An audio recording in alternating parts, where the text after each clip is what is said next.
a little sack of whatever. So like if I go out and like mow or really sweat for like a couple weeks, It fills up. it gets a little. It's a blackhead or No, it's something else? there's no blackhead. It's just all white, like not pus. It's like a thick coagulated grease almost. And if you really if you would want to, you could put rubber gloves on. I'd let you. Would you? Yeah, but I would not, love that. Not under like I don't want to. Blitz can be there to make sure no hanky pankies happen. I think Blitz would enjoy it as well. But I don't want to film it.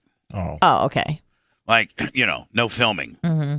Our entire lives are being filmed at all times. Right. Lummy, thank you for getting a hold of, or I guess Brazel Tire / SOS Automotive Rick. Yes. Has located 4 burnout tires for me. Yes, he does. Just to replace the ones that got ripped off. Correct. Right, and you're gonna go drop yours off, and then I'll probably pick them up.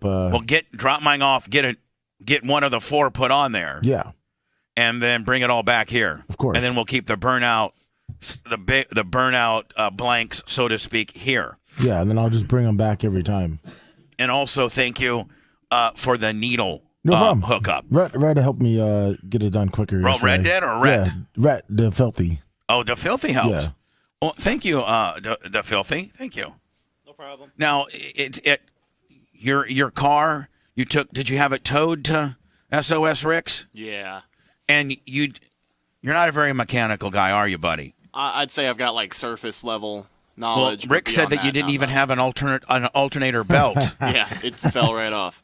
So that's what. Oh no. So when you've been diagnosing your issue, did you not lift the hood up and see that indeed there was no belt? Which means if there's no alternator belt, then your battery's never going to recharge itself. You know that.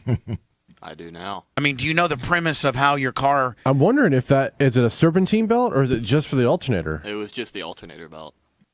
Or actually, it was another belt, too. Blitz, actually, he doesn't know. Okay, so there were 2 belts he had to put on there. Right. So anyway, needless to say, one belt involved turning your alternator, and so you had no alternator belt. Yeah, for the last week. Yeah, so your battery would... Thankfully, it doesn't run like the water pump, too. Yeah. Yeah. Or the oil pump or something, right? Probably runs the timing, maybe the timing chain. I don't know. It wouldn't start then. It wouldn't even start. It must have blitzed. It must have just been alternator or maybe air conditioning related. Has your air been out too? No, my air works fine. Right. But it only goes... Rick said it was just an alternator. Just an alternator? Yeah. Yeah. So, but the filthy, I don't know if you fundamentally know how your car... recharging system works. You know that the battery is there, and then the battery gets recharged by the alternator. Because as you're driving your car, it's taking some of your battery juice away, various things that you're doing, right? Well, your alternator is there to recharge your battery. And if you're not recharging your battery, well, then eventually battery's going to go dead. And when I put the new battery in on Monday, I still got the battery light. I just assumed it was an alternator that was going to need to be replaced. So my thought process was, let me go ahead and make it through the week. But, on the weekend, buddy, I'll go get it taken care of. Buddy. Didn't you even think about visually inspecting, like just opening up the hood? Well, you had to open up the hood in order to put the new battery in, did you not? Yes. You know what you didn't do, buddy? I'm not mad at you for it, but you didn't go to AutoZone or Pep Boys or one of these places, and because they'll do a diagnostic check for you for free. But wasn't it like a half a mile away? Yeah. He only has socks and slides. Yeah, it's a long. He does wear. Way. You know what, Anna? Great point. He actually does wear. Didn't even wear socks on the slide, so my feet got all sweaty. It was gross. Oh, that's the worst. But you could. Where did you buy your battery? AutoZone. All right, so you AutoZone. You pull right on down there. You buy a battery for him. You're like, hey, I bought a battery from you guys. Could you guys give me a diagnostic check, please? Help. And they send one of the little guys out from the counter with this little plug-in deal.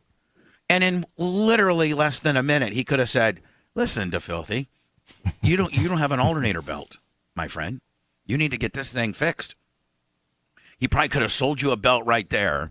I don't know that you are equipped with being able to get it put on, but you could have, at least, me and Blitz could have put it on. Mm-hmm. No problem. What kind of car you got? Made a video out of it. 2000 Nissan Frontier. Yeah, we could have. Please.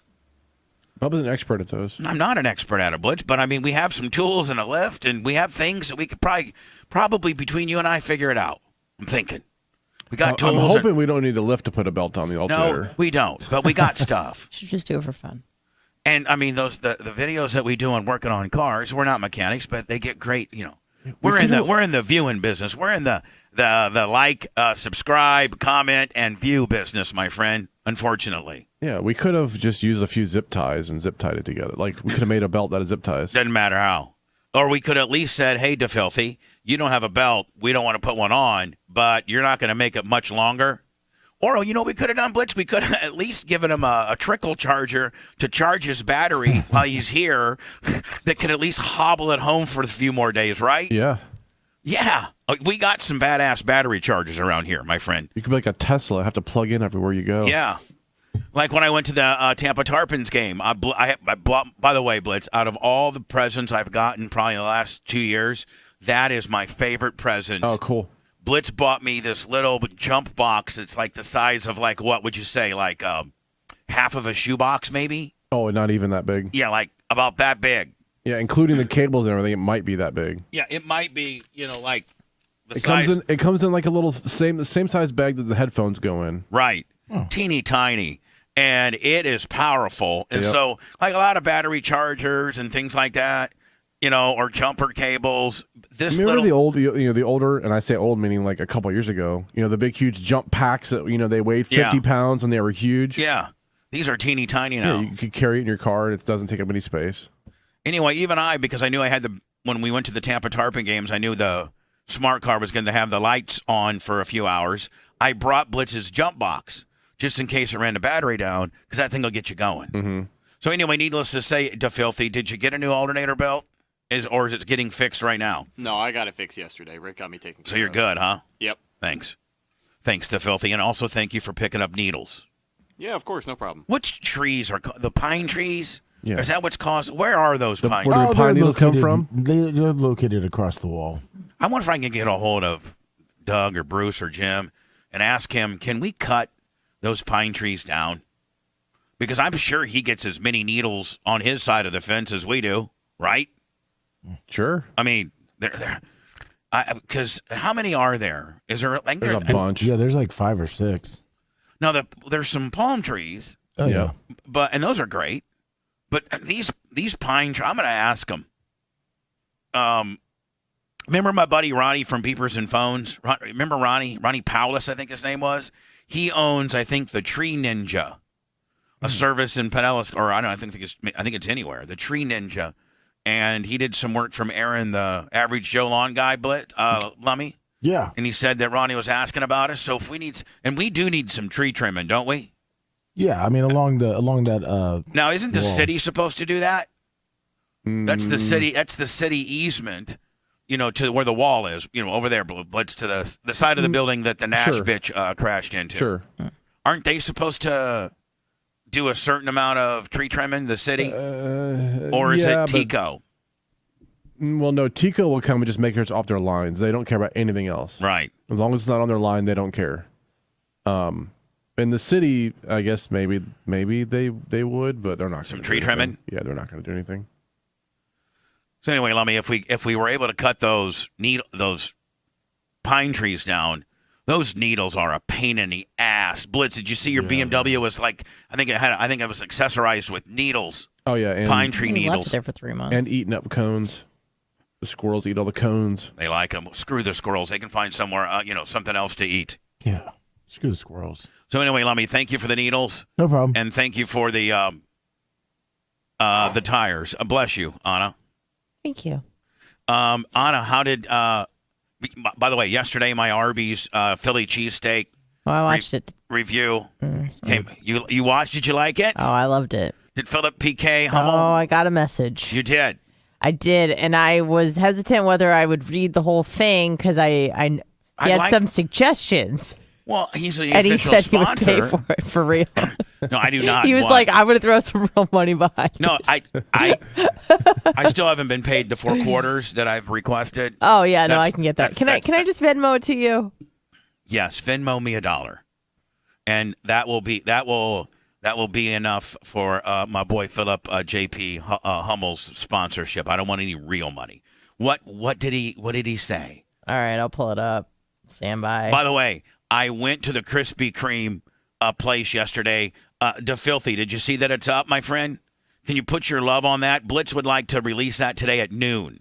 You got it. So today at noon, and Blitz, the only reason we're releasing it, early is because we want to be on the front side. Yeah. Of the new thing. Right. So you don't fret. We will have a Thursday at 5 o'clock. Next Thursday at 5 o'clock, we will have a. And I'm getting ready to change it, Blitz, from Bubba's chicken sandwich review to Bubba's drive-through food review. Yes. Well, that's perfect because that really falls in line with what my dad suggested for you that he would pay for. Perfect. But it's not perfect because you're gonna hate it. The prime rib cheese thing is I give the guy all kinds of love, and now he's picking me apart. It's great because he's gonna really throw some money behind this because you've called him the sponsor, so it's just like a self-fulfilling prophecy. Now he knows he's the sponsor. He's about to throw some money down. All right, let's go. Let's go with first the suggestions. We can deal with the money portion issue if I even take any from him. Right. Okay. So maybe he can be my consultant. Because he knows what he likes, right? Oh, yeah. If I'm making him happy, and then others probably will fall in line. They're like, not. oh yeah, we were thinking that too. Yeah, probably. Go not. ahead, let's hear. So at 7:57 p.m., I get a message from my father. Mm-hmm. Bubba calls me Philip J.K. Hummel on the sandwich review. Tell him to do the vegan burger review, and I'll pay for it. Ha ha ha ha. Burger King or Carl's Jr., which is Hardee's here. Also, tell him to feed and kiss Bella some more. My dad is a mark for dogs. He loves dogs. Well, it's amazing that your father has brought those two things up. One, I think, the Impossible Burger and things like that. I've tried them, and I don't hate them. Oh, you don't? No. And so I'll do that. Mm-hmm. He just said and he also said it's really fun to watch. And I have received so many comments that I'm kind of getting a little hot on the deal. Bella is starting to steal the show now. Yeah, my dad loves her dog. Everybody loves Bella. Wait till you see what I recorded yesterday at Krispy Kreme. Bella actually jumps in my lap and tries to get petted by the girls in drive-thru. So you went yesterday? Yes. Anna, it's in the can. It gets released today at noon. Yeah, Red's working on it. He's putting his magic on it. And I did. Now, Blitz, can I ask you a question and you be honest? Okay. I know you loved Colt, right? Yeah. Did you give kisses to Colt? All the time. Like his tongue, give him kisses. What? Wait, what? You like deep throat kisses. No, but he licks your lips. You lick his lips. You lick his lips, kisses. He smells Bubba. I don't think we went that. We didn't make out. No, not make out, but kiss. Give me a kiss, and it gives you. Did you ever let him eat your food and then you would eat after him? I don't think so. All right, well maybe I'm a little weird. Because I let Bella lick my ice cream, and then I continued to eat it. I would not do that. Oh, I did it. And if Colt would never just jump and lick it, but had he, it would be his or thrown away. I offered it to her. Said, "Here, you want to lick?" And then she licked it, and then I ate it. That's real love for dogs. No, I mean I've gotten soft serve and eaten the part I wanted to, and then I said, "Here, the rest is yours." Well, maybe I'm a little weird because I eat after my dog. I give her a bite, then I took a bite, then she took a bite, and then I smash it on her nose because if you put anything on a dog's nose, a lot of times they'll instantly lick it off. Mm-hmm. Sometimes creams and medicines, medicines that are they tell you to put it on some peanut butter and put it on their nose. If you have a pill. A lot of times you can take that pill and smash it up into some peanut butter, and then if you put it on a dog's nose, the dog instantaneously licks it off. Yeah. And dogs got big-ass tongues. Mm-hmm. Sure do. So anyway, Anna, I really full white trashed it yesterday. Bella is starting to steal the show. Oh, yeah. And that goddamn chicken of hers. Yeah, my dad liked that too. She seems to want to sit on it or bite it at the most inappropriate time, right when I'm trying to communicate. It's meh, meh, meh. And you even shut off the car and everything. Well, it looks like a lot of people in the comments liked Bella's chicken. More squeaks. They want more squeaks. So anyway, they want Bella, and Anna, I will do now that I'm changing gears, and it's Bubba's drive-through food review.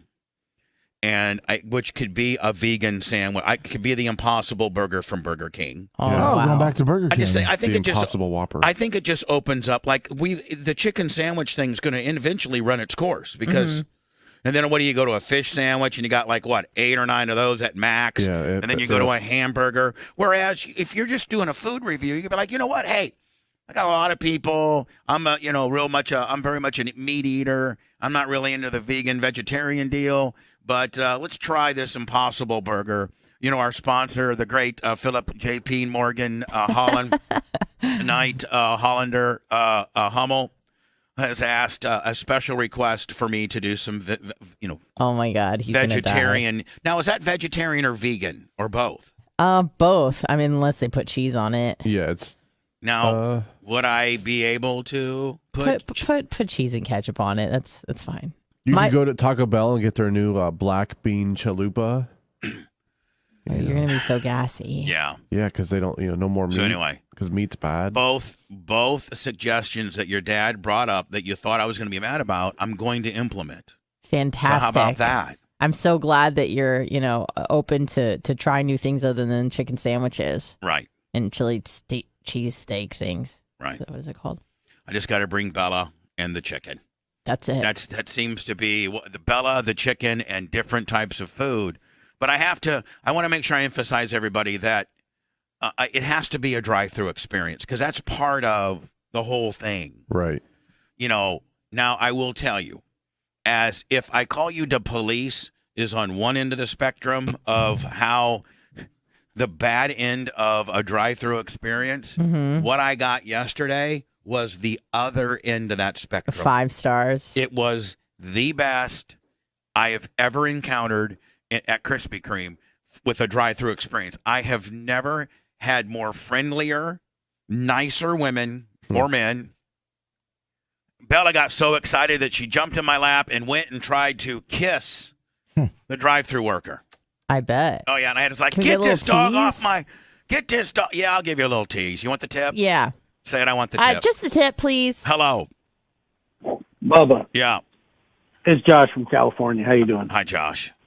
Hey, love your chicken reviews, man. I look forward to them all the time. A lot of They're I fantastic. cannot Got a believe lot of this. fans. I can't believe that's everybody loves those damn things, as stupid as they are. But Yeah, it's doing I'm well, too. I'm gonna continue them as just a drive-through food review, so I can review anything. Yeah, that's how you're going to expand, and that's people will watch you eat anything. That's the natural progression. Yes. Old cake, whatever. Right. Now, I have a question though. The Merch Crick, where does that name come from? Well, she's a crick, and she slings my merch. What's a crick? A crick. let me throw it over to Lummy, the show interpreter that has been with us the longest, and he's also the show historian.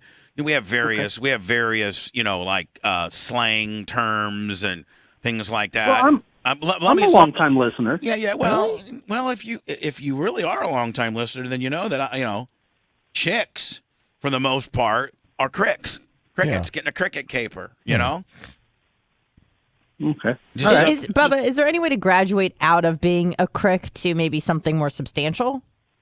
Or no? Like, am I just Blitz's crick?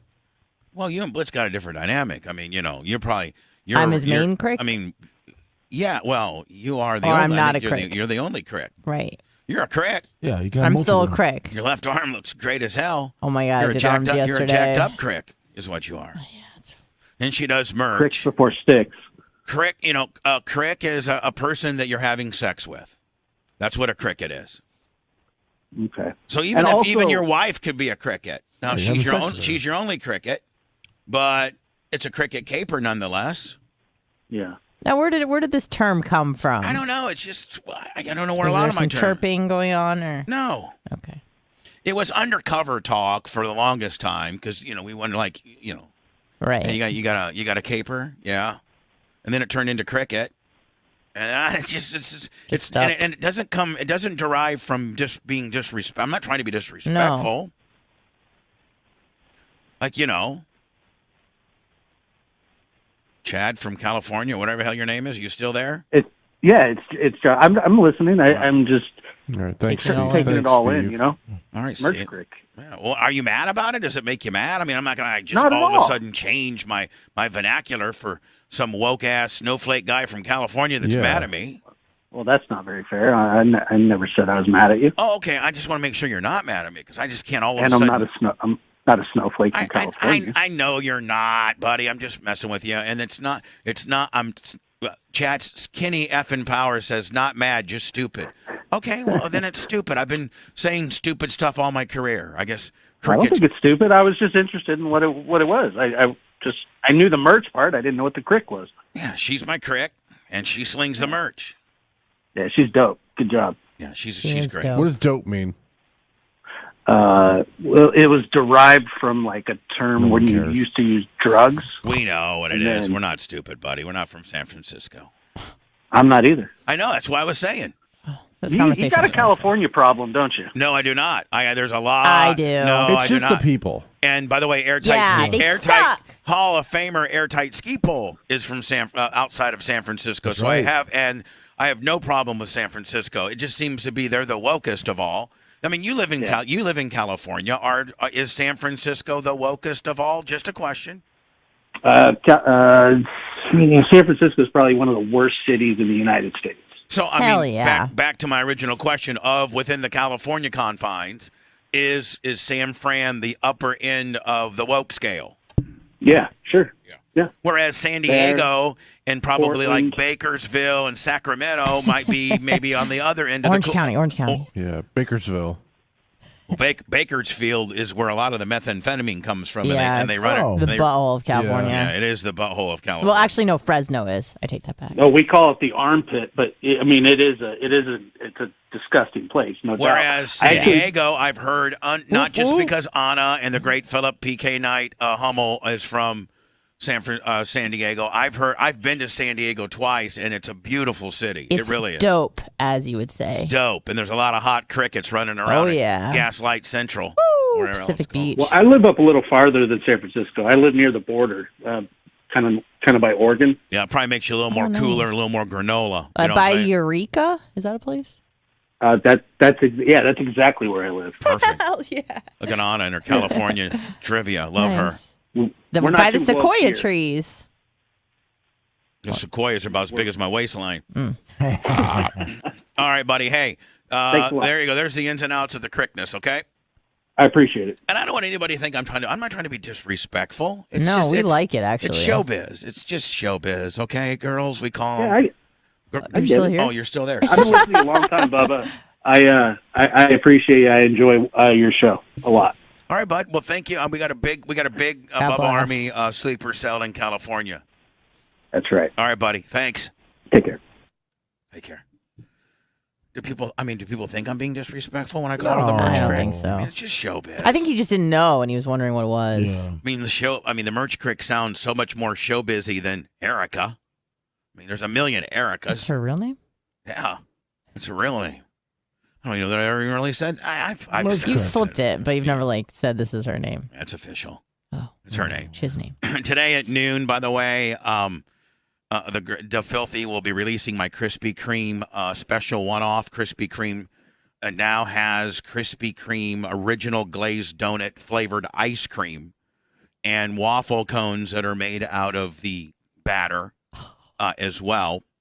And I went yesterday because Tampa happens to be one of only a handful of cities. I don't think it's available. No, It's not everywhere. It's not available nationwide. In Tampa, and matter of fact, one of the, what would you say? It was maybe 3 miles from here, Yeah, about that. It's probably. something like that. Wayne 51 Desan, 5,000 bits. Yeah, let's close out August strong. We've had a great August. There will be an employee bonus. Yes. I can tell you thank that, the way we're pacing. Strong. Blitz and I will be working today on the ring list. So, I talked to Melissa Carpenter yesterday. I know that she wants the ring, not her husband. And, I think Wayne Townsend and Matthew Hoxie and a lot of these guys that qualified via Venmo or Cash App. I'm going to be getting in contact with you and as we start kind of finalizing the Bubba Army royalty ring process. Lummy, where are you on your Hall of Fame busts process? I'm a little bit more than halfway. Of, I know. getting the Last time I pictures. talked to you, you still needed Bubba's Cankles, Poodle Ballin', D in a vac, 843 Bubba, Slammin' Phoebe's Beef, RC Helleman, Creatine Travis, and the Big Fildo. Is there any more that have? Yeah, 843 Bubba and Creatine Travis. Both have stepped up. Yes. And they're done. Yep. And you know that I've already prepaid. Yeah, I know. I've been sending them the pictures so they can work on the files. So early. you got Fildo, Yep. RC Helleman, Yep. Slammin' Phoebe's Beef, Correct. D in a vac, Yep. Poodle Ballin', and Bubba's Cankles. Yep. Left. And I reached out to D in a vac, so hopefully I get his back today. I'm sending him a picture, so when they start getting the files, I'm going to start sending him the group lips, so he's going to start just, spitting them out. Wouldn't that be just like unbelievable? Like if we had them done like by say November or something. Yeah. Last minute. Because remember last year it was like down to the hour. Well, down to the hour, but not only that, but like we didn't even have all unsavory or whatever. And Caitlin, because that was a last minute deal. Yep. Or did he have Caitlin? I think Caitlin was. Came afterwards. Remember? Yeah. Did she come afterwards? Yeah. Caitlin Yeah. and Grouper Lips came after. So, Blitz, yesterday I got a absolute frantic call from the great Dan Diaco. Frantic? Oh yeah, freaked out. He's like, "Hey, Bubba, can you talk?" Oh God. He texted me that. And there's some people that like Blitz, Tom Bean, One-Eyed Billy, Dan, my mom, people like that. Sister. My sister. Oh yeah, Tara. That if they can say, "Can you talk?" They all know I don't like to talk on the phone, so they know like when they say that, then That's serious. it's Something's going down. something we need to talk about. So Dan goes, "Hey, can we talk?" And I go, "Yeah, no problem." So it was like 3:30 something, and he calls. I said, "Yeah, call me now." So he calls me, and he first profusely apologizes. He's like, "Man, I know you don't like to talk on the phone, but I just really need to vet and need a friend to talk to." Oh, I'm like, your "Well, boyfriend." yeah." I'm like, "Yeah, you're my boyfriend and everything. What's going on?" And he's like, "Well, I go to pick up my new rich people problems." Oh God. I'm just saying, like if Blitz called me and said we needed to talk, it wouldn't be because his new $300,000 car, is having issues. Right. It would be because he's stranded I on the couldn't side of afford the road. gas for it. That'd be the issue. He's stranded on the side of the road because the BMW finally let loose, and he needs me to come pick him up. Hey, Bubba, I just bought a $300,000 car. I made a down payment, and now I'm completely broke. I can't afford gas or another payment. That's not no. Blitz is going to be like, "Hey, Bubba, what's Steve from Crockett's number? I need a flatbed." Right? Yeah, I need to hide this thing because I can't afford payments. Right. But so anyway, I'm like, "Dan, what's wrong?" He's like, "Well."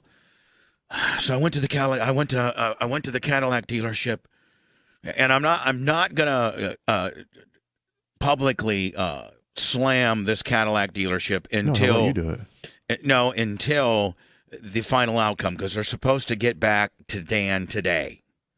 So now I am prepared to just completely blast the hell out of them and hope that nobody does business with this particular Cadillac dealership because of what they potentially are doing to Dan, and here's what happened. So I'm talking to Dan. He's like, "So I'm into Cadillac. I get out of surgery, and I drive down to the Cadillac dealership because my new is it an Escalade V? Yeah, it's a V. The new 2023 Escalade V. Maybe you or Blitz or somebody can send me a link to it. Yeah, we played the video. Is in. It's in and ready for me to pick up. So I take my existing 100 and what is this existing Escalade 120, 125? Yeah.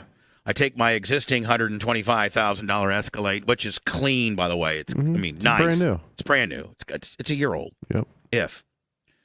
To trade in, and we come up with I go to trade it in. I could sell it outright if I wanted to, because I have a bunch of equity in it. He put a bunch down on it.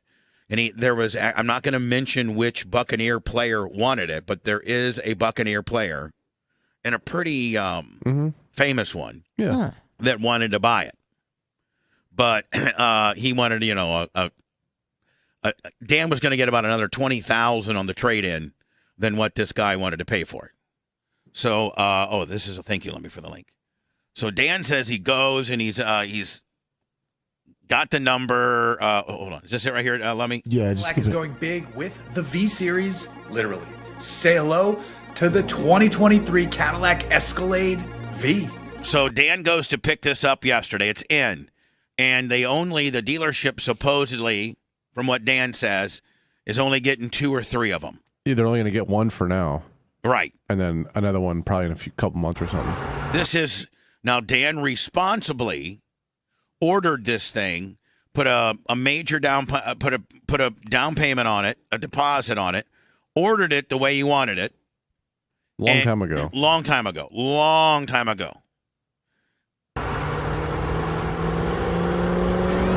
Sounds pretty badass. It does. They are. I mean, I know the one that he has now is badass. What year is it? 2019? The one he's got now? Yeah. 20. 21? Yeah. Or 20? Yeah. I know Blitz had it going $1.25 on 75 South. Allegedly. Kilometers. I like to start with the style of it all first. Here on the V version of the biggest Cadillac, you'll find 22-inch aluminum wheels. Reworked front and rear Now, Dan's, of course, is all black. Dan doesn't. Oh, yeah. Dan loves black. Secret Service style. Quad exhaust. Triple black. spacious and tons of blacked out trim. Look close enough and you might notice there's still room in the back for a tow hitch, but there's also a quasi-rear diffuser, which is honestly hilarious. I do think overall, though, it looks properly neat. I like the blacked out trim, and I appreciate that kinked up bit around the C-pillar. Inside... Now, by the way, this isn't Dan's car. It's Romina's car. This is his wife's car. Cadillac fit this V with zebra wood and toss a V badge on the steering wheel. The main display area is a 38-inch curved OLED unit. Kind of really similar to what you would know because you spent, I don't know, probably 15, 16 hours behind it. Is that very similar to what his existing one is? Yeah, that hasn't really changed much. The display cluster uses augmented reality to overlay live directions if you're running a route on the navigation. And if you want to treat your ears to something other than exhaust notes, this rig comes standard with an 8kg 36-speaker sound system.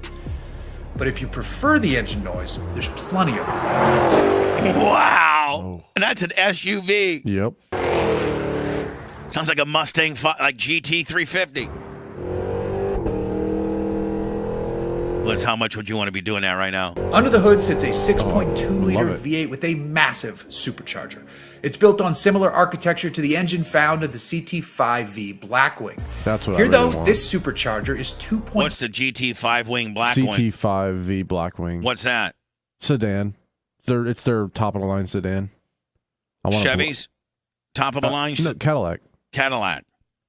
Send that to me. 6.5 liters and breathes up to 10 pounds of Isn't Cadillac a division of Chevy / GM? Yeah. Yeah, all right. boost. It's all good for 682 horsepower. Wow. Almost 700 horse. Romina doesn't. Oh, Anna, she Romina, does. do you need 700 horsepower? Yes, I need 1,020,000 horsepower. for me. 653 To get away from Donnie when Yes.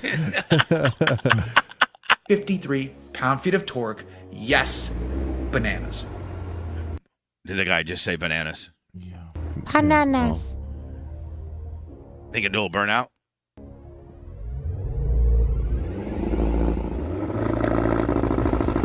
Look, no, I don't think it won't.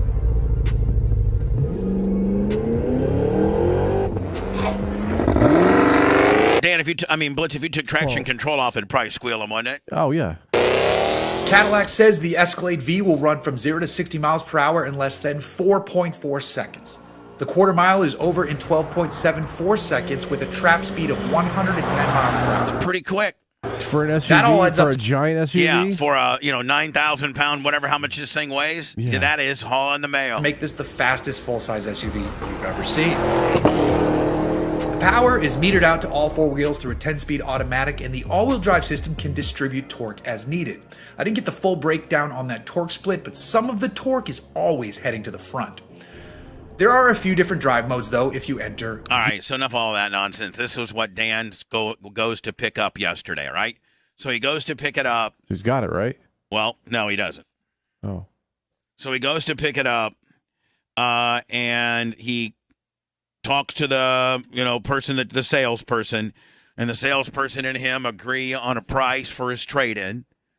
So he goes to financing, to start doing the paperwork, and they try to charge him an additional $100,000. Oh.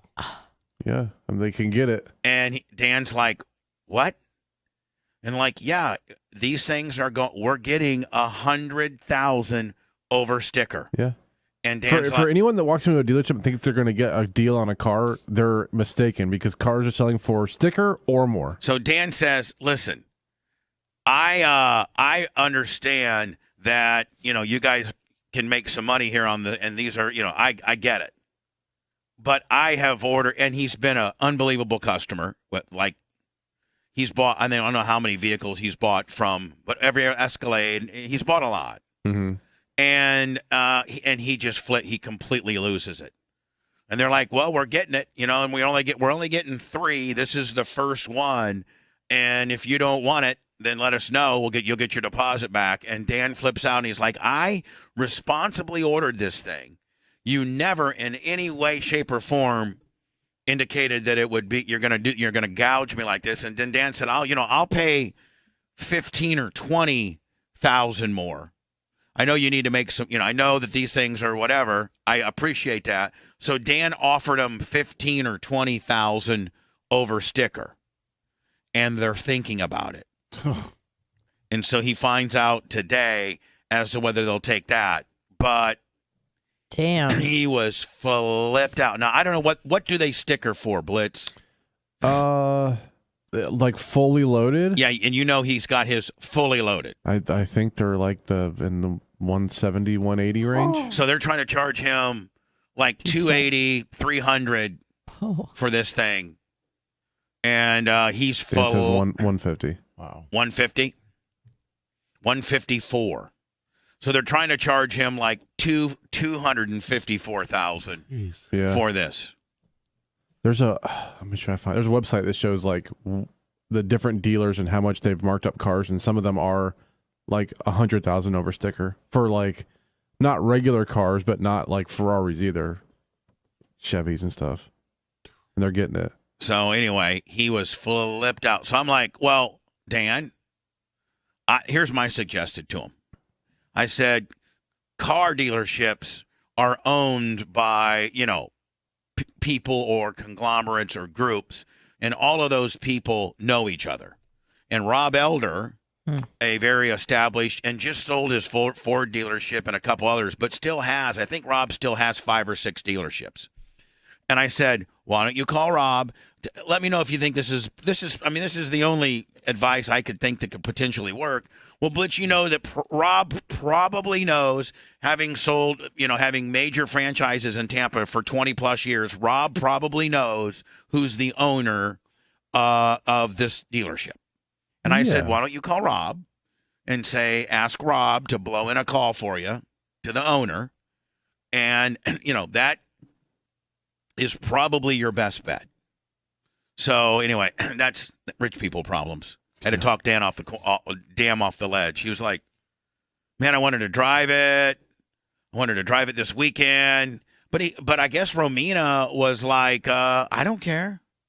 So I said, Danny, if Romina doesn't care, then why do you care? No, you got to get the V.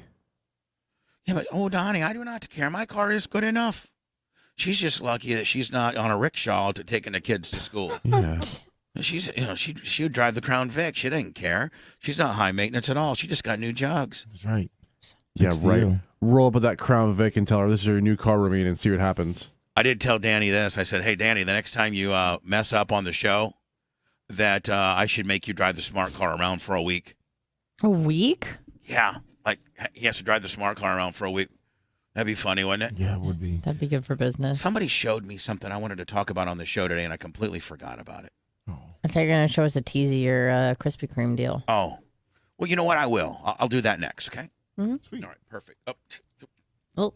Oh. Blitz, this one... Lummy broke. I know Lummy broke it. I know. If you could just replace me, just one. Sorry. I'll give you the tip. Give me just the tip. I'll give you the Krispy Kreme tip. Please and thank you. Next. The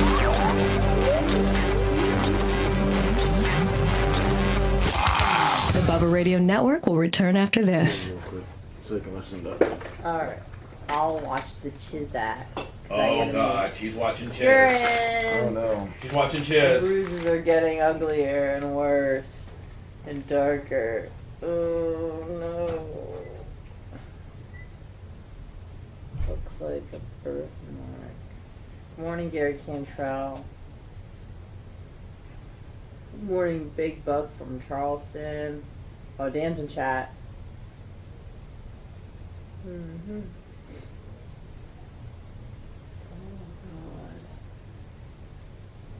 I don't have monkeypox. Although I haven't sneezed. Rob Phillips. Halo of 200. Rob. 10,000 bits. What? Who? What? Halo flies. Both boys frowning. Good morning. 10,000 bits. Beep beep. Good morning, Dan. Good morning, Psych Ward. Let me see Elkhart Rob. Elkhart Rob, let me see. Oh, I just saw a tiny bit of Zuckerberg on Rogan. I don't know why it doesn't really interest me. I'm in the middle of something else right now, so I'm trying to finish a 4-hour deal. Rob, I'm going to have to look at it. Nash's young boy Mitch, hello. Good morning, Bubba Army for life. What is up? Good morning, Morgan SRQ.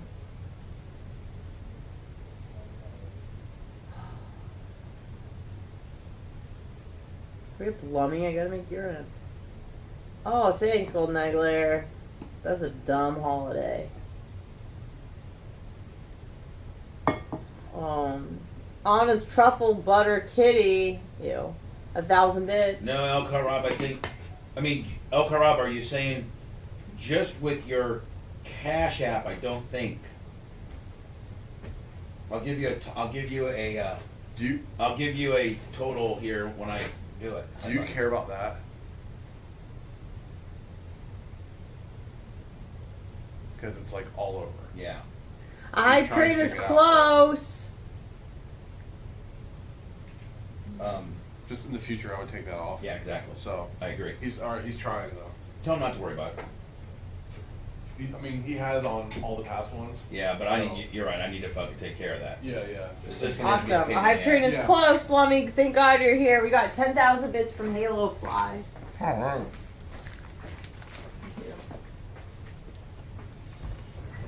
Thank you, Halo Flies. Hype train. Stop and go, Steve. 100 bits. Elkhart Rob.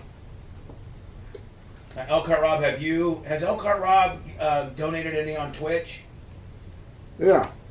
All right, then I need to find out his total on Twitch.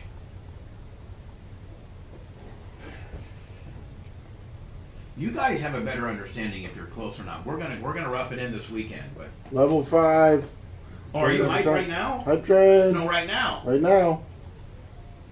Right now. Biden comes out with, and I really don't have a dog in this fight. I do have some financial liabilities or financial responsibilities I need to take care of, mostly with the IRS from 2018, and I'm working on that.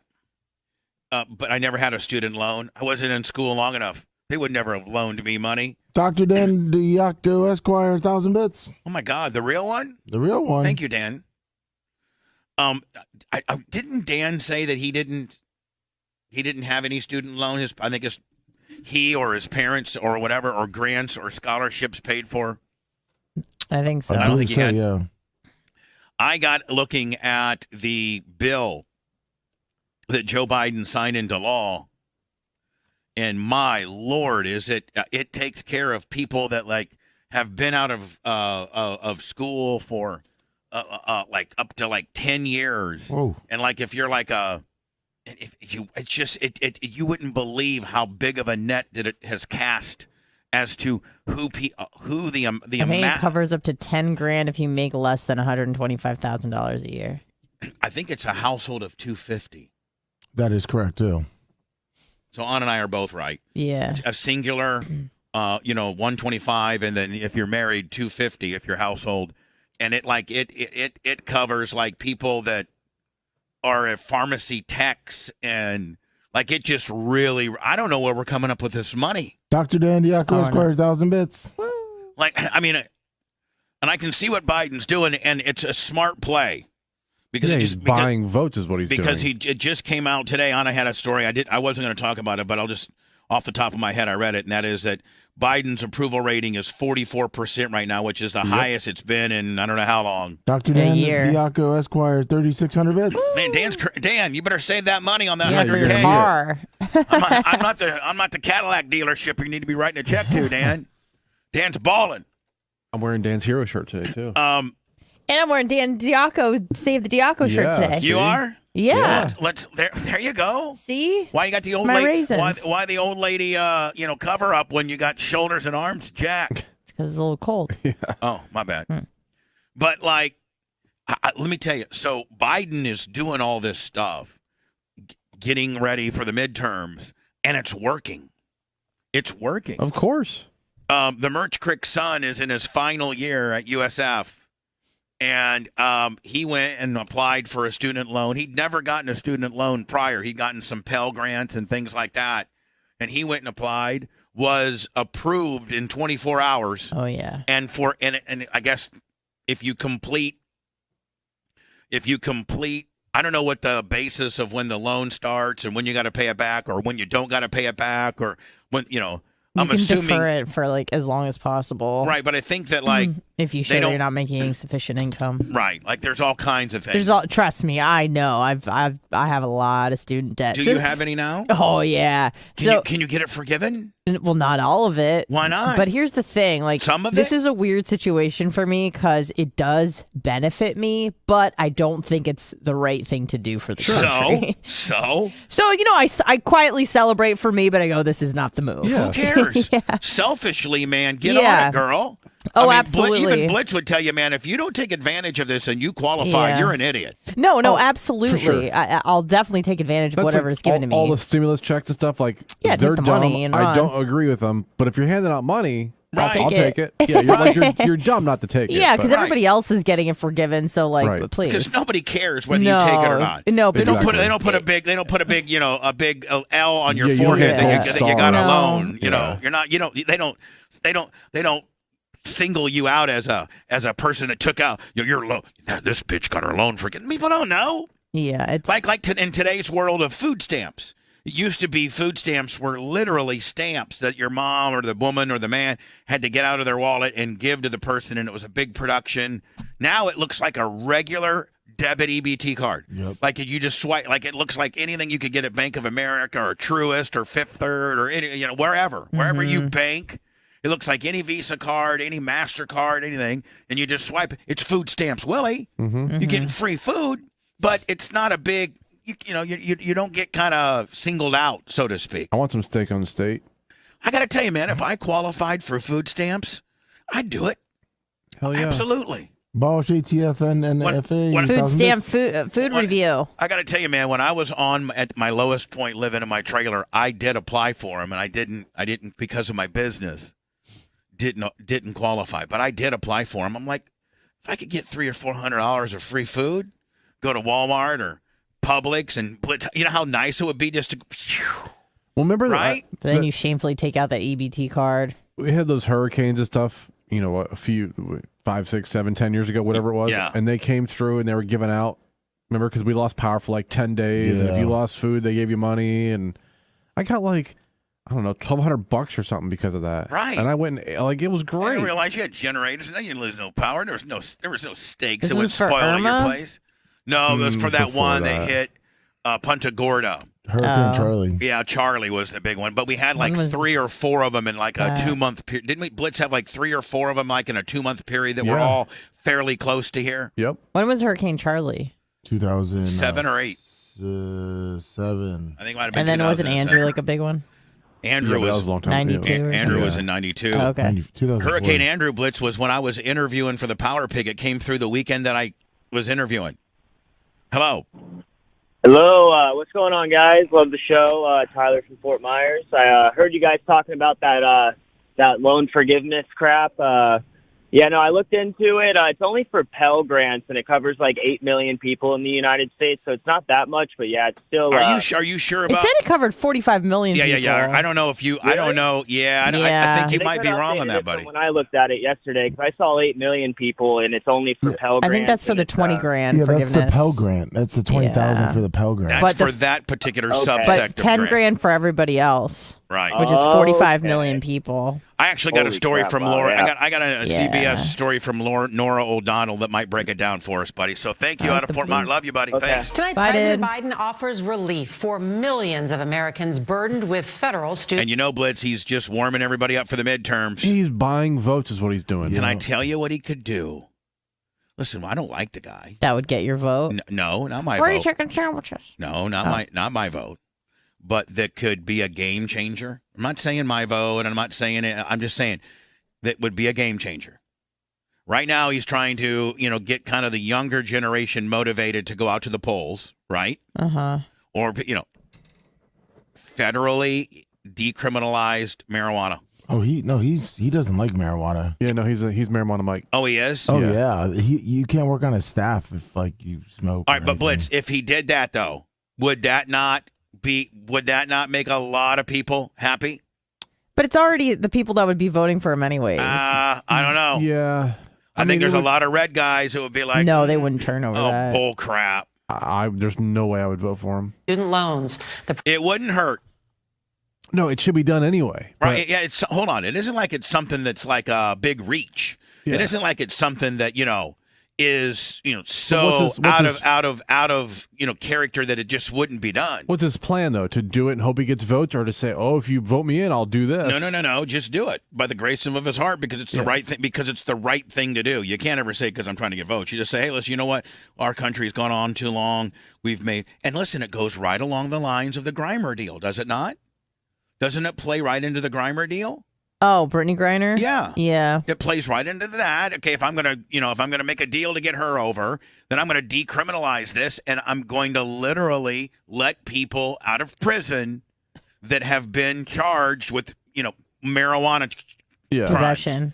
I mean, listen, I don't like the guy. You don't like the guy, but that is the right thing to do. That's the right thing. I don't care who does it. It needs to get done. Yeah, I don't care who. And he now is, I don't want to say grasping, but looking at things that make a difference, right? Mm-hmm. This is going to make a difference. This changes the landscape of his approval rating. This makes people happy. It would definitely help him out. Sure. It wouldn't help. It wouldn't hurt. Yeah, no, it'd help. And he announces that on it with, listen, I want to let you know that we've made a deal with Brittany Grimer to get her back. I'm also decriminalizing marijuana. And I'm also in the process of unwinding everybody that's been, incarcerated for marijuana sentences. I'm not saying that'd be good. But wouldn't be what? But no, I said everybody would love it. A lot The president of people pledged to wipe away thousands of dollars of college debt, and his administration is also proposing big changes to the repayment programs.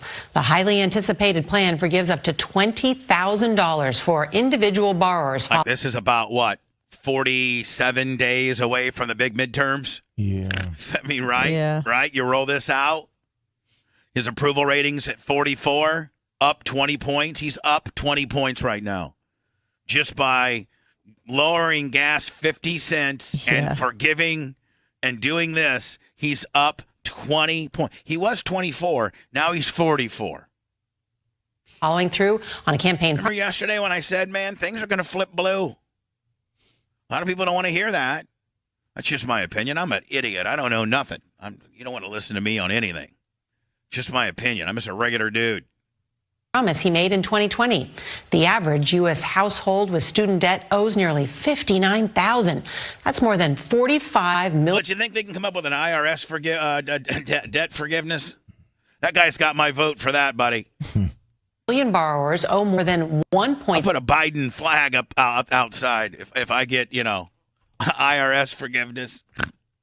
No, instead they hired because then they need more taxes to pay that off. No, Joe Biden hired, he hired 87,000 more new agents to come knock my door down with a SWAT team. He ain't forgiving nothing when it comes to that deal. $7 trillion in student loan debt. How much? Hold on. I've Wait, started what is that? stopped How this much? stuff. How much? 5 million borrowers owe more than $1.7 trillion in student loan debt. Collectively. Republicans are calling it a handout. Leader Mitch McConnell describing it as vagina student neck. loan socialism.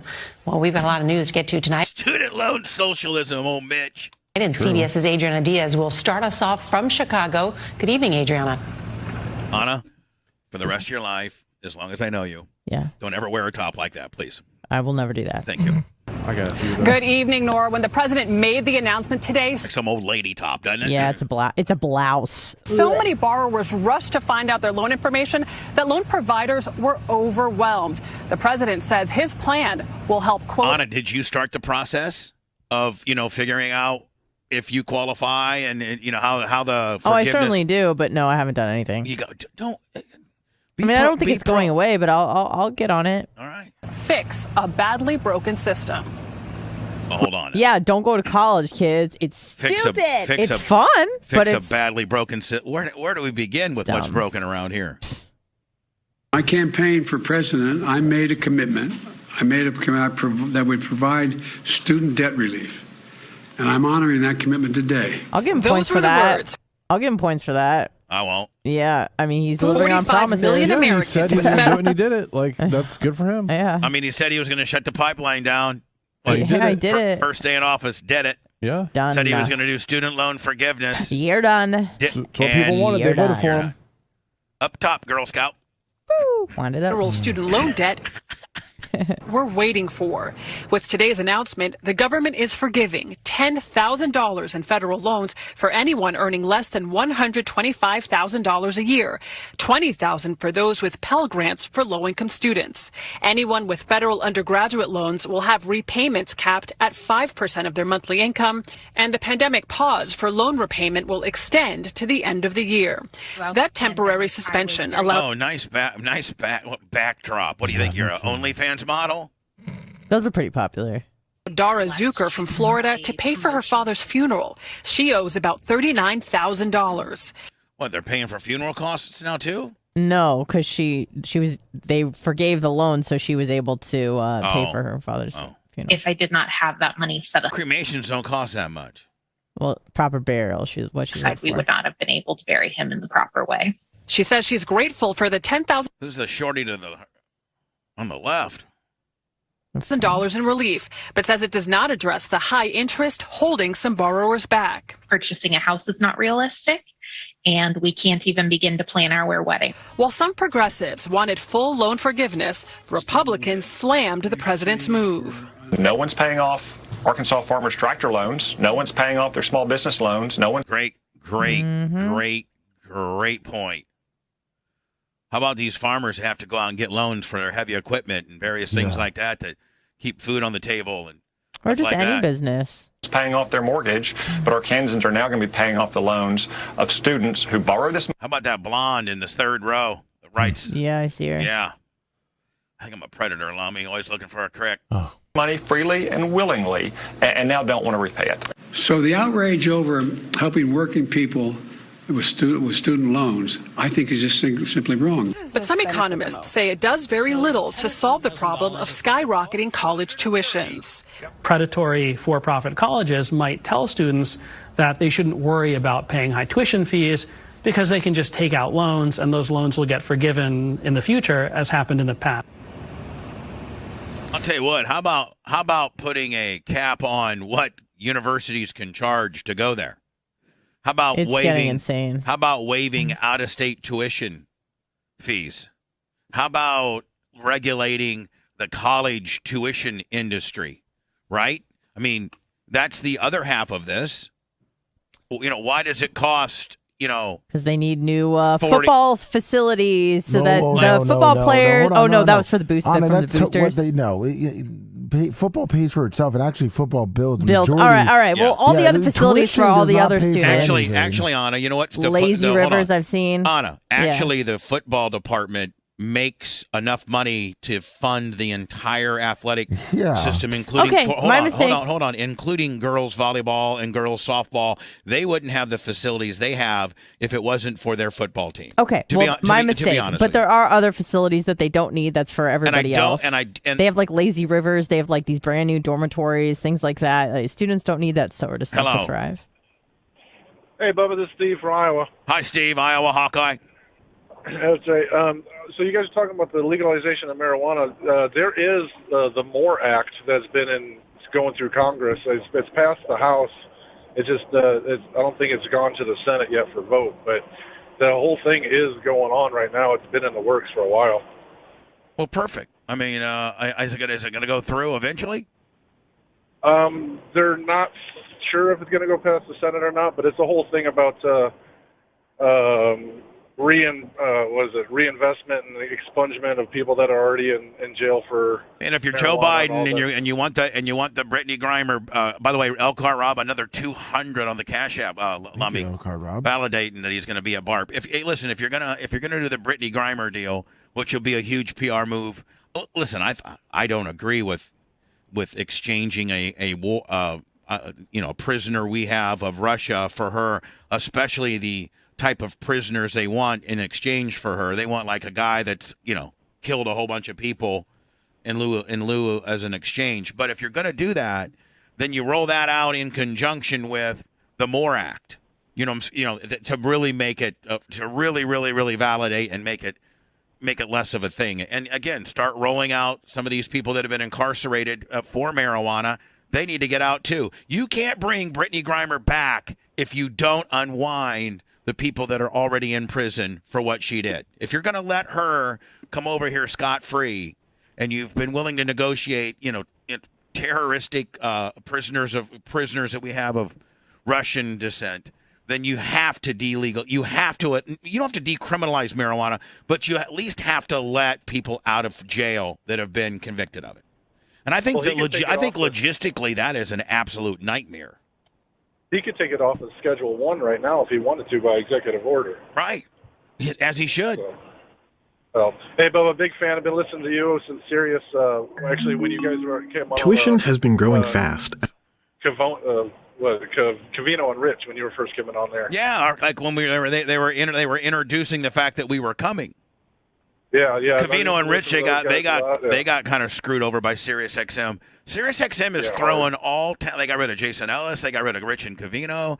I mean, I don't know where their head is with regards to thinking that Taylor Swift and other people that don't know how to do radio are going to be the future of. You got to have personalities on there.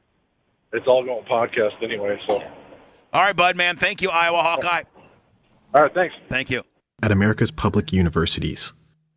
In-state tuition at public four-year schools increased from $3,800 in 1990 to more than $10,000. That's approaching 3 times the cost after adjusting for inflation.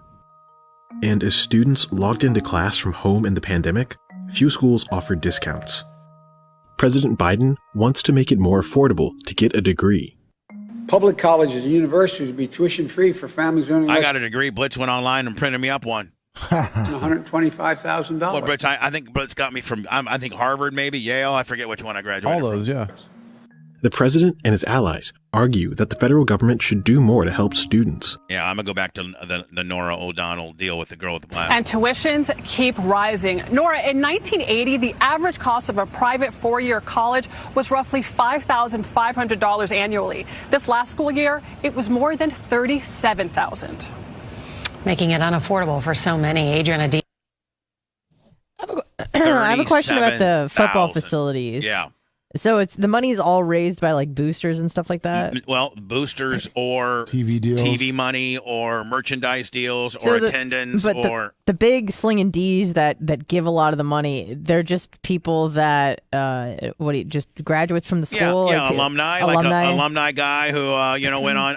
For instance, my friend that I met, that's a huge donor for the University of Miami Hurricanes. He went on and inherited his father's 15-car dealership business. Okay. And he writes a $2 or $3 million a year check to the University of Miami football, athletics. And just because they want to see their team win. That's the only reason. Well, plus, I'm sure they get season tickets and all that stuff. They get like a box, and they get if they want to go to practice, and and some people get the stadium named after them or the athletic facilities. But I mean, the big programs are all funded by. I mean, they make 80 or 90 million. Yeah, off TV deals alone.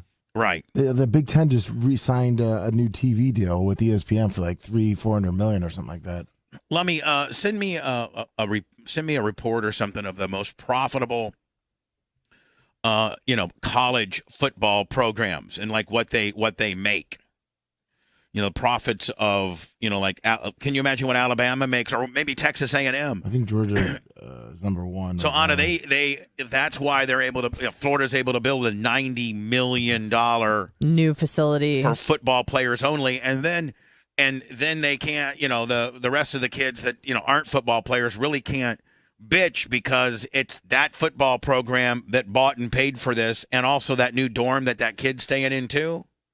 I know that I think Kentucky or the University of Louisville kind of got in some trouble, but they learned how to game the system. I think it was Louisville basketball, Lummy, and you can imagine how much money that makes. Oh yeah. But I think that they made like these condos like for the basketball players, like really, really, really badass condos. Right.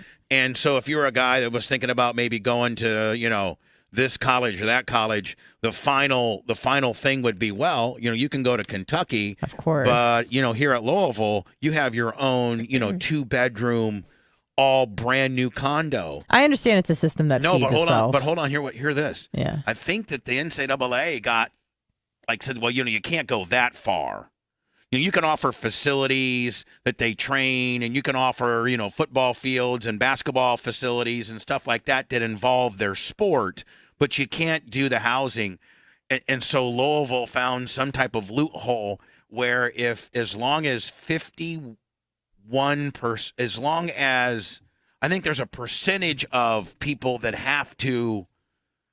you have to offer to the regular students. If you're going to have like special housing for your team, you have to offer a certain amount of that housing to regular students. So they figured out how many regular students they had to put in there with the kids, and were able to build the condos. Man, you really got it made if you're like a stellar football player out of high school. I mean, now, from the get, you get a full ride to school. You get to train in these badass facilities. You basically live at a resort. Well, and you get picked up by the NFL and make millions of dollars. No, I want better you. And now you have the NIL. Now you have the NIL money. Mm-hmm. I don't know what that is. The name, image, and likeness. Oh, right. So you can make money while you're playing at school and living at a resort. If you were this badass, let's say if you're this badass, quarterback from, Pennsylvania or Florida, and you're like one of the number one recruits all across America, you got, these universities that are saying, here's your facility, you got nutrition, you got your own meals, but you also can sign, deal with Barstool and make money, or $200,000 a year deal with, Under Armour, and Cadillac wants to give you a new Escalade, and so now you can do all that too. Are you considered a professional player at that point? Or no, you're that's what this NIL bill has become, is that you're still amateur. But you're getting paid. I mean, but I guess you're getting paid in like you're getting gifts paid. or you're getting you're getting paid to endorse a product. Oh, it's the right now is. I'll tell you, it's the Wild West. It is the Wild West. It's going to implode, and they're going to have to corral it up somehow. Yeah. Without further ado, here's the latest data according to the U.S. Department of Education. Are these how much money these football programs have made? Yes. Number one, Texas, 150. No, is this per year? Yes. This is last year, 2020. Oh yeah. Oh no, this is from 2018. Well, the data below it's all right. Is from 1 year on. This is from 1 year. Texas football program made $156 million. Georgia made $123 million. Michigan made $122 million. Notre Dame $116 million. Ohio State $115 million. Penn State $100 million. And it goes right on down the line. Florida, $85 million. So the money they made in 1 year paid for that facility. The bottom 5. These are the ass bucket ones, Lummy. Yeah, West Virginia still made $25 million. Not bad. UCF, University of Central Florida, $30 million. South Florida, right here in our own backyard, $16.8 million.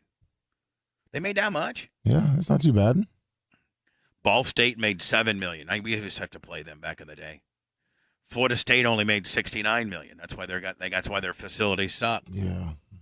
But it's the Wild West when it comes to God, Lemmy, can you imagine if you were like a top 5 recruit? You could pick any university or go.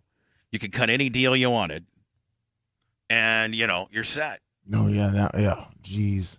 You know what, Anna? I didn't give you the tip, the Krispy Kreme tip. Yeah, and this was the clip I was originally trying to find for you about just the facilities and how they're trying to attract students. Because think about it, the more students you get, the more tuition you get, so they just keep it, the system just feeds itself. Oh, yeah. And I don't know, do universities ever say we're full, like we can't accept anymore, or do they just keep building, it seems. They just keep building college dorms right. and building... hiring more staff, whatever the case may be. So if you kind of just fast forward just a teeny bit. This morning we're launching live. We wanted to find out why. It's just an amenities race, essentially.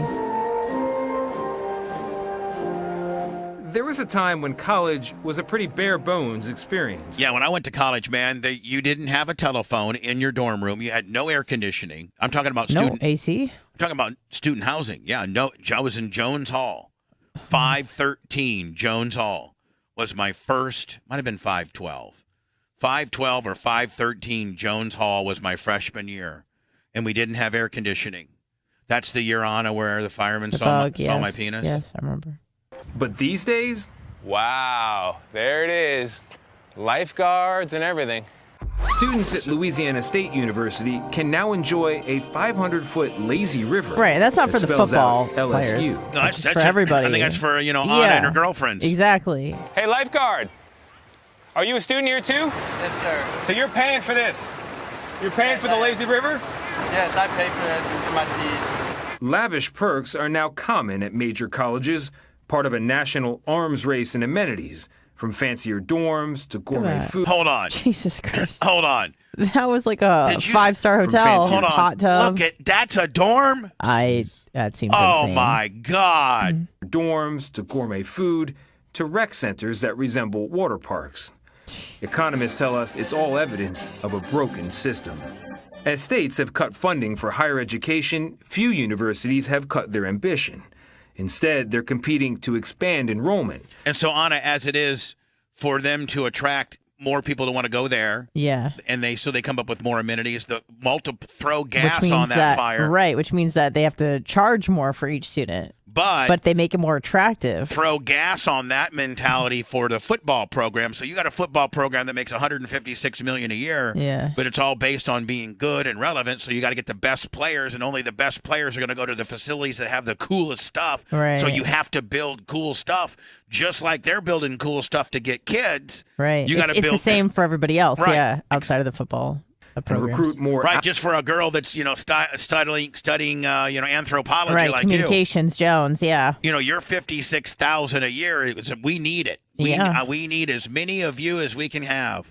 And if you go and look at UCLA and they got facilities like this, that's cooler. And USC's got facilities like some junk ass stuff. You're going to UCLA, absolutely, or at least trying to. Lazy River don't pay for itself. Out of state, and international students who typically pay much more for the same education. And as a result, at big state universities all over the country, it can get harder and harder to actually find students who are from the state, including here at Penn State. Hey, sorry to bother you. I got a quick question. Raise your hand if you're from Pennsylvania. One guy? Where are you from? California. California? Where are you guys from? China. Long Island. Houston, Texas. I'm from Los Angeles. I'm an international student. Really? From Rome. So what? How about that little shorty sitting beside you? Yeah. From Rome. So what are colleges doing with all your extra money? Some building lazy rivers. Yeah. Condos. Wasting it. Some of it goes to teaching, of course. Not enough of it. But most does not. At LSU, while students enjoy the new lazy river, Some of the academic facilities are showing their age. So the library is the focal point of the quad, but would you say it's the focal point of school funding? Absolutely not. People don't go to the library anymore. That's the problem. They need to. 1,000 bits. Like a loser. I think if anything, it's kind of been neglected by school funding. But I mean, do you even need to go to the library? Can't you just look up what you need on the internet? Just a good place to study. LSU senior Catherine McKinney. Yuck! I only went to the library last. I was desperate if I had to go to the library. Yeah, last minute. I mean, I didn't have anybody on my floor that had taken that test before. But I would spend 2 weeks trying to find somebody who had the test before I would go to the library. Set a study. Took us on a tour of what she says are her school's questionable priorities. At the library, we saw some of the building literally falling apart. The tuition and fees have doubled in a decade. Correct. And the library has water in Look the at this filthy ginger basement. She's cute. And rugs from another generation. Right. But you have a lazy river. Oh, we have a lazy river, so maybe I should just go relax. Louisiana. Or we got we got a good football team. But here's the problem. Then you're breeding kids that are used to being given all these amenities and a balcony with a hot tub and a lazy river, and they go out in the real world and they're like, well, how come you're not giving me all this stuff? You're exactly right, 100%. Yeah. And we're giving that that entitlement early, like as part of their education comes. Yeah.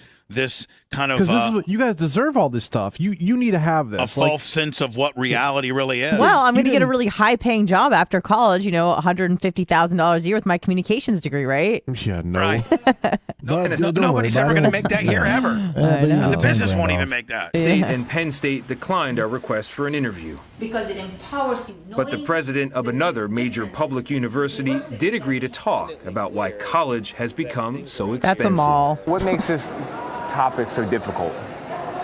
Because there are no good answers and no good solutions right now. Renu Couture is the president and chancellor of the University of Houston, where tuition and fees are more than 5 times higher than they were just a couple decades ago. She's also one of the highest paid university presidents in the country. Yeah, well, that's part of the problem too. Right. Yeah. Right. Texas A&M, man, guy makes nearly $2 million a year. Penn State guy makes about $2 million a year. Group whose salaries have grown along with the cost of attendance. Why couldn't you leave the classrooms a little bit old and keep the services a little bit scaled back and just keep tuition and fees and room and board down? Well, I'm glad you aren't a university president because you want to come to a facility, you want to come to a place which feels cared for. How are you? I'm great. As long as university presidents continue to be as ambitious as you've been, students around the country and here are going to walk out with a degree and an experience, but a boatload of debt, a record amount. So how does that cycle? Not anymore. She doesn't care. She's making $2 million a year. Yeah. Wait, can I just see what she says? Oh. Yeah, I wanted to hear. Yeah, I wanted to hear her answer. Send it back to me. We'll open up with it. Okay. Okay. All right.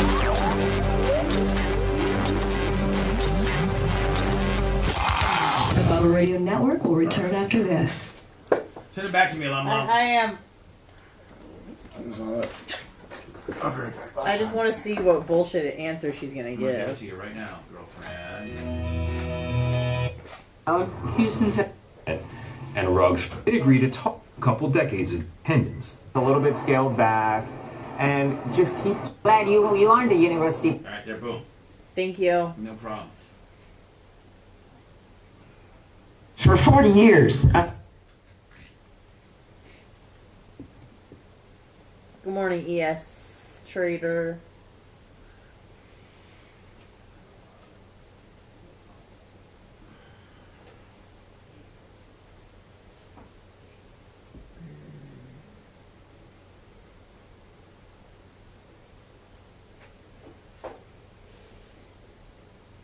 Good morning.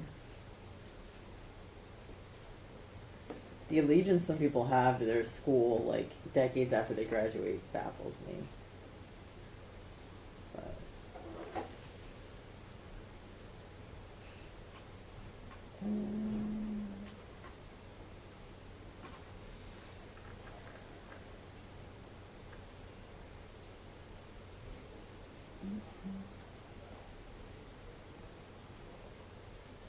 Hey, little flies! You just started fasting. When are you? When did you start your fast? Just this morning? Your body adjusts really, really quickly to fasting, by the way. So, yeah, it sucks for like 2 or 3 weeks, but then it's fucking, you're good.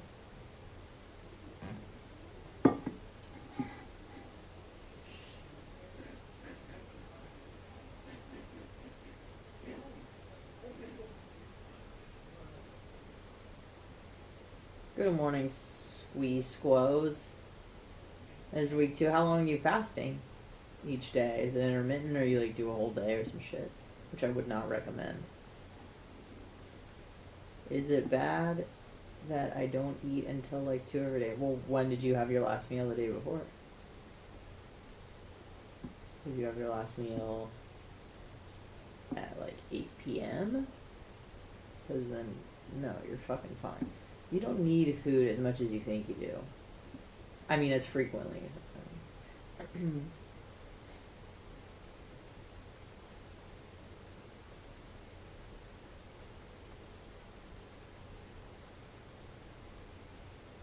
But yeah, donkey teeth, that's disgusting. And maybe they're extra tasty. Alum closed 5 p.m. Thursday to 5 a.m. Saturday. That's only 12 hours. Oh, Saturday. Oh, I'm sorry. So that's what, 36? I mean, that's a bit much. But, whatever.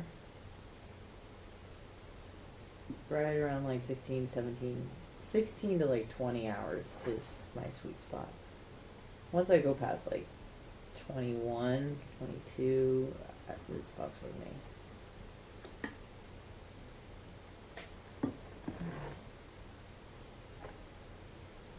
Especially if I'm like exercising. Maybe if I'm not exercising, I'd probably go longer, but got a nice pump yesterday for job. Fell asleep in the sauna. I'm like, oh shit, I could probably die. I lie down and I started like going in and out of consciousness, and I'm like, oh shit, I'm gonna fucking burn up. 8 hours without food? Oh, great job. Nice job. Yeah. This 3 meal a day bullshit is a fucking lie. You don't need to.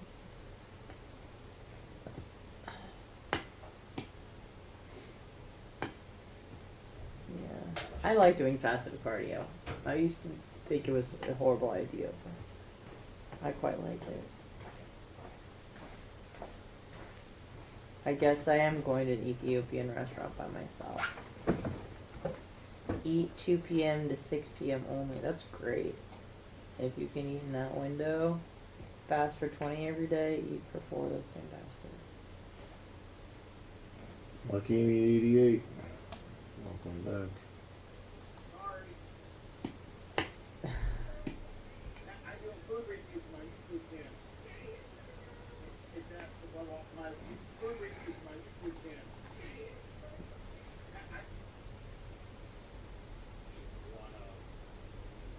Stick it in my ass.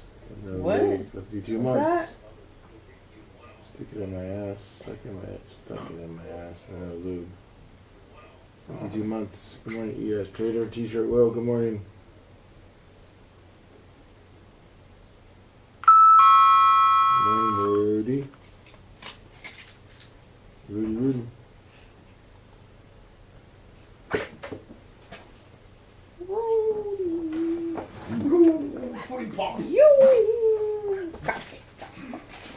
He's like a dog howling. Sometimes Bella will howl like that. That's how Cosby did it. She's fucking Pitbull Laboratory. I mean, she's stealing the show. People love Bella. Yeah, they do. Love the comments. Love Bella. Love more chicken sounds. Video's doing well.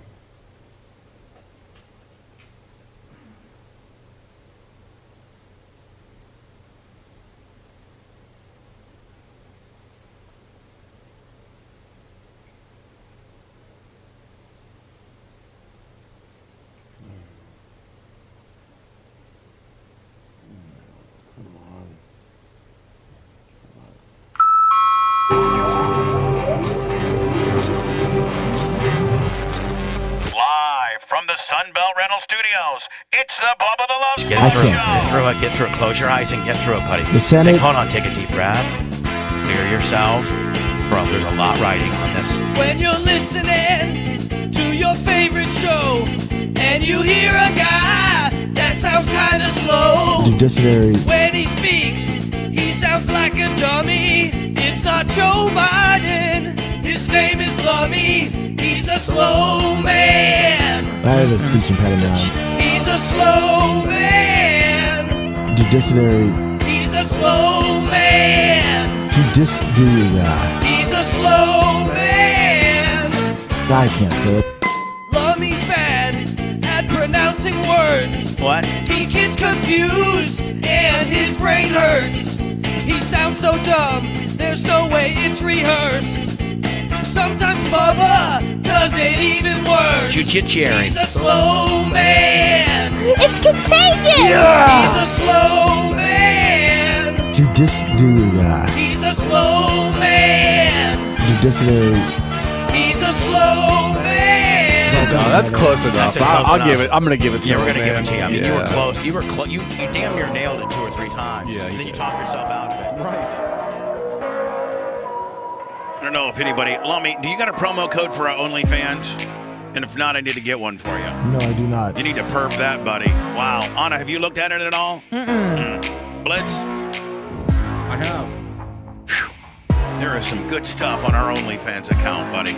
New stuff goes up daily, not new stuff, old stuff that we're pretty much taking all of the old Bubba Raw that we can. There's some limitations. Pop rock in the vagina. Shock in the vagina. Calling the vagina. A lot of things involving the vagina on our OnlyFans account. It's OnlyFans at the Bubba Army. Check it out if you can. Anna, one of the high spot is what the president of the University of Houston said when the guy threw out why didn't you scale back? A very poignant question. Fees and room and board down. Well, I'm glad you aren't a university president because you want to come to a facility, you want to come to a place which feels cared for. How are you? I'm great. As long as university presidents continue to be as ambitious as you've been, students around the country and here are going to walk out with a degree and an experience, but a boatload of debt, a record amount. So how does that cycle break? Doesn't it break by someone like yourself saying, Tony, no more? I'm not going to do it? You are telling me don't be ambitious for the sake of your students. Don't be ambitious about them graduating. Don't be ambitious about them learning. Why am I university president then? I am dead focused on a student's success. We look at holistically what students need and what more we can do for them, because at the end of the day, we need more graduates, more college graduates. Yeah, you and do. Chancellor Couture was courageous enough to Didn't sit answer down at with us. A all. longer interview with her is going to be on our website. And we want to underscore that this is not an issue that is unique to LSU or Penn State or the University of Houston for that matter. LSU, by the way, claims that every project on campus, including the lazy river, which they call a leisure river, supports the educational environment. And all the schools we spoke with blame state funding cuts for causing higher tuition and fees, and they argued they are no more expensive than their peers. But that is true, but also part of the problem. It's the competition between these schools They're all for rising. the full tuition-paying students. Her answer was, I don't care if they have a ton of debt. I need more students here. So, Right. That was her answer. Yeah. That was her answer. I don't care. Our goal is for you to graduate. Yeah, I need After that, more. who cares? I need more graduates. Which, fair enough. She's not forcing kids to go to the school. You don't have to pay. That's leading to these fancier amenities, focus on reputation, enrollment, and prestige, not affordability. I appreciate the university president sitting down with you and speaking so candidly. Yes, but I give it to her for I mean, that. if you've paid 3 college tuitions, Yes. and in our family we have, right? You want affordability, and Man, you got to be loaded to send your kid to school Yeah. if he doesn't qualify or she doesn't qualify for any grants or loans you've got to be loaded. Yeah, because what's Loaded. happened is not only the inflation of the dollar, but the inflation of a degree. So now that everybody has one, they're less valuable, and so you can't do anything with it. The whole point of a college system back in the day, like a long time ago, so like the big CEOs and the top company guys would all, go to a good college. And you could just get a bachelor's and get like a stellar job and based buy on a home. And that's why there was this disconnect, because my parents' generation was like, the only way to succeed is for you to go to college. So, me and my friends and my generation and generations younger than me were like, all right, the only path to success is getting a college degree. Well, guess what? Now you have all this debt and you can't even get a job. Yeah, I got debt and I didn't. Or you're working at Starbucks still. It's like, what's the point? Mm-hmm. Well, my mom and dad, they put an end to my college career, after the third semester. Yeah, that's a little different. And Tara forgot to intercept my report card one time. I used to pay Tara $20 to intercept my report card. And then I would just, whatever. You forget to pay? Yeah. No. But then, my parents wouldn't see my report card. Right. And they wouldn't know that I was screwing around. Because I would get I'd attempt 15 hours in a semester and I'd pass 4. And that's just, you're wasting your money at that point, are you not? Yeah. I mean, you're completely blowing your money. Yeah. So I eventually just, saved them a whole bunch of grief and just quit. It was the smartest thing you ever did, Yeah, Bubs. Man, I college isn't for me. It's just not me going to a classroom and sitting there for an hour. I'm not wired that way. Yeah. Some people are and some people aren't. You know what I'm saying? I'd rather, honest to God, be at oil change place, changing oil. Ugh. Seriously. I know. I believe you. I mean, I don't know. I can't. I loved college, but I can learn, and I'm smart at what I like. Mm-hmm. But I'm also, trying to be a little bit practical here and say, I don't know. I'm not a 9-to-5 guy. I don't know what I would be doing if I wasn't doing this. Because I've never really in my adult life done anything other than this. Right. Let's assume that your sister had intercepted all of your college report cards and you were able to graduate. What would you have done? I would have gone to Warsaw, Indiana, and try to be a teacher, like a PE coach, or I could see that, and try to coach football. Okay. Be high school football coach. I could see that. That's what I would want to. That's what I would want to do. That, or I would have gone to Explorer Van, which my buddy owns, and try to be a supervisor there. I laid carpet in vans during the summer. I worked for the Warsaw Park Department at the summers of my 13, 14, 15, 16, maybe 17. No, 13, 14, 12, 13, because you had to get a work permit. So 12, 13, 14, 15, and 16, the summers of those years, I worked at the Warsaw Park Department, mowing, all that kind of stuff. And then I quit the summer of my 16th year because the guy, Dick Hammond, was the biggest dick ever. And Steve Kessler, who owns Explorer Van, said, come on out and work out here till you got to go.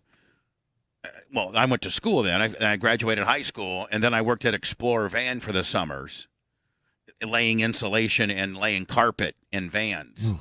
That sounds horrible. It was tough work, but But if I would have graduated college, if I couldn't have been a high school football coach at Warsaw, then I would have gone back to Explorer and then just try to work my way up. And be like, and I also have a lot of charisma, and I think I could climb the corporate ladder pretty quickly. Like, I'm just telling you right now, I think I could go be the manager at McDonald's and within 2 years be like a regional guy. For real. I think so. Because I would show up every day and I would fry you got the hell great work ethic. And I would fry the hell out of those hamburgers. I mean, like, I'm not lazy. No. And if and if my job was to work the French fryer, the drive-through, I do it I do it well. I do it with good personality, and I do it with being polite and showing. Hell, you can advance yourself in the corporate ladder just by showing up every day and acting like you're engaging and interested in the product and want to and be a company man. I think I could. I think I could go from frying hamburgers to at least being the manager of that store within a couple years. And then if you're a manager of the store and your store does good and you run a good store, then I think you maybe get a couple stores. Well, you'd have that new invention down pat. What's that? Frying hamburgers. You know what I'm saying. Anna, you wanted a little yes. little tip of my This comes out today at noon. It's a cannot special wait. Bubba drive-through food review. I want to see it. I drove by that same place yesterday, and I was like, oh, I should stop. I got to tell you, Blitz, the ice cream, the original glazed donut ice cream, soft serve ice cream, is pretty strong. Oh. It's pretty strong. All right, let's do it. Yeah. After the fitness expo. I'm just telling you, on your way to the most nutritional after protein bar Yeah. and all that kind of stuff and how All that organic BS. Yeah. Go here, buddy. I got to It's called tell you. balance. It's one of the highest rated things I've ever rated. Ooh. It's pretty goddamn strong. And the waffle cone is supposedly made with the don't even. batter of That's what they said. Shut up. Anna. Don't. It's to die Don't for. bust me up. But the only thing, and I'm not trying to give you the payoff here, but the only thing is, your palate isn't used to that flavored of an ice cream, whereas you don't have a reference point. Yeah. So, like Anna, if I said, here's some, Oreo chunky ice cream. Right. You kind of got a little cookies and cream. Yeah. I know what to expect. You got a real good reference A as good to, baseline of what you should be getting. right? Or here's double Dutch chocolate or whatever. Yeah, double Dutch. Well, you're like, okay, chocolate. Okay, I got it. I can rough it in what it's supposed to feel, and then you eat it, and you're like, oh yeah, that's right. great. Yep. We don't know what Krispy Kreme original glazed donut ice cream tastes like. We don't have a reference point. No, we do not. And it kind of like freaks you out a little bit because you're like, okay, does it taste like the donut or I don't know if it really tastes like the donut, but it is good as hell. It is good as hell. Here's a teaser of what comes out today at noon on our YouTube, all with our new sponsor. Fill up JPK Night Hummel. There you go. That's our new sponsor. Fill up JPK Night Hummel. Philip JPK Night Hummel. M. Light Shyamalan Hummel. It changes every time. Hey. Now, I will tell you this. On one end of the spectrum of the worst drive-thru experience I've ever had is I Call You the Police. Right. Burger King on West Shore. This is the best drive-thru experience I've ever had. Watch this. By the way, Blitz, my mirror hits the drive-thru window. I didn't quite gauge it. Oh, no. Listen. Whoa! Oh, Jesus. I was trying to get as close as I could. Watch. Listen, watch. Whoa! Sorry. So you think maybe she'd be mad as hell about it, right? This woman, I don't know who this woman is, but she is the all-time greatest drive-through personality of all time. Hold on, do you order in person? No, I ordered. I Okay, didn't okay. want to show everything. Okay. Yeah, I ordered. Okay. You wanted the original glaze. I do a food review for my YouTube channel. Hey, YouTube. Now, isn't this so refreshing as to what we usually She's get? not running away. Which this probably shows you that this fine woman is an outstanding citizen and is not in any way, shape, or form been in trouble at all. Not hiding from anything, right? A lot of them are like, man, don't put me on camera. And she's just confident. She's friendly. I love her. Love this girl. Food review for my YouTube channel. Hey, YouTube. It's at the Bubba. My YouTube channel is the Bubba Army. Now, hell, Bella, she just loves people and she goes crazy. Doing. We want a waffle cone and that's nice. So I give her the sticker and No way. Yes, Anna, look at this. I give her the sticker and she's like, put it on the window. I'm like, what? Is your dad on this place? You want to put it right there? First, my little T-Rex arms, I can't quite get it straight. You should be close enough. My bad shoulder. Damn, look at that hot dog popping out of my neck.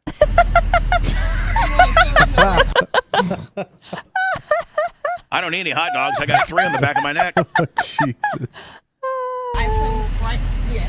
Yes, ma'am. Thank you.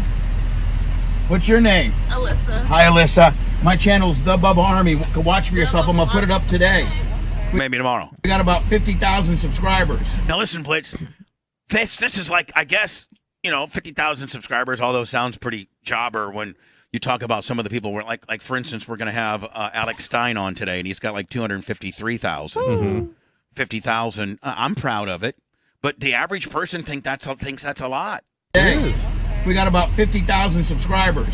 Oh, okay. Period. Now, isn't that amazing that you could Yeah. be like, one of the most legendary radio personalities in this town? Nobody knows you, but man, you tell them you have 50,000 subscribers on YouTube, and they're ready to, drop the panties right there. My YouTube channel started soon. Well, I'll promote it. What is it? I don't have a channel yet. It may be called your name. Well, how about I come back in a few weeks and you tell me what it is? I'll promote it for you. Cool. You probably should come back tomorrow because we're going to have the dog bone starting tomorrow. The dog bones tomorrow? Yeah, I got my dog. She's driving me crazy. I see her. Bella, say hi. Say hi. Oh, now Bella wants to she starts whipping that damn mutt tail of hers. Oh, she's excited. Come here. Come on. She's a puppy. Let me, am I white trash? Oh, yes, no, not at all. yes, Bubba. I am. I'm straight white trash. Look at. Please pet my puppy. Your pit bull Labrador My mix. pit bull Labrador. You want to come in? They're so sweet. All right, Bella. Now she's pissing me off. He's like, oh, jeez. Bella. Come on, Bella. Get Bella in the back. Get in the back. Get in the back. Now, what do you think's coming next? The chicken. I promise you the chicken's coming. Oh, yeah. So, later today, it should be up. Oh, yeah. And I got that. Oh, yeah. It's so Damn, I should have good. stopped yesterday. That does look Blitz. good. Blitz. I don't ever tell you to do Eat it. Oh, my God. I might make a trip there this weekend. Eat it. I want to watch. May I have a spoon? Yes, of course. Crick didn't get a waffle cone because they didn't have Blitz on the ordering process. She says that we have one cone left, so I took the rest in a cup. She tried to hard sell me on a shake. Oh, yeah. Thank you so much. Thank you for being the best. Bye-bye. Oh, man. I just want to see you eat it. Yeah, eat it, eat it, eat it, eat it. Oh, look at that bite. Oh. Oh, wow. Daddy looks happy. Because it's melting. And Blitz. Got some on your chin for later? Here's the best. What's that? On the waffle cone, as it gets lower, it gets denser. Oh. Shut up. So, it's not like hollow. It has more layers to it as it gets lower. It's so It gets good. thick? Yeah. Yeah, it gets thick with 142 C's. Yep. I can put it on their nose. Watch. Ready? Then I eat it. You're white. You're white trash when you share your ice cream cone with your dog. I think that's pretty much. Order of operations is important. Yeah, Right. I mean, Yeah, And you you're want her doing to it the be wrong eating way. poop after the cone, not before. Yeah. Oh, that looks good. Because I'm not used to. my whole life. You sit on the side of a Has been road. reduced to rubber chicken. Eating Eating ice cream in your car. This effing rubber chicken. It just haunts me everywhere I go. It's kind of like a papa. It is. That looks so good. Because I'm not used to. And it's her. She steps on it. Like I she's not even know. trying to chew it. Bella is stealing the show on my food review. Here we You go. want to lick? This is straight white trash. This is straight white trash. Not a lot of people can pull this off. No, No they one can't. should pull this But off. I think I can. I think I pull it off quite nicely. You know all white trash eat after their dogs.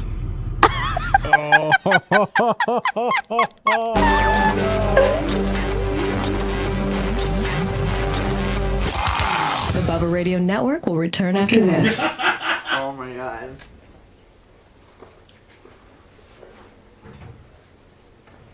I keep losing this. Blitz, I love you to death.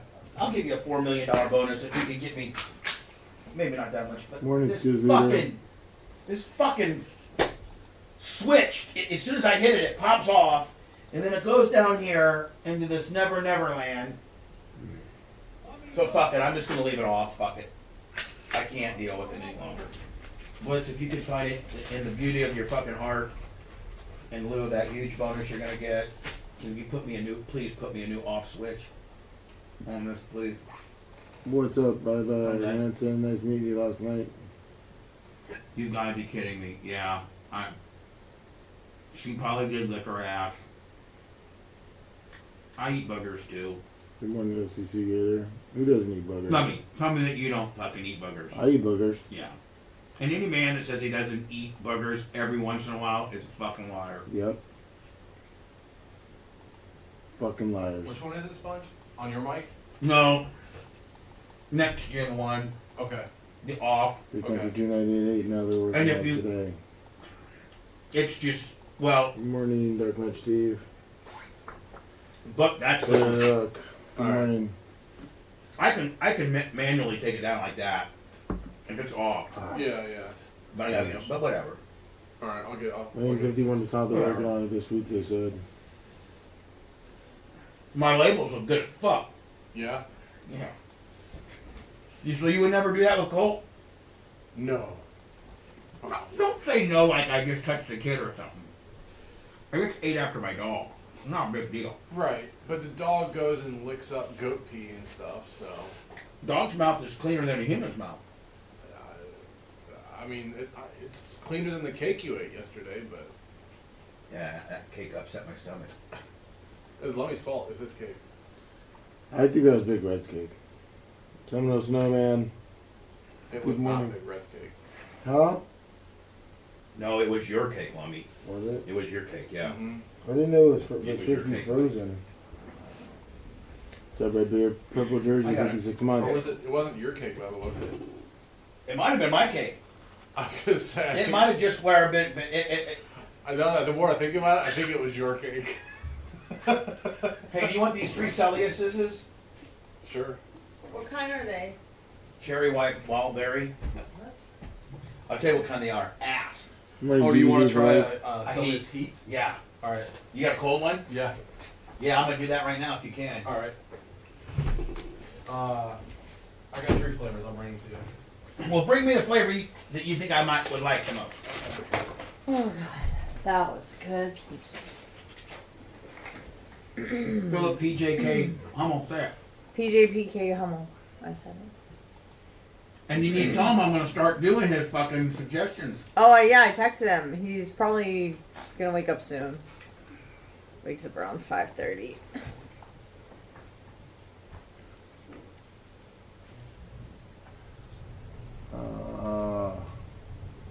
I think you put them on. RC Hellivan, check your whisper. Sammy Speed 100, good morning. Gary Busey is a toucher.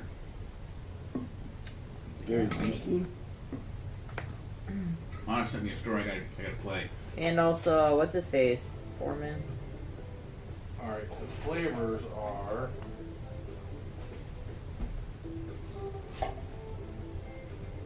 Mango Tango. Mango. Strawberry Dragon Fruit. Ooh. And Orange Sickle. They all sound pretty good. I'm thinking, what was that first one? Mango Tango. Now, what one would you suggest? Honestly, I haven't tried. I think I've tried one. Go creamsicle. Creamsicle. The one, Orangesicle is the one I thought you would like probably. Oh, Orangesicle, whatever. Think it might be too thick? Twitch. I don't think so. Right. YouTube. Can I try a little bit though? Yeah. You try it first. You try it first. If you don't think I like it, then. They can announce it. Woo! Here you go. I am. Hey, ears. You try it though. Yours count. You'll like it. Good. How Which many? is like my mom. He knows what I like. And it's what, 300 milligrams? I think so. Can I see one? Oh yeah, fuck yeah. Actually, that one tastes pretty good, and I don't like orange drinks, but that one tastes pretty good. It's pretty fucking good. And it's what? It does taste like a fucking orcicle, like it does. Creamsicle. It's good as fuck. Yeah, it is pretty good. Anna, do you usually like creamsicle shit? Yeah. You like this? Good. It's got essential herbs and vitamins too. Herbs? Yeah, herb dean. Nice. I like herbs and Exactly, vitamins. Oh, my hair smells good. It's got herbs and vitamins. Herbs and vitamins. It's Friday. I can't wait to get the fuck out of here. Wow, so God, I hate this fucking place.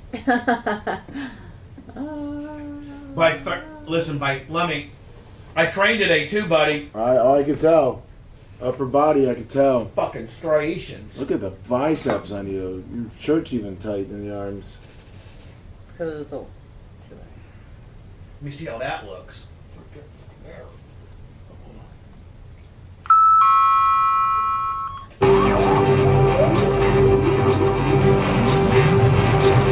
Live from the Sunbelt Rental Studios, it's the Are you Bubba going the Love cowboy Sponge shopping? Show. I think we got to buy you a hat, Belt buckle. a pair of jeans. Yes.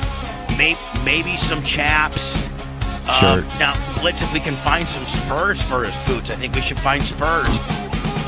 Dr. Dan shopped for some new threads at the Western store. He grabbed clothes off the rack like Rodney Dangerfield in Caddyshack.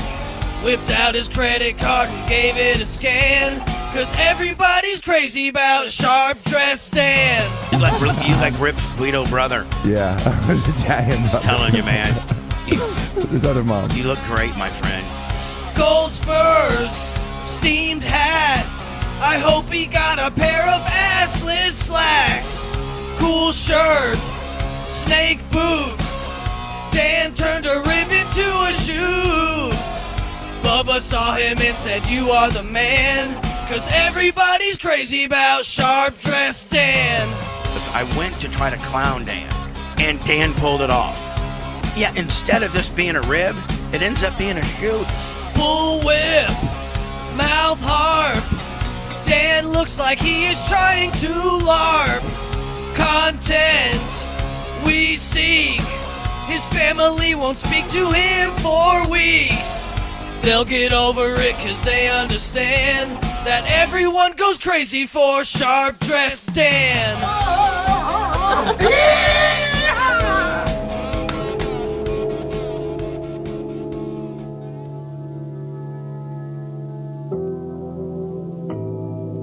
Live from the Bubba Light Studios, it's the Bubba the Love Sponge Show. Later today at about 3:30, when Dan gets done haggling with the Cadillac dealer, and surgery and office and all and lawyering and all the things that Dr. Dan Diaco Esquire does in a daily deal.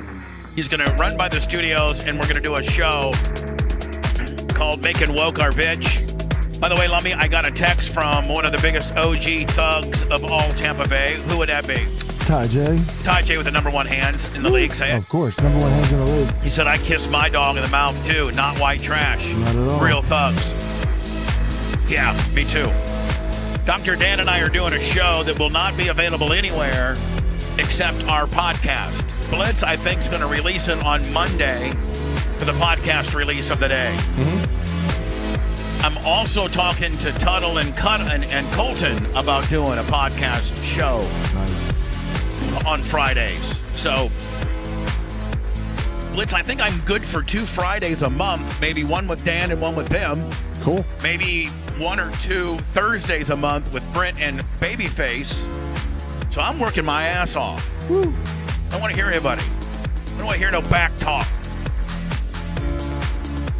We all need to work our ass.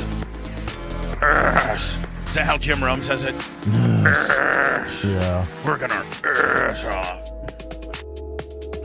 Today at noon, my Krispy Kreme, the new Krispy Kreme ice cream food review, sponsored by Philip J.K.L. Morgan & Morgan Hummel. That's him.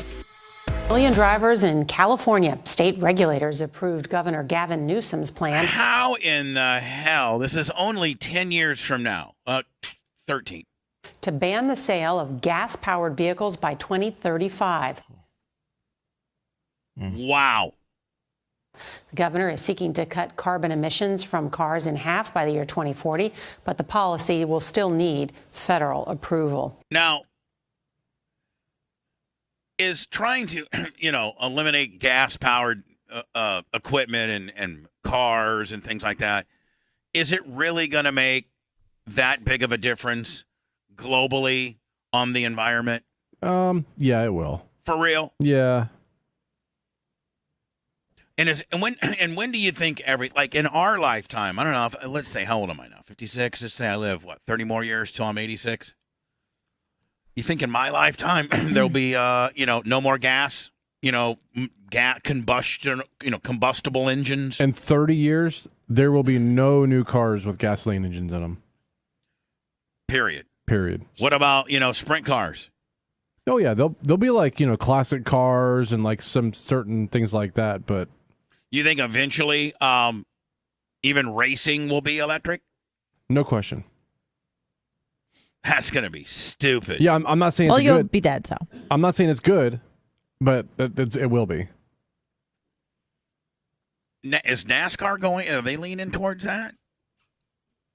I mean, have they R&D'd it? They're R&D'ing it, but nothing yet. I got into this YouTube Lummy, as I was researching for our guest today at 9.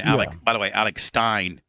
Most recently, just Tucker did a thing on him. Yeah, his little sit-down one-on-one thing. And Alex Stein has about 235,000 subscribers on YouTube, and he goes to town hall meetings and school district meetings, and he causes all kinds of craziness. Yeah. And supposedly, Lummy, I don't know if I believe you or not, but you said that he actually is familiar with me. Yep. No, for real. Yeah, you can ask Rhett. He comments on your chicken review. He loves it. Hold on. On the chicken review. The chicken sandwich review. So you're going to try to tell me you're going to be able to find a comment Yes. from my chicken sandwich review from him? Yes. 100%. Do it. All right.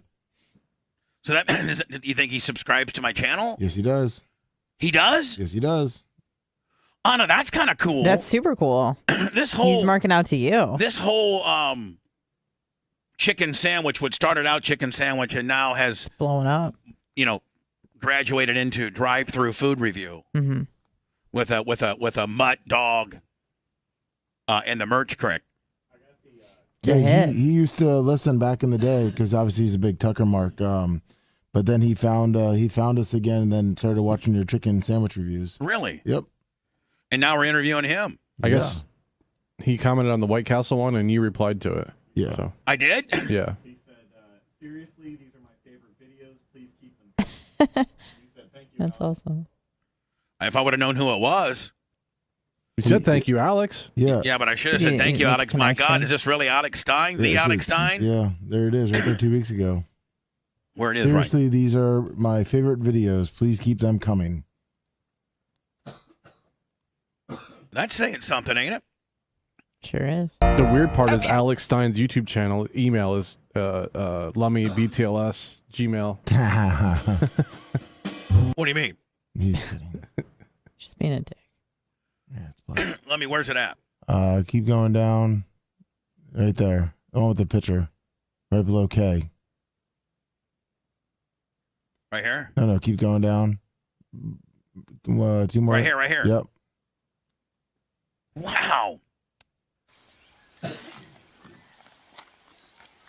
And this is his channel, 235,000 subscribers or so. Yeah. We'll be having him on at 9. And you said he used to listen to the show in Orlando? No, back in the day, like when you had Tucker on. On the Sirius XM days. Do we have my Tucker Carlson? I wonder if he's seen my Tucker Carlson interview. Oh, yeah. He used to listen when Tucker was on all the time. Oh, he did? Yeah. Phenomenal. Any response from Rolo? Did we do good there? Or is that going to get us to I already spoke to Rolo right after the interview. But I don't want you to say I don't want you to say the podcast, but you're talking to another one. Yeah, I followed up with. Don't say it. I mean, don't say the name of it. No, I won't. I've tried to follow up with them yesterday. I haven't heard a response, but I reached out to some other people as well yesterday that I think you'd be interested in talking to. And it's just a building process. Yes. Right? Mm-hmm. Here we go. Yes, Queen. From the executive producers of Hillary and Chelsea. How can they be the executive producer of their own reality show? That's stupid. Get the money? And TV executive producer means who pays for it. Yeah. Oh. Just the money. Inspire us to be bolder and braver. Leadership doesn't look one way. It's a giant rainbow. You're not gonna break me down. You'll get worn out before I do. Women who push us outside our comfort zone. You got this. Is this like a pro-woman kind of deal? Is it girl? Course. Is it Called gutsy. Girl power? Yes, gutsy. And make us laugh. I'm in Laugh. deep Georgia, and they might have never met a Muslim. Or they don't know they have. Or they don't know they have because we walk among you. Oh, that's a high spot. Candid conversation. Wow, she looks horrible there. She's old, dude. You have had a marriage that's been on public display. Have a marriage that has been on public display since the beginning. You said the gutsiest thing you ever did was stay in your marriage. That doesn't mean that's right for everybody. To throw someone's life away when people really do make changes. I just believe in second Hey, chances. I did some stuff in my marriage too that wasn't for everybody, but I certainly got thrown to the curb for it now, didn't I? You should be on the show. What's that? You should be on the show. Yeah, I'd be like, man, I'm glad your sex controversy kept you guys together. It didn't keep us together. I lost everything. On this documentary that I might be coming out, I don't know if it should be called what I'm going to call it, Blitz, or the wrong side of a sex tape. Mm-hmm. Chances. My mother needed rehabilitation, not prison. Your survival is your power. Chelsea looks like she's never been in look at Your survival is your power. Someone say to me, "You're not good enough." Oh, I like old girl doing some curls, Blitz. I like that. Mhm. You're not good enough. Not horrible form. Right. Absolutely. You might as well not even be doing them. Someone say to me, "You're I mean, if you're not going to take the bar all the way down, do you just not see it? good enough. I mean, no, Yeah, they cut away. hold on. Good enough. Yeah, I don't think she does either, but you can't tell. I think she 3/4'd it. Probably, but Because you have melanin. That all the way down, and then that last 5% is where you get your gain. Yeah. That's where you get your full ROM. Yeah. How dare you? I have a master's in whites. I just want whites to get a GED in blacks. Shut the F up. Now, you stupid bitch. Could anybody? Black people run culture, by the way. Like, they set the tone for everything that's cool and trendy in our society. No doubt. And black people would not even say otherwise. But why has it been open season on white people? Because it's easy, and we're weak. And then now hold on, and listen, I'm not trying to cause no problems here, but multiply that times 3 if you're a man. Mm-hmm. If you're white and a woman, okay, you get looked at as at X. But if you're white and a man, and straight, then it's X you gotta be gay. minus 3 because we're that much more guilty of stuff that maybe us white guys aren't guilty of, but we're automatically the bad guy. And the way that and African Americans and everybody Mexican everybody other than whites, everybody other than whites are going to say this. Well, it's been pro-white for however many hundreds of years. We're just finally evening it up. No, it hasn't. And that wasn't on me. Right. That's the more important point. What my ancestors Has nothing to do with you. have nothing to do with me. I don't know that if in my family, if I derived from anybody that ever owned a slave, I don't. Right. Just because you're 41% Nazi doesn't mean anything. Oh, I'm sorry. 38% German. Oh, I'm sorry. 38%. But I don't know what my ancestry did. Probably beyond maybe 2 grandpas. I don't know, and I don't know. But every white guy is treated like your grandfather had slaves. And try being a quote unquote regular white guy and getting into college. Yeah, and listen, my family doesn't sit around the dinner table and talk about how cool it would be to have slaves or to talk about any like that. That's not in my bag of tricks or anything I want to talk about. In fact, I try to look at everything objectively. And I mean, how many times have I stood up for an African American that, is getting railroaded, or, I'm one of the biggest advocate of all the African Americans trying to save the Jackson House. The Jackson Coleman House. Yeah. The Coleman House. The Jackson roaming house. I mean, like, listen, every one of us, white, black, Mexican, Chinese, every one of us is guilty of saying something racial in our lifetime. Oh, me. No, something that wouldn't jive in. You've said things about epileptics. But everybody has said something that could be misconstrued as being. Oh, yes, no doubt. That can be misconstrued. Everybody in private has said something that wouldn't be cool in public or on the radio. Which is why you leave it in your private life. Right. Well, you try. Yeah, or try. I mean, even when your best friend's blasting your wife, you try to keep it private. Sorry but, about that. I didn't mean to bring that up. But, like, all of us are guilty of saying something privately in our life, whether you say it a lot, you say it frequently, or you've only said unacceptable things a few times. It doesn't matter. It doesn't mean that we have to knee-jerk now and go so far over the other way that now it's not fair for white guys. Like you are instantaneously looked scoffed at, if you will. You got to go trans, Bubs. That's how you get out of it. You can do it. Even that's a knee-jerk deal right now. that it's just like we just got to get back to being real. Yeah. In this, and we live in this absolute la land where guys can be girls and girls can be guys, and it doesn't matter. Here's the bottom line: is that society now, you don't have to accept no for an answer if you don't want it. Little Johnny, you're handicapped, you're in a wheelchair, and it's been told to us that you want to score a touchdown. Well, no, you can't. You can't, little Johnny. You can't, because you just can't. Little Johnny, you were born with a penis, and you're, a decent athlete, but not good enough to be on the boys' varsity swim team. But you would be killing it over on the girls' swim team. So, little Johnny, you can be a girl if you want. You can. That's no big deal. You can be a girl. And you can go over there and kick ass. That all is derived on the one premise of society doesn't know is not an option if you don't want. Now, if you're just a real average thinking person, you're like, well, listen, I'm a boy. I'm going to stay a boy. I'm going to live my life as a man. I'm going to do manly things, or at least things that I'm going to compete with other men. And whatever sport or hobby I decide to do, I'm going to do it as a man. Mm-hmm. Nope. Because society won't tell you no anymore. Society, the school board, doesn't say when little Johnny and little Johnny's parents walk up to the microphone on the school board meeting and say, little Johnny needs to be accepted into the girls' school. We're sorry, Mr. and Mrs. Little Johnny, but no, we're not going to allow that. Oh, no, man.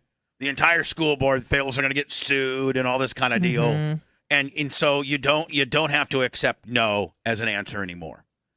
Little Johnny gets what little Johnny wants. And little Sarah gets what little Sarah wants, including not having to be little Johnny or little Sarah.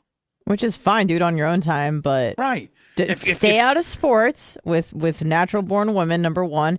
And number two, don't try to dictate language and have this control over how everybody needs to talk. Right. if you ask someone to do something and they do it, they want to comply because they're polite, no problem. But if they don't, you can't say this is hate speech or demand people speak the way that you want them to speak. That's insane. And the other thing is get a grip on your life. Like words that are written by an artist should be able to be emulated and spoke in the way they were written, regardless of your ethnicity. If an African American uses the N-word in their lyrics, and you're a white guy and you're singing that guy's lyrics, that should be fair game. And you're not putting your own little words in there. You're singing the lyrics the way they wrote. they wrote it. That should be fair game. That should not be a problem. No. At all. Now, if the African American did not write it that way, and you've inserted it, that's a problem. It is absolutely ridiculous. I can't even wrap my head around the world that we live in now, and more importantly, where are we headed? Like, I don't see this getting any better. It's getting worse. And the pendulum will swing the other way. It already has. Has it? Yeah. It's a trend. This is, yeah. What is it? It's a trend on TikTok where a lot of African Americans are pretty much saying that the white people should be eliminated. Wait, what is it? You and I both know that you are capable of enjoying the rain and frolicking freely without filming it and then posting it to TikTok.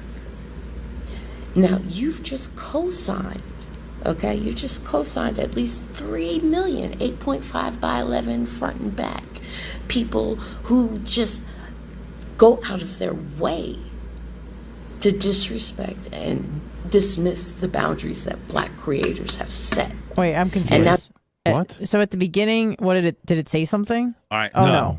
He's just running in the rain. Oh, okay. But right now it's a... No, hold on.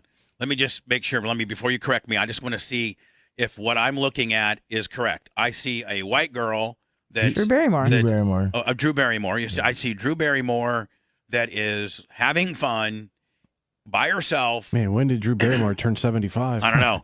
Drew, when did she get that? When did she get that long ass face? Yeah. Is she taking long face drugs? I think it's just bad. All right, but anyway, listen to me. Let me just see if I understand the story. This is Drew Barrymore. I didn't know that was Drew Barrymore, but it's a white. It's a Caucasian woman. Mm-hmm. She's 47. That is happy. That's in the rain. Yep. Racist. That's what I see. Mm-hmm. Okay, let me just watch it one more time.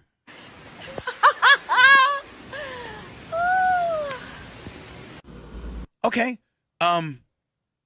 Is there a backstory that I'm missing? Nope. The Drew Barrymore is just happy to be in the walking in the rain. I guess Drew Barrymore can't post what she wants on TikTok, but this lady is perfectly fine to post what she wants on TikTok. And this African American woman is mad because Drew Barrymore is a celebrity and has quite a large following, and Drew Barrymore can't maybe walk outside of a building and she's a white and female. be a white female and that's living life and having fun and is laughing about getting caught in the rain. Right? I mean, that's she's been called a racist for doing it. Well, she is. But what? Hold on. I know I'm not the smartest guy here. I do eat after my dog. I am white trash. But what am I missing? Is this the NAACP building and she's walking out of there because she's happy to be gone out of there because she doesn't like that building? Or is there a backstory, or is it literally just Drew Barrymore? Those are actually black people's tears falling from the sky. Living life and having fun. It's her having fun. All right, let me just watch this again because I want to make sure that I do not miss anything. Have this thing I wrong. see. Okay. What is it? So, please tell me what I'm missing. This trend of going out in the rain and recording it, I guess, and laughing was started by a black TikToker. Oh. So she's taking it over and owning it as a white woman, and so she's racist because she does not she dismisses and disrespects the boundaries that the black creators have set. Oh, jeez. So if an African American creator has done a similar video, and I'm sure that the African American that did the walking out of the rain laughing deal wasn't the first person to invent that. How many people have walked in the rain and laughed? Is that even a white or black thing, or is it just a human being thing? Isn't that a TikTok thing to do trends like with the cranberry juice and the but if dreams? it started by a black person, you have to give them credit for it. Otherwise, you're being racist. I am disgusted at our.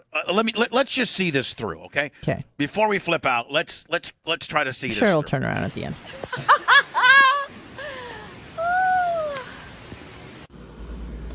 You and I both know that you are capable of enjoying the rain and frolicking freely without filming it and then posting it to TikTok. But why can't you? Why Well, can't she's gonna tell you here in a second. Now, you've just co-signed, okay? You've just co-signed at least 3 million, 8.5 by 11 front and back.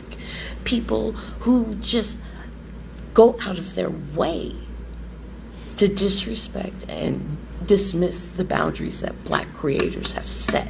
Yep. And now you're one of those people. Drew Barrymore is So- a racist. I guess my question would be, why? Why is it so important to all of you to treat us like we don't matter? I mean, it's pretty clear now that Drew Barrymore is a racist for playing in the rain. But there's a lot of things coming out now on TikTok that it's like they talk about eliminating, like, you're racist if you do follow what the African Americans are doing, or like I sent you like another without one. giving them credit. Or? Yes. You Yeah. sent me something else? Yeah. Well, you sent it to me again. All right. Because And I then guess there's also- in May there was a TikTok trend of black men frolicking around joyfully in a natural setting. So because I guess they invented frolicking around on the internet. So Now- anything you do, you have to give them credit for. I believe that's what I don't know she's the saying. language on this, Bubba, but I know that there's a lot of these videos now. Your ignorance is the prime example as to why you and the rest of the albino parasites that think like you are getting done. You fail to realize the wrongdoings of your ancestors. I'll give you this thing. Not all white people. Because there's some beautiful people out here of the Caucasus descent that have realized where they come from and what their people have done, and are actively being allies and working to heal the generational trauma that was put on your people. Oh yeah, you don't know. You don't know. You're traumatized too. Your people didn't only condition and enslave my people, but they conditioned and enslaved their own people as well. And until white people come together as a collective and realize that they have generational trauma that they need to fucking heal as well, it's where are we gonna go? Your ignorance is a bliss that. Huh. Oh. Oh, but you're just a white parasite. Albino parasite. Albino parasite. It's one of the nicer things I've been called. I'll take that all day. The Bubba Radio Network will return after this. There's like a big book now that it's about eliminating white people, and it's like a bestseller.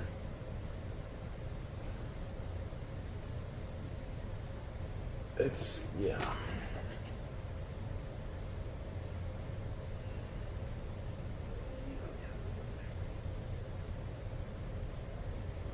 Oh man.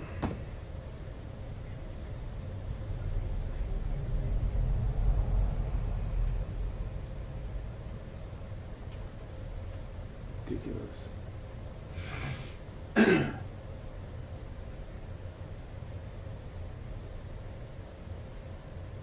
All this does is just divide, make us so much more unhealthy, and divide us, and just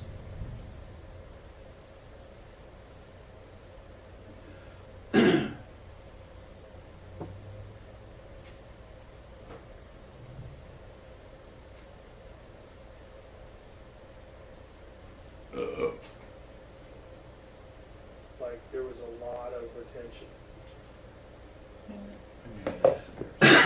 Yeah, Mark Zuckerberg. I'm not an albino parasite. Fuck you. You're African American. What am I? I have a beautiful tan. You? Percentage-wise? Like 1.8, I think it said. At least I'm in the game. That's right. 1.8, feeling great. No, I'm feeling it. I wanna. Ooh. One of your frozen McGillicuddies. Oh, no. You got some chicken from yesterday? He has a stroganoff. I got my beef stroganoff. Oh, yeah, that's I'm right. gonna go on up right now. Your hamburger helper.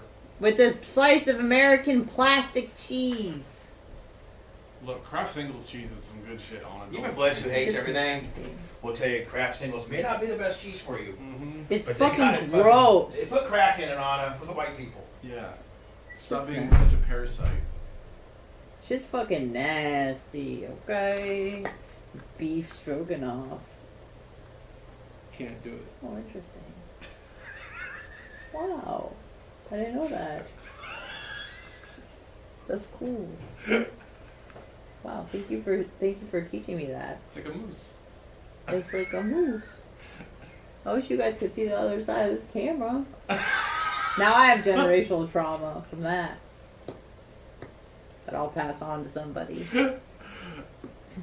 So, it is what it is. Don't mind if I do. We're going to the Fit Expo and then we're going to get some ice cream afterwards. I drove by yesterday and I saw a little sign in the window. I was like, I just want to stop so bad. But I said, no, I'm going to be mad if I didn't go with her. Plus, I didn't want to hold one. I was like, we get what we can share. Yeah, we can share it. Yeah. Good thinking. Do they just have regular cones? Or does it have to be a waffle? Waffle. Good morning, Super Grit.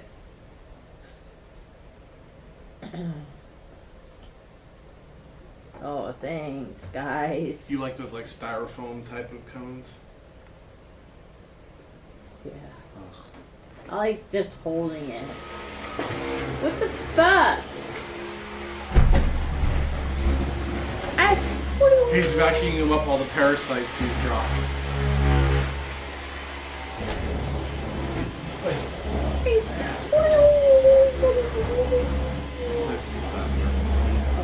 Talking about his area.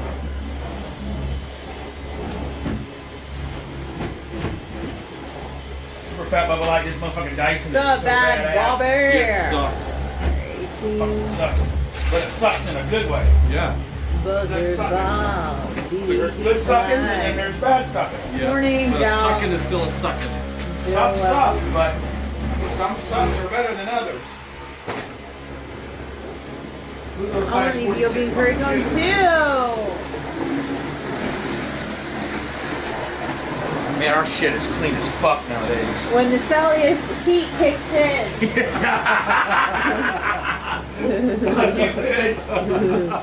Super John, hello. Oh shit, Liz, can you fix that? You broke it. You fucked it. I fixed everything. Morning, JV4. Yeah, no shit. Maybe you should stop making yourself so valuable. Stupid idiot. Oh, I just looked up 5 hours of how to do the computer processing. It's like, oh, so you can fix my stuff now? I had like that much of that Sirius heat in a cup. And you're fucking Jittery Jones. No, but I can feel it. Blitz, I just did something. Oh no, what'd you do? I didn't take the cheese out of the plastic and now it ends up being like almost yummy. Like a cheese dip. Let me go get me a fork. Wait immediately. It's like a cheese dip. It's a pocket of cheese dip. Look. Oh my god. Look. I see that. Pocket o' cheese dip, motherfucker, represent. Pocket o' cheese dip. Fucking. Parody coming in 3, 2, 1. Let me bring a fork to him immediately. I have to eat his cheese dip. His pocket o' cheese dip. Let me. I Let me. want a fucking pocket o' cheese dip. Yeah, let me. Pocket o' cheese dip. Pocket o' cheese dip. I got Alex Chris Stein coming up next. Alex Christine. I went to high school with a guy named Chris Stein. Oh, did you? He's an architect in fucking Fort Wayne now. No, why? That actually looks fucking good.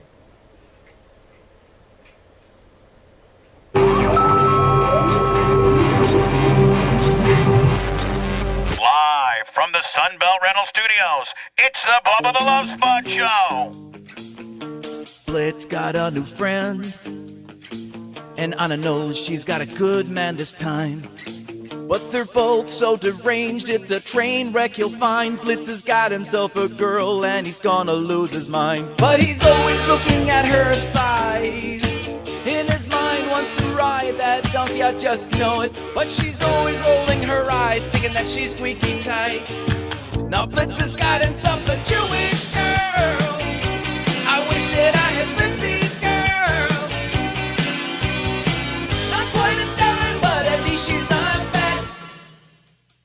plays along with her charades. Left from his mom's and even got his own place. Bubba feels really silly when they start acting new. He's gonna fire both their asses if they try to hide the truth. But Bubba's watching them from the side, and he's trying not to look at that donkey, I just know it. But she's always rolling her eyes, thinking that she's squeaky tight. Now Blitz has got himself a Jewish girl. I wish that I had Blitzy's girl. Not quite a dime, but she's good with her math.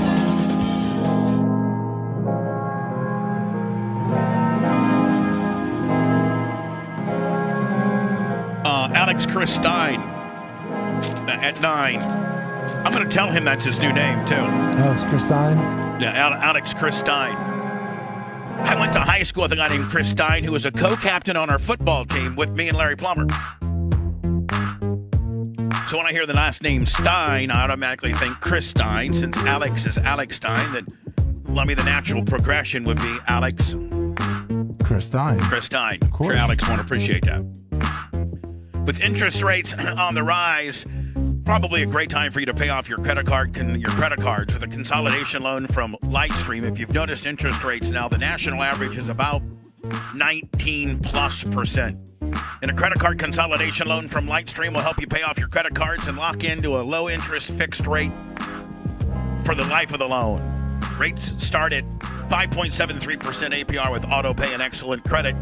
Plus the rate is fixed, it'll never go up for the life of the loan. From $5,000 to $100,000, you can get your money by later this afternoon with no fees, 0 fees.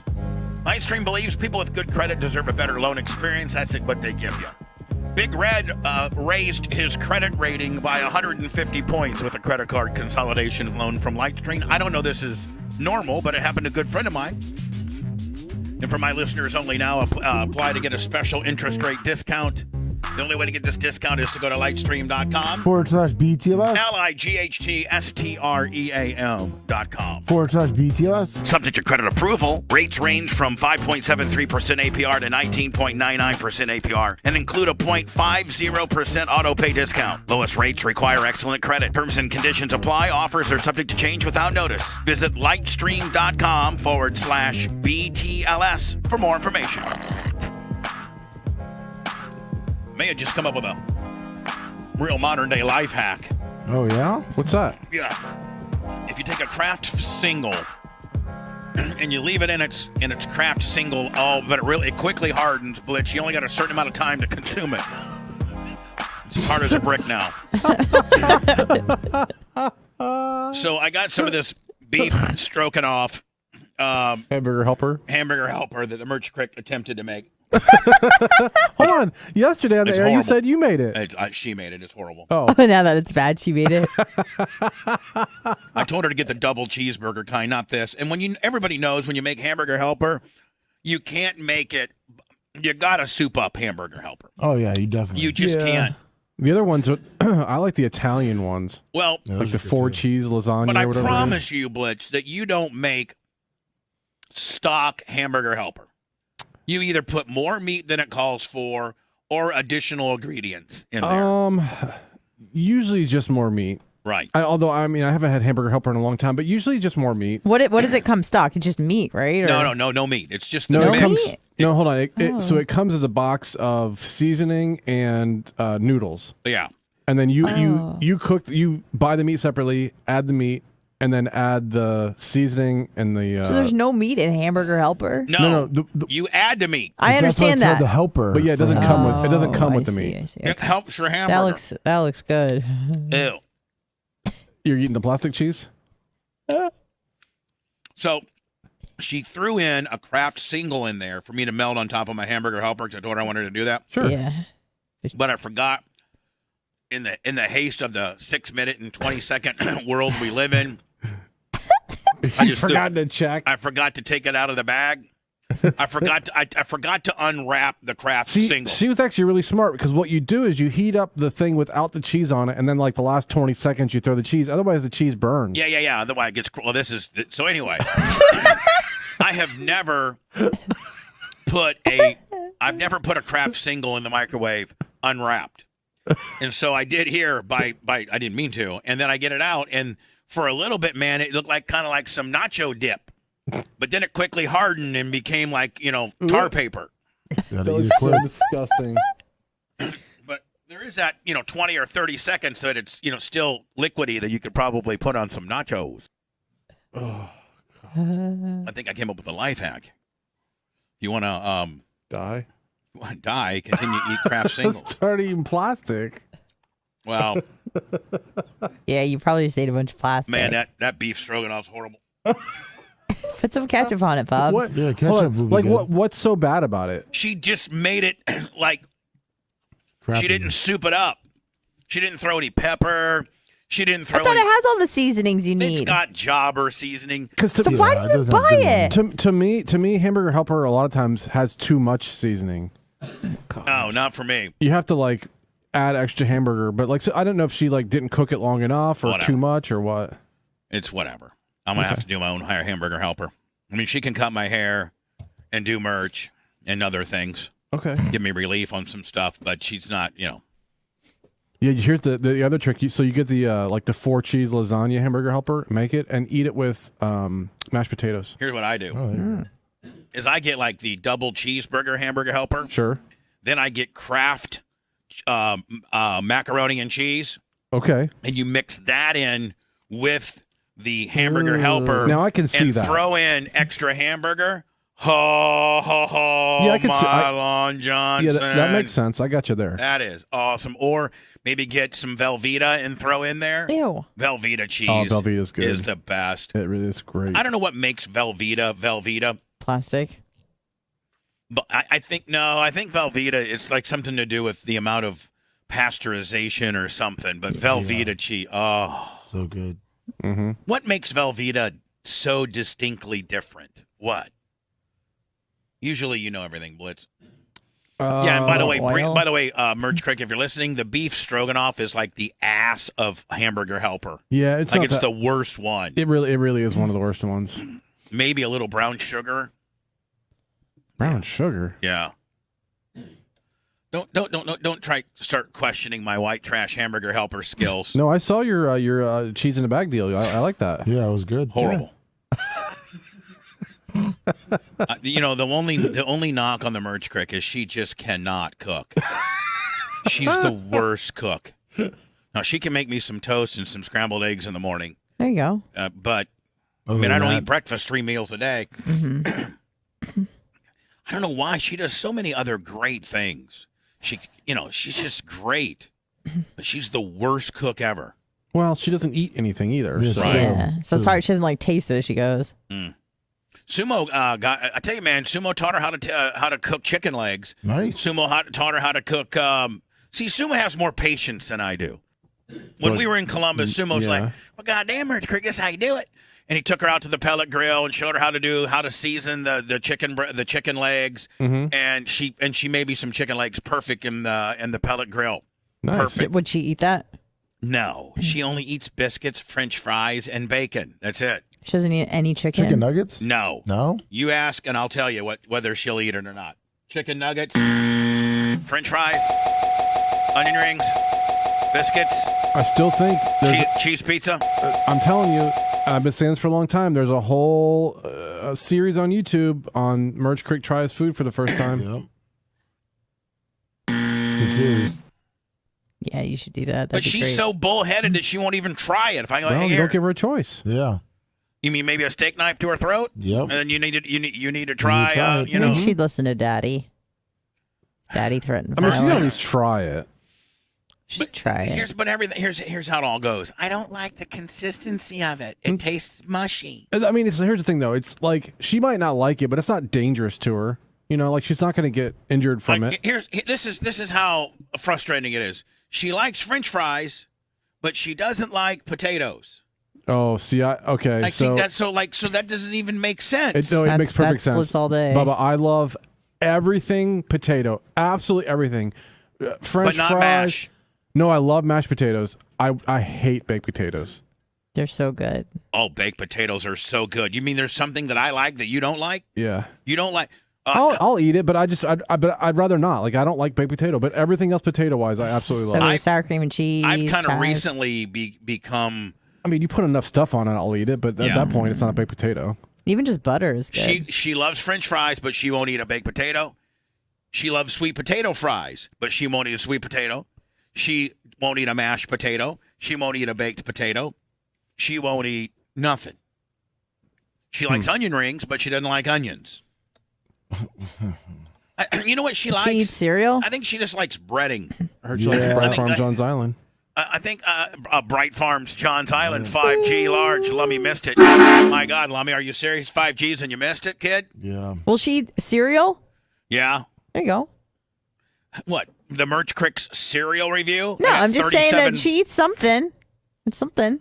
Biscuits, bacon, cereal, croissants, yogurt, hard-boiled eggs. No, hold on. She hates eggs. She's never had an egg. Here's her standard comeback because I know her well. You like eggs?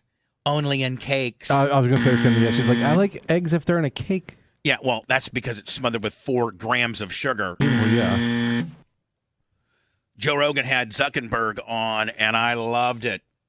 Oh yeah. And Zuckerberg, like I think this is a little bit of a problem. One, you've canceled Donald Trump.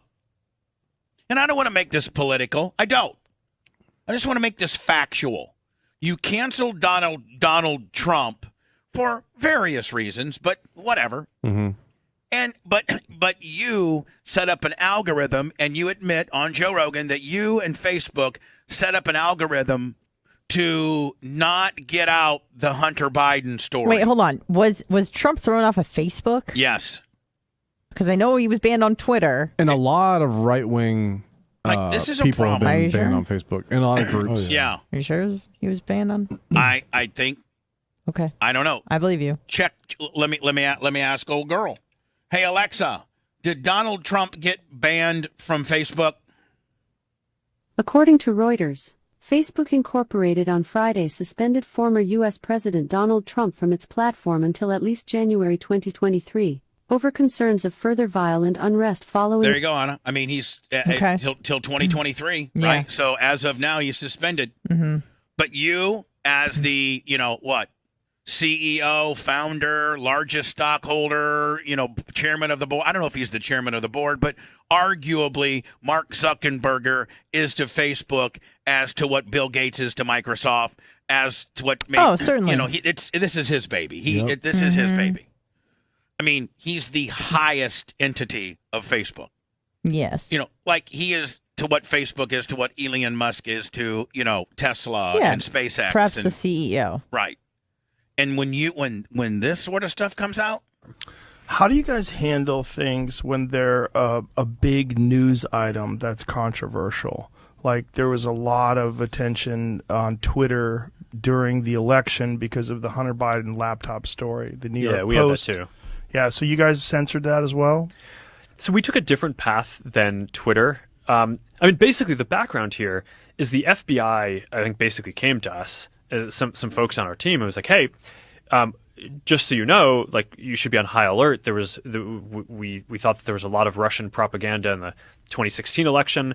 We have it on notice that basically there's about to be some kind of dump of that's similar to that. So just be vigilant. So our protocol is different from Twitter's. So hold on. Let me just see if I got this right.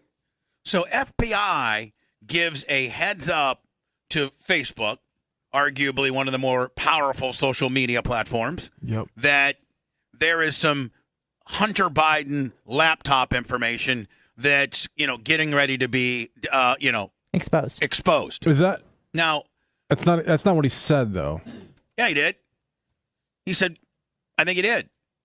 Of just about to be some kind of it on notice that basically we thought that there was a lot of Russian just so you know, like you should FBI basically the background here is the FBI yeah, I think basically came to us, some folks on our team, and was like, hey, just so you know, like you should be on high alert. There was we thought that there was a lot of Russian propaganda in the 2016 election. We have it on notice that basically there's about to be some kind of dump of that's similar to that. So just be vigilant. So our protocol is different from Twitter's. What Twitter did is they said you can't. Again, the FBI came and said there is going to be a bunch of stuff about Hunter Biden's laptop coming down the pike here soon. Oh. So be mind. No, did I misinterpret it? Yeah. Okay. How did I misinterpret? He said that there's going to be a bunch of stuff that comes out, but he didn't mention anything about Hunter Biden. But Joe brought up. He will, but yeah. Okay, Right. but hold on. But Joe, I thought, started the conversation yes. with the Hunter Biden example. Yeah, so I think that he's using the FBI thing as an excuse onto why they covered up the Hunter Biden thing. But And I fundamentally have a problem with the FBI going and kind of guiding a potential social media platform that there's something and giving them, not kind of the wink, wink, nudge, nudge about the deal, right? Yeah. Did the I don't know. did the FBI were well, they I think there? the FBI was doing the investigation on Can't Hunter share this at Biden's all. laptop. We didn't do that. What we do is we have, if something is reported to us as potentially misinformation, important misinformation. Meanwhile, the Hunter Biden stuff wasn't misinformation. well, of course, no, it wasn't. No, it was not. We also have this third-party fact-checking program because we don't want to be deciding what's true and false. Right. Right, which you do. For I think it was 5 or 7 days when it was basically being determined whether it was false. The distribution on Facebook was decreased, but people were still allowed to share it. So you could still share it. You could still Nobody consume would it. see it.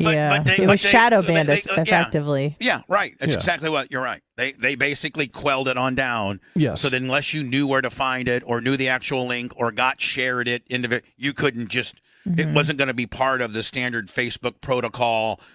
Watch deal. Which is a sneaky way because it's like you're like I didn't ban anything, Right. but you just didn't see it. Yeah, you can share it all you want. So when you say the distribution is decreased, It got shared. How does that work? It basically the ranking in newsfeed was a little bit less. So fewer people saw it than would have otherwise. So it definitely. By what percentage? I don't know off the top of my head, but it's meaningful. But basically a lot of people were still able to share it. We got a lot of complaints that was the case. Obviously this is a hyper political issue. So depending on what side of the political spectrum, you either think we didn't censor it enough or censored it way too much. But we weren't. And listen, you can do that as long as you've not put the other guy and the other team in a 100% lockdown timeout. Right? Mm-hmm. I mean, this is less egregious if you just didn't lock out the other party. And that's the issue that people have is that it's not a fair game. Right. Sort of as black and white about it as Twitter. We just kind of thought, hey, look, if the FBI, which I still view as a legitimate institution in Well, this there you go. There's one of the wrong country, it's like very professional law enforcement. They probably one of the most corrupt bureaus we have. Come to us and tell us that we need to be on guard about something, then I want to take that seriously. Did they specifically say you need to be on guard about that story? No, I don't remember if it was that specifically, but it basically fit the pattern. Right. Yeah. So they didn't come to him and say it was Hunter Biden. They said, oh, by the way, there might be some election interference. So they used that to then censor the Hunter Biden stuff and said, oh, the FBI said we need to watch out. So.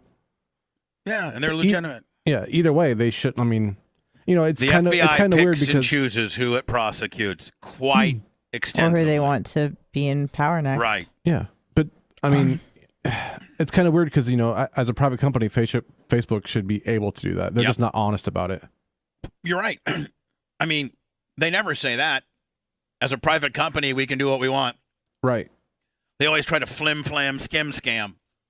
Yeah, if they were honest about it, people would. I mean, it still would suck, but people would be like, okay, well, at least you're not lying about it. Because the problem is they lie about it. Missouri school districts bringing back paddling. Love it. No, good luck on that. Whip that ass. Well, the parents have to sign off on it. Yeah, and exactly. Opt in. Opt in. Little Johnny is misbehaved. Whip his ass. I don't know if I want anybody just spanking my kid. You though, would willy-nilly. never allow that ever. yeah. It's a great theory, but when it comes down to your kid, there's no way. Especially if you're not present, you don't know. Zoom me. Zoom me. Yeah. Tyler's got his hands on the boy. When we got our ass whipped, we had to put our hands on the desk. Yep. And then you get like it between 1 and 3. William Bill Farrar was my elementary principal, and he was about 6'2", 210. Jeez. And it was between 1 and 3. 3 means you punch somebody in the mouth at recess, they're bleeding. You broke your. 1 was like you tripped a girl at lunch line. But I mean The problem is the kids that need it are the parents that wouldn't allow it to happen. You're right. I kind of want, if I was in today's environment and I lived in Southwest Missouri and they sent back this note, I kind of want to say yes, but I kind of just want to tell my kid, I don't think I'm going to let them whip you because I don't think they can whip you near like I can. But if they come, if you get in trouble where you may have got a whipping at home, got a whipping at school, I'm going to whip that ass when you get home. Again, the problem is the kids that need it, they get home and they don't get it. And then the other problem is kids know that you really can't whip them. Give them a good old ass whipping, and they'll call, children's services on you. Right. I still believe in whipping. I still believe in giving spankings. Yeah. Lummy, are you going to spank Wilbur? Yes, I am. No, you're not. Oh, I am. No, you're not. Yeah, I'm not. How can you spank when you get spanked? The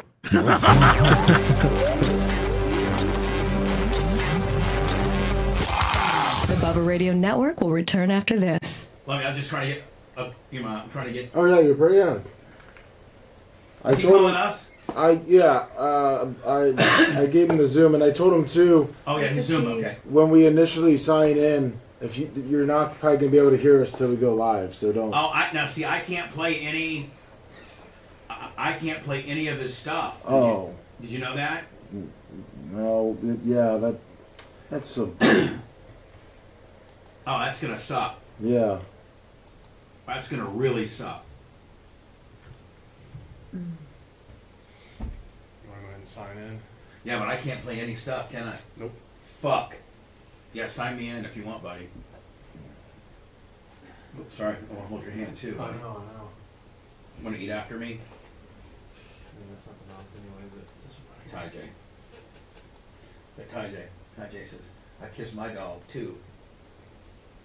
I don't want to say this out loud, but if dogs do it, Good morning, so you want to?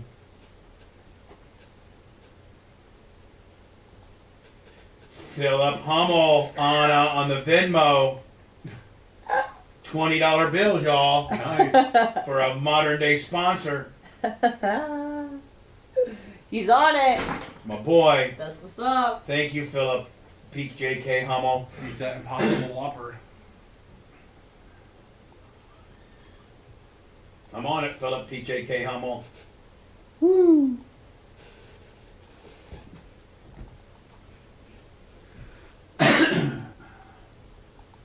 So, Lummy, you did tell Alex? Yeah, he probably won't be able to hear us. Right, until we connect? Yeah, I said until we pretty much go back He's live. actually there too now. Oh, should I admit?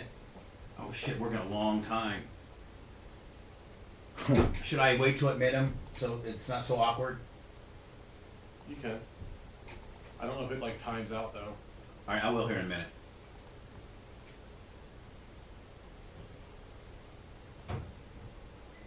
Oregon Builder 106, Blumpy 352. Good morning. Does Alex got a wiki? I didn't see one when I went on.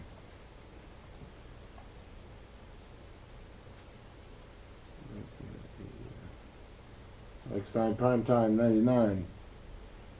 No, it's not the right Alex Stein.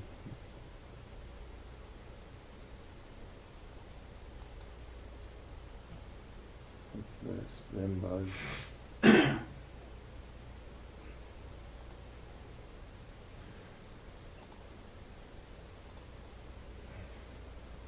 There's that. Prime Time 99. DJ Click? No. Just hanging out. Let's go to the Warrior games today. It's gonna be fun. It's the swimming part. Walker over there. The Warrior games.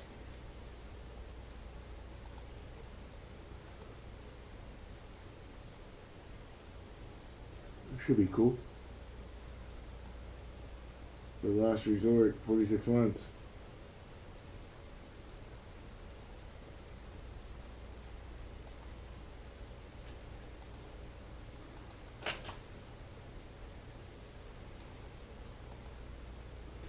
Morning, Black Eye and Cali.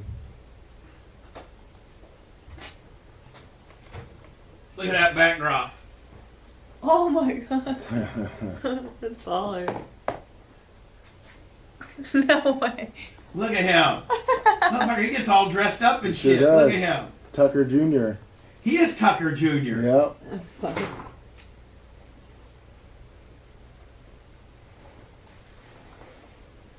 Did you watch that one I sent you where he gave Tucker a Father's Day card? Yes. Can he see you? I like the fireplace. I wish we could send Alex my appearance on Tucker, but we can't because we're a bunch of fucking jobbers. Oh, you're talking about your one where you're in the Jordan. You put your bow tie. Yeah, the bow tie. Yeah. I was on Tucker before. It was cool. When he was on MSNBC. Yeah. So let me see. 1 minute.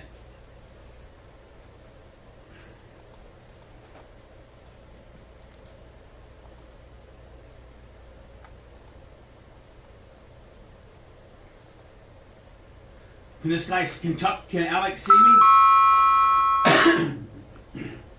Here we go.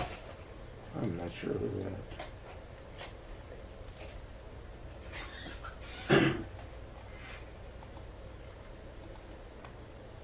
I emailed it to him, Bubba. Man, he's a good looking kid. Yeah. He's like Ben Shapiro meets Tucker Carlson with a Glenn Beck kicker.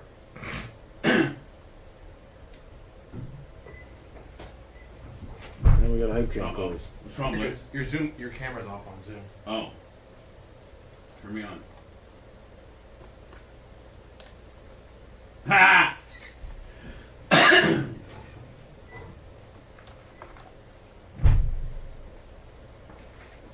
I look fat. Here we go. Maybe we can have Alex call in and we can make him. Oh, I got a good one for him. Oh, hype train. Oh, yeah. No, we can't do that I right know. now. Let me.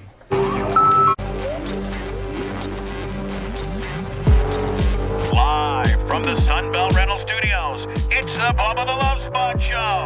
Lummy, you set this up, did you not? Yes, sir. How in the hell did your dumb ass pull off a guy like this? I mean, Alex Stein. Smoke and we mirrors. go Smoke and way mirrors. back. Smoke and mirrors. Smoke and Sounds like mirrors. he's a fan of yours. Yeah, Alex Well, Stein. whatever. He's a stud. Look at him. Tucker Alex, Jr. are you there, buddy? Bubba, I'm your biggest fan. What are you talking about, dude? Shut up. You're such an Andy Kaufman worker. But the blurred No, reality. this isn't a gimmick. This is not a gimmick. But I am hearing an echo. I don't know if that's supposed to happen, but I can do it with the echo. Yeah, I mean, you're an ultimate professional. Is he an audition? Are you an audition? Oh, No, am I? you, Yeah, Bubba. hold on. I bet you I just fixed it just now. Did I just fix it? Yo.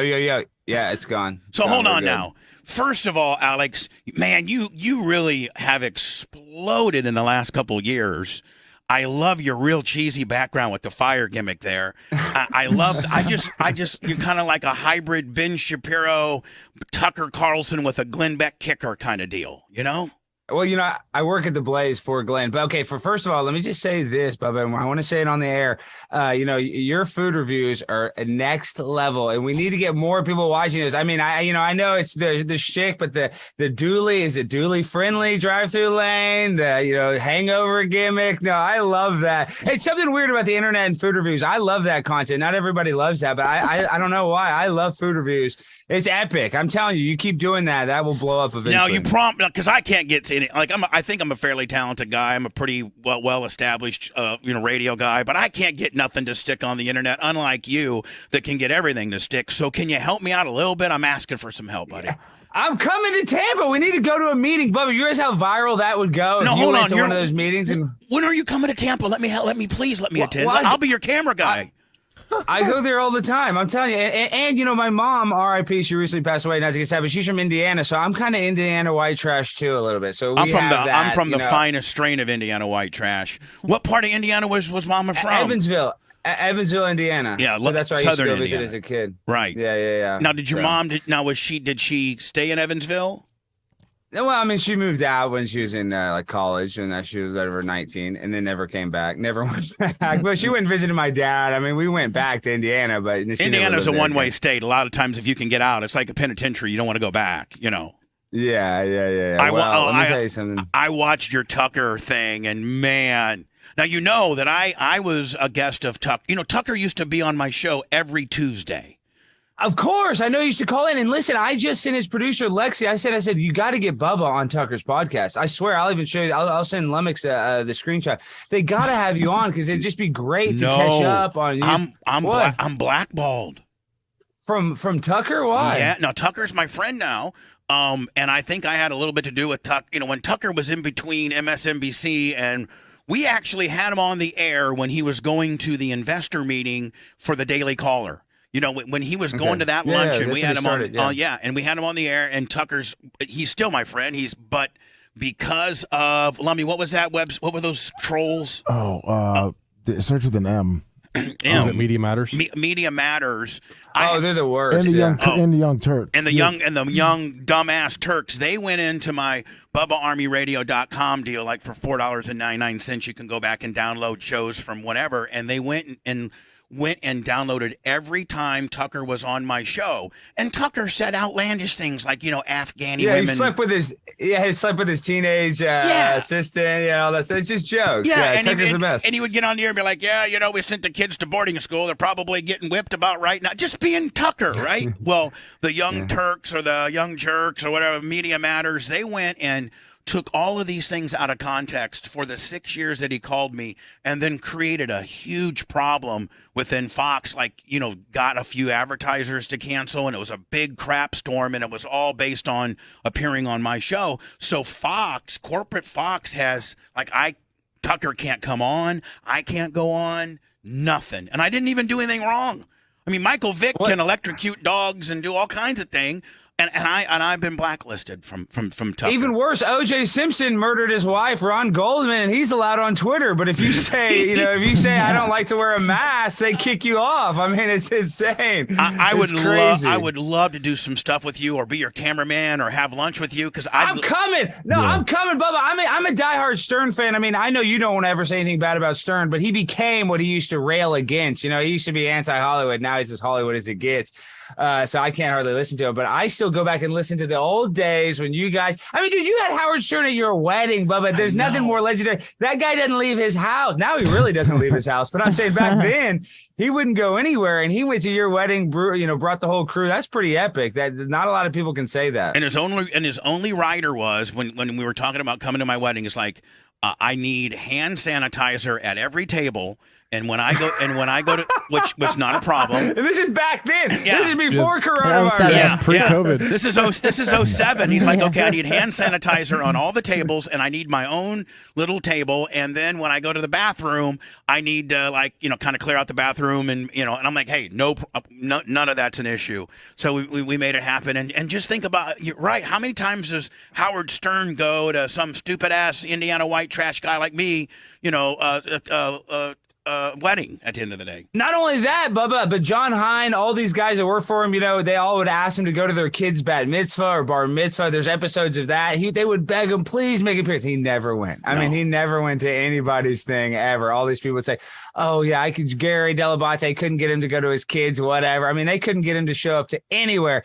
And he showed up to your wedding, so that shows that he has a lot of respect for you, or he really liked you. I actually had a beef. You guys used to have started off as a beef at the beginning. Yeah, that's funny. We talked bad about each other because we were syndicated in like two markets, like Connecticut and Orlando. So we would call each other names, and I called him Big Bird, and he called me Fat Jabba the Hutt, and then we both were kind of victims of Nipplegate from Janet Jackson.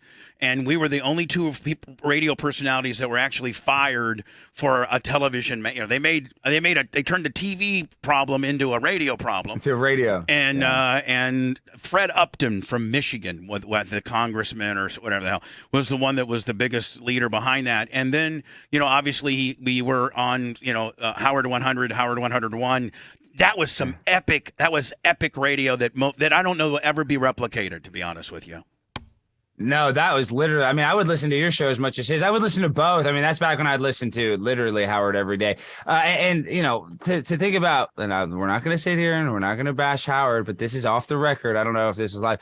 And now that I'm a Howard freak, right? I'm starting to think that him and Ralph are dating secretly. And that's just between you, me, and the wall. But you really know how to put the heat on the heat, don't you? But you are. You know what? You are Andy Kaufman. You were talking about Andy Kaufman with Tucker, and you kind of have a lot of Andy Kaufman. You really do. Well, he's my hero. And Bubba, okay, so I know you're a wrestling guy. I love wrestling. Right. And, Andy Kaufman had the foresight. He got crushed for the Intergender Wrestling Championship. But he realized now we have guys like Leah Thomas, who swam on the men's team at the University of Pennsylvania for 3 years, then took hormones and got to swim against the women and become an NCAA champion. And the way we resolve that is we have an intergender league. If the trans people want to race against whoever they want, they should have their own league. And Andy Kaufman had the foresight all the way back then to know that there should be a third division. So it's pretty brilliant. Just that alone, just that he had the social cues to realize if men and women are going to compete, they need their own thing. Now in this day and age, they'll Time Magazine's like, oh, Women of the Year. Oh, that's so good. Leah Thomas is such a good athlete. So isn't that just absolutely doesn't that insult you as a man that Leah is Woman of the Year? Isn't the wheels have officially fallen off, my friend? They really are. We're screwed. And this is an Owen Benjamin joke, but Caitlyn Jenner won Woman of the Year and was only a woman for 7 months at the time. So she wasn't even a woman a whole year, and she won Woman of the Year. I think I saw Chappelle do something about that, and it was some language that I can't use, but it was funnier than hell. Yeah, and I'm not even transphobic. A lot of people, they make fun of me because I wore a woman's bathing suit to a city council meeting. Oh, I watched that, by the way, and it was the funniest ever. And you start saying, look at the way I can't play it because I can't have I don't have my technical division. Like I can't do a Zoom video and play stuff from the internet, whatever switcher we don't have. No worries. But I've watched all of your stuff, and that might be one of my favorite. That or when you rapped at the in Compton. Or the school meeting where you wanted to be a girl swimmer might be my two favorite. Yeah, well, that one I'm telling you, during Pride Week, I had a comedy show for the Children's Health Defense, which is Robert Kennedy's charity. And they came and they protested me as a transphobe, homophobe. And this is the thing is, I honestly actually respect. I went to an event where it was called Drag Your Kids to Pride. And this was a Pride event, June 4th, where it's just for kids, where the kids can go on stage and they could sashay and they could tip the drag queens. And I went there and I caused a whole, scene and caused a bunch of chaos. Really and truly, now that because of that, it became national news, and Texas guy named Brian Slayton made legislation where kids can't go to a drag show. And then in Florida, your great governor DeSantis put in similar legislation where kids can't be sexualized. But no, because of that, and because of the bathing suit, they labeled me. I'm a persona non grata in the gay community, and I love the gay community. I'm not a homophobe whatsoever. I'm not a transphobe. I just think we shouldn't sexualize children. And of course that's too much. You look at all these libs of TikTok, you see all these teachers, Bubba, and I know you've raised a lot of kids. I don't know how I'm afraid to have a lot of kids, bitch. I had one kid and got a vasectomy immediately, so I've only had one that I know. I know. Well, you got one. I know. Hold on. I do have 4 abortions on my tab, though. I do. Okay. Well, see, I do. Wow, I have Bubba, 4. What the heck? I got 4 abortions. Yeah. No bueno. And one was kind of an Indiana whodunit. I got this. I was like 18, 19. She might have been 15, and we had to go to East St. Louis to get it done. It was, oh. Well, Bubba, you have kids that you don't know about. I guarantee you have a kid in Las Vegas. You got one in somewhere you probably don't know. I mean, come on. Probably Bubba, San Antonio. Probably something. Yeah, that's what I'm saying. San Antonio. And that's fine. That's good. I actually think we need more Bubbas in the world. Now, how about you, Alex? How sexually promiscuous were you? You've just kind of recently in the last 2 or 3 years become really rock star-ish. But it's like growing up, how were you? I mean, have you always been like kind of a funny guy? Have you because there's not a lot about the younger Alex Stein. Yeah, I know. It's kind of like Jesus, you know. You like don't you know just what happened you, the first you just 33 rose years. up from the dead. You kicked it, you know, like it's Easter. You kicked to the tombstone. You knocked out the 2 guards, and you went through the city, and now you're partying. I mean, does your father call you back home here soon, or what's going on? No, you know, and it's funny, you know, Bubba. So I've gotten really successful in the past year, but I've been doing this gimmick for about 3 years, a little under 3 years. And I work for the TV show Cheaters, and I signed an NDA. I can only say so much. That's where we catch people cheating on their husbands and wives. You heard of it, Bubba? It's one of my favorites. I go back to the guy before Joey Greco. I go before that guy. Yeah, before Joey Greco got stabbed. Tommy Guns. Yeah, Tommy Guns. Or Tommy Habib was the host. Yeah. So you know, but you were supposed to be. You were supposed to be when Clark Gable Jr. What the hell he got some on a fentanyl high, like he was partying and got a fentanyl high spot deal. Then they're like going to make you the next dude, and you're like, hell yeah, I'm going to be a big TV star, all the ass, you know, all the money, limos, private jets. And then in the 11th hour, they're like, we're going to give it to some hip hop DJ kind of guy deal. And they Bubba, you know, you did your homework. They totally screwed me over. They screwed you over, and you're like, well, what the hell am I going to do? I mean, what am I going to do? I was supposed to be the next host of Cheaters. I was supposed to be Alex Greco. What the hell? And so then you carved out this little niche on social media, and you are killing it, buddy. Screw Cheaters, a bunch of losers. It's all scripted anyway. Yeah.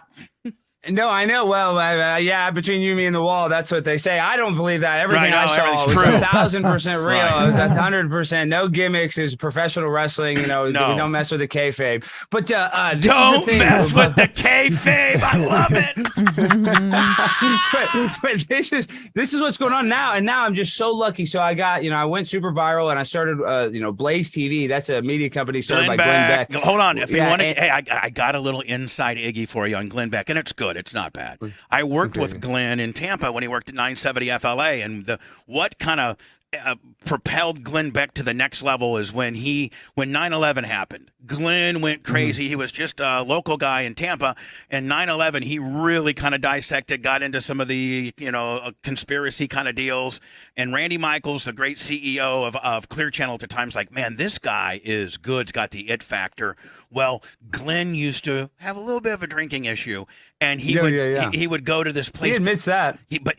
You really want some insight. His favorite watering hole was this little dive bar right by the station that's no longer there, called the Zycheck Lounge. So if you want to get in good with Glenn, say, hey, Glenn, tell me about the Zycheck Lounge.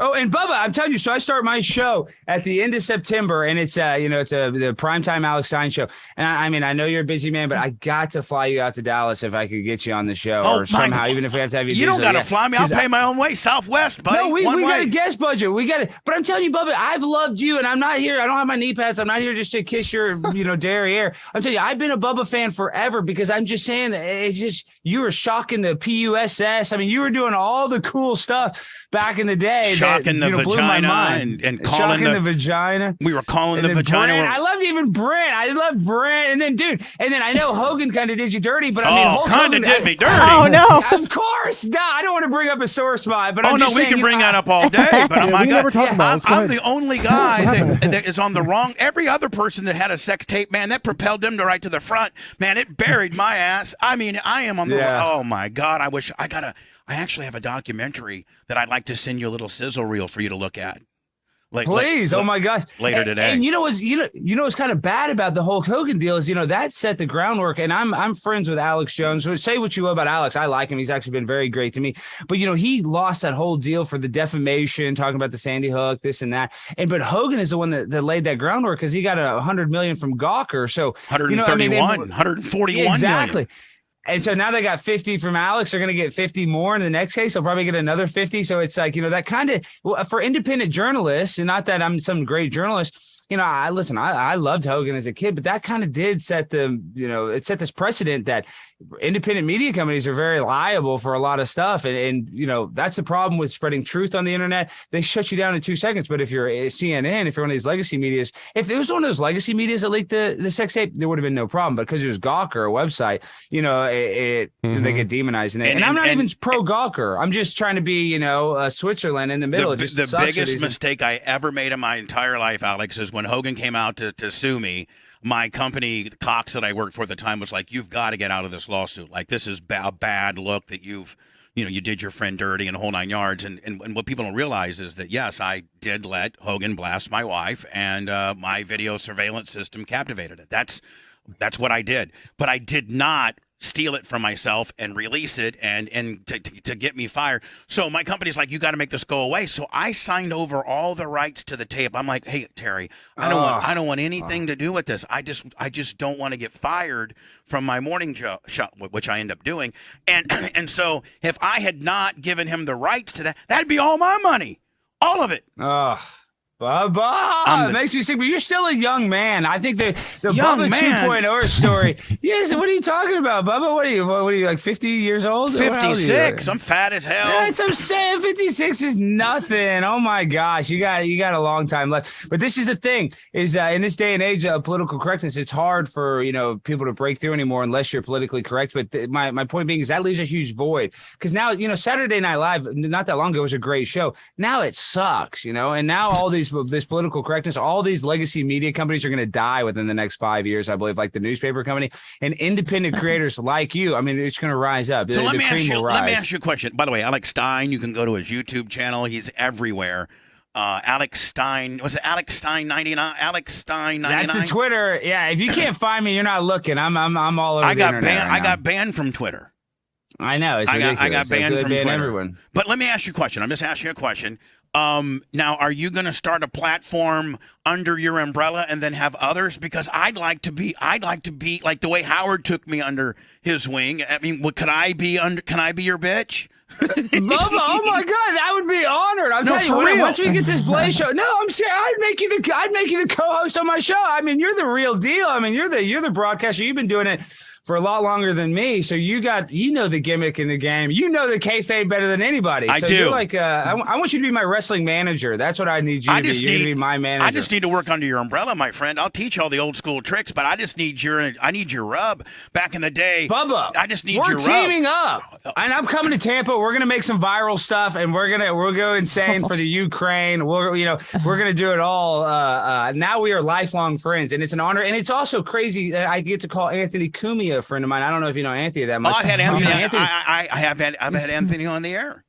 Yeah, and Anthony and Howard used to hate each other too, and it's now weird. Now I'm friends with Anthony Cumia. It's just crazy. Well, I actually had Opie and Anthony on at different times, and I was trying to be Switzerland to get to. I was like, listen, let's drop all the '90s shock jock shtick, and let's be friends. We could really, really do some great things if all three of us, people that have been thrown to the wolves for whatever reason, and those two are not. Like, that's not happening. Oh, they hate each other. No, those two are donezo. Yeah. Opie and Anthony are.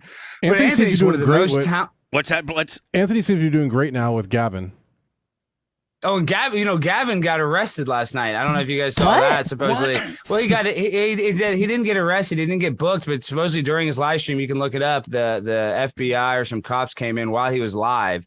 For what? So, they don't know. I don't know. Well, he incidentally or whatever accidentally, started the Proud Boys, Bubba. It was a gimmick. It was a joke. Yeah, it was like Proud of Your Boy, some musical, and they had some kind of effeminate guy that worked the board there, and they used to joke that he was Ben. Proud of his boy, kind of like, he's a closet homo. But, and then they had a whole thing where it's like a shtick where if you said something wrong, you got to be punched you kept on getting punched until you said your 5 favorite cereals. They had all these weird rules, kind of like Fight Club or something. Yeah. And then it just, metastasized into a right-wing hate group that obviously, Gavin's not that. And so he denounced it in 2018, but then, with all the J6 and all that stuff, they're still trying to come after Gavin. And that all started on Compound. 100% on Compound Media as a total joke. That was the guy that running the board. It was kind of like a goofy guy. And who liked the Proud of My Boy musical or something. I mean, it's all a very, pseudo homosexual. Now, Alex, you say that you're coming to Tampa. Are you coming to Tampa just to do some content? Are you coming for a vacation? Are you coming what? Well, I was just there, but I go to Clearwater Beach all the time. I'm about to join the Church of Scientology. I love Clearwater so much. They don't mention my name over there too, man. They go full blown crazy. Hey, we have an e-meter. Hold on, we took. So listen to this. Listen to this. What we did. They really go crazy over these e-meters. Like they did. Like that's like they're, like they don't want them to anybody. Of course. So we took. We made an e-meter that looked just like one. We completely got a picture of one and made. I mean, it looks just like it. And we would do the e-meter live on the air back in the day, but we would completely embellish, like the readings of it and stuff like that. Oh my God! I'm actually Zeno. Yeah, they are. Right, there you go. The Galactic Overlord. And, Yes. well, so, I spent some time. I played football. I started off in college playing football, University of South Florida, and I got crushed. Let me tell you this quick story. So Did you play for Levitt? Yes, Jim Levitt was I've ran into him since. He's nice to me now, but dude, he was so tough. He got fired for punching a kid. Yeah, but I thought he got railroaded, man. He did. The program hasn't been the same since he left, period. No, he built it up. And listen, a lot of coaches kind of hit your helmet and stuff. But the problem was he hit a white kid instead of hitting, it just kind of looked bad. Well, no, he hit a walk on that was never going to see. That was never going to see that. And then that guy knew. Then that guy's mom might have been blasting Barry Cohen. If he would have hit a scholarship guy, he would have been. Nobody would have said anything. Yeah. But yeah, the kid, because the kid, dude, I've been hit with a clipboard on my helmet with my helmet on 10 times. They've broken a clipboard over my helmet. But so let me tell you something. This is my first time I get in. I'm playing scout team, and they wanted me to play offensive line, but on the scout team, I was just playing tight end. And we have this thing called, the option is where if you're playing tight end, you let the defensive end go and you go block the middle linebacker. Right. And I thought I was hot stuff because I was, decent in high school. And then the quarterback reads the DE and whether he's going to flip it or take it up top. Exactly. So University of South Florida, we had a guy named Steven Nicholas. He get drafted in the third round by the Atlanta Falcons. Either the third or foul. Snake. And I didn't know. I knew Snake was good, but I didn't know how good this guy was. So I was like, oh, well, I'm going to go hit him so hard. But he hit me so hard. He knocked my ass out. I was out, Bubba. I mean, and they were playing the tape. I wanted to quit that day, but my roommate Grant Gregory, who let me know, he dragged me back to practice. But oh man, it was just he goes, it's a lot different from a bunch of high school kids goofing around on a football field to these kids that have, literally nothing trying to make it to the NFL. It's a totally different ballgame. And at that year, I believe South Florida, we led the NCAA in players that had children. We had the most players that had children. Now, where did you go to high school at, Alex? I went to Highland Park High School, a good high school here in Dallas. And, we're the winningest high school football. It's a nice neighborhood. And that's the other thing, Bubba. This is one thing. And I know we all need money, but I went to an affluent high school. And this is why I'm anti-materialism, even though you see me in the jacket, all you this look good. You look good as hell, buddy. Got the piano you're behind being you. nice. But come on. This is the whole, this is the work. This is the primetime 99 work. But I've noticed, and I think you can use it. I'm not trying to bash Howard. I know a lot of wealthy people that end up committing suicide, end up having drugs and alcohol problems. It's like, mo money, mo problems is real. So that's why I think I've also been successful. I've had so many sponsors. I turned down so much stuff. And now I finally got a really good deal at the Blaze. And I think that's because I haven't been greedy. What about your parents? What were your parents like growing up? Were they just like a regular, suburbia kind of affluent? Bubba, no way. Bubba, my dad's a bail bondsman. I grew up in a bail bond office. He's got multiple offices all over the country. Dog the Bounty Hunter is basically like my godfather. Listen to this. This is a true story. Oh, and hold on. And the bail bond industry is shady. I'll just tell you that right now. Oh, Bubba, listen, I couldn't get it. My dad, I was such a bad kid. He couldn't get a babysitter. Ex-cons would be the ones babysitting me. He'd get somebody out of jail and, a prostitute. Literally, he'd get a prostitute out of jail and said, could you babysit my son? Because he couldn't find one. And that's before the internet was a big deal back in the 80s. You couldn't just go online and find a babysitter. So, yeah, but listen, one of my first memories, Bubba, is my dad wrote $1 million bond and you get 10% of that. So they paid him not the full $100,000. They paid him like $90,000. It was a big cartel Mexican guy. My dad writes the bond. They give him the $90,000. And when the Mexican dude gets out of jail, he calls my dad and says, give me that money back I'm going to come and get it. Well, my dad freaks out. One of my first memories is my mom and I running away to Florida. I think we went to Florida for 2 weeks and my dad went to California and I got stung by a jellyfish. So that is just a little example of all the stuff. Growing up in a bail bond office, it's not a rose garden. It's pretty, but I love it. I'm actually a licensed bail bondsman, but I don't want to do that. And listen to this gimmick. And I know you got the F-250s, you got the F-350s. When I worked for cheaters half the year. I got my dealer's license. I'm a wholesale car dealer. You know, I stack them deep and sell them cheap. I'll give you an instant offer. I love this. I'll give you an instant offer. No, I'm nonstop. That's what I do. And then I really what I like to buy is a car that's messed up, and I put a little lipstick on the pig, and then I take it to the auction and I sell it there. You know, either on a red light. You're in the flipping business, even though you're making you know $300,000-400,000 from back. You're still flipping 89 Corollas. $1,200 dealer fee. Toyota Corolla. Hey, Bubba, I can drive anything in the world. I drive a 2005 Toyota 4Runner with 290,000 miles. I have a smart car and an 04 former cop car Crown Vic is what my car is. Then Crown Vic, you can't beat a Crown Vic. Those 4.6 police intercepts are you can go, and I do burnouts in front of the studio. Did you get that at the police auction? Because all the kids at South Florida, the coaches, they would buy that was the under the table deal. Not Levitt, but he'd get one of the assistant coaches. They'd go to the police auction. And every kid at University of South Florida had an old police car. Oh yeah. Back in the day, you could get them for $800-900, but now they're running them up because all these little racetracks race these Crown Vics now, and so that you can't even get a Crown Vic at the police auction with 200,000 miles for less than $3,000 right now. For real, like there's a run on Crown Vics. No, I have seen that at the auction. You're like, man, they used to be dirt cheap. But you know what I really want is I was actually looking online. I want to get like the 86, to 89 Crown Vic. Those are the big box Chevy. Those are kind of coming back here in Texas. You don't see those very often.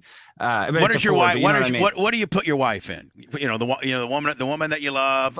I'm single. What are you talking about? You're not married? No, I'm trying to get laid. I'm trying to get paid. Man, you are. Hold on. Now you can't even tell me you just don't have a Golden Corral full of ass buffet hotness, please. Honest to God, no, Bubba, I do. And this is the thing is though now with the monkeypox and all the herpes and stuff. I sleep. I just had a meet and greet in Austin, and I slept with this girl, and then I wake up and I got all this buyer's remorse. I'm worried that I'm going to wake up with a lump on my genitals. When you have a groupie girl, and listen, you and I could have a show about that. But when you have a groupie girl come and take care of you, you never let her spend the night. You always kick them out. You never let her. Well, it was tough to get her out of the hotel room. Yeah, no, you're right. And that's the other thing is, Bubba, when these girls are sleeping with me because I'm an East Lib, I still like the chase, and now you're going to say I'm really crazy, but let me show you. This is what I love. This is the punani that I love. There the cats. You go. I'm a cat freak. So I got a bunch of cats, and my point being is, and I got dogs. Well, Ginger, come here, girl. What I'm saying is a cat. This is the difference between a cat and a dog. A dog is like a slut. She'll come and she'll lick anybody's butt. She'll look at the lint roller because he's got 3 more interviews today. This is the lint roller gimmick. God, you know how to work the deal, kid. You just know how to work the deal. I'm on the grind all the time. Okay, but let me just tell you something. This is the groupie, though, and it's a cat and dog analogy. Is the dog will just come sniff your butt, give you a kiss. Right. But a cat, you have to romance it. You have to buy it treats. You have to get a nice collar. And then once you do, it's like that supermodel. Then you got full control of the cat, and it's a little more worth it. So that's kind of how it is. Like, I like to work for it a little bit, Bubba. You know what I mean? So you like the feline? You like the feline groupies, not necessarily the canine groupies.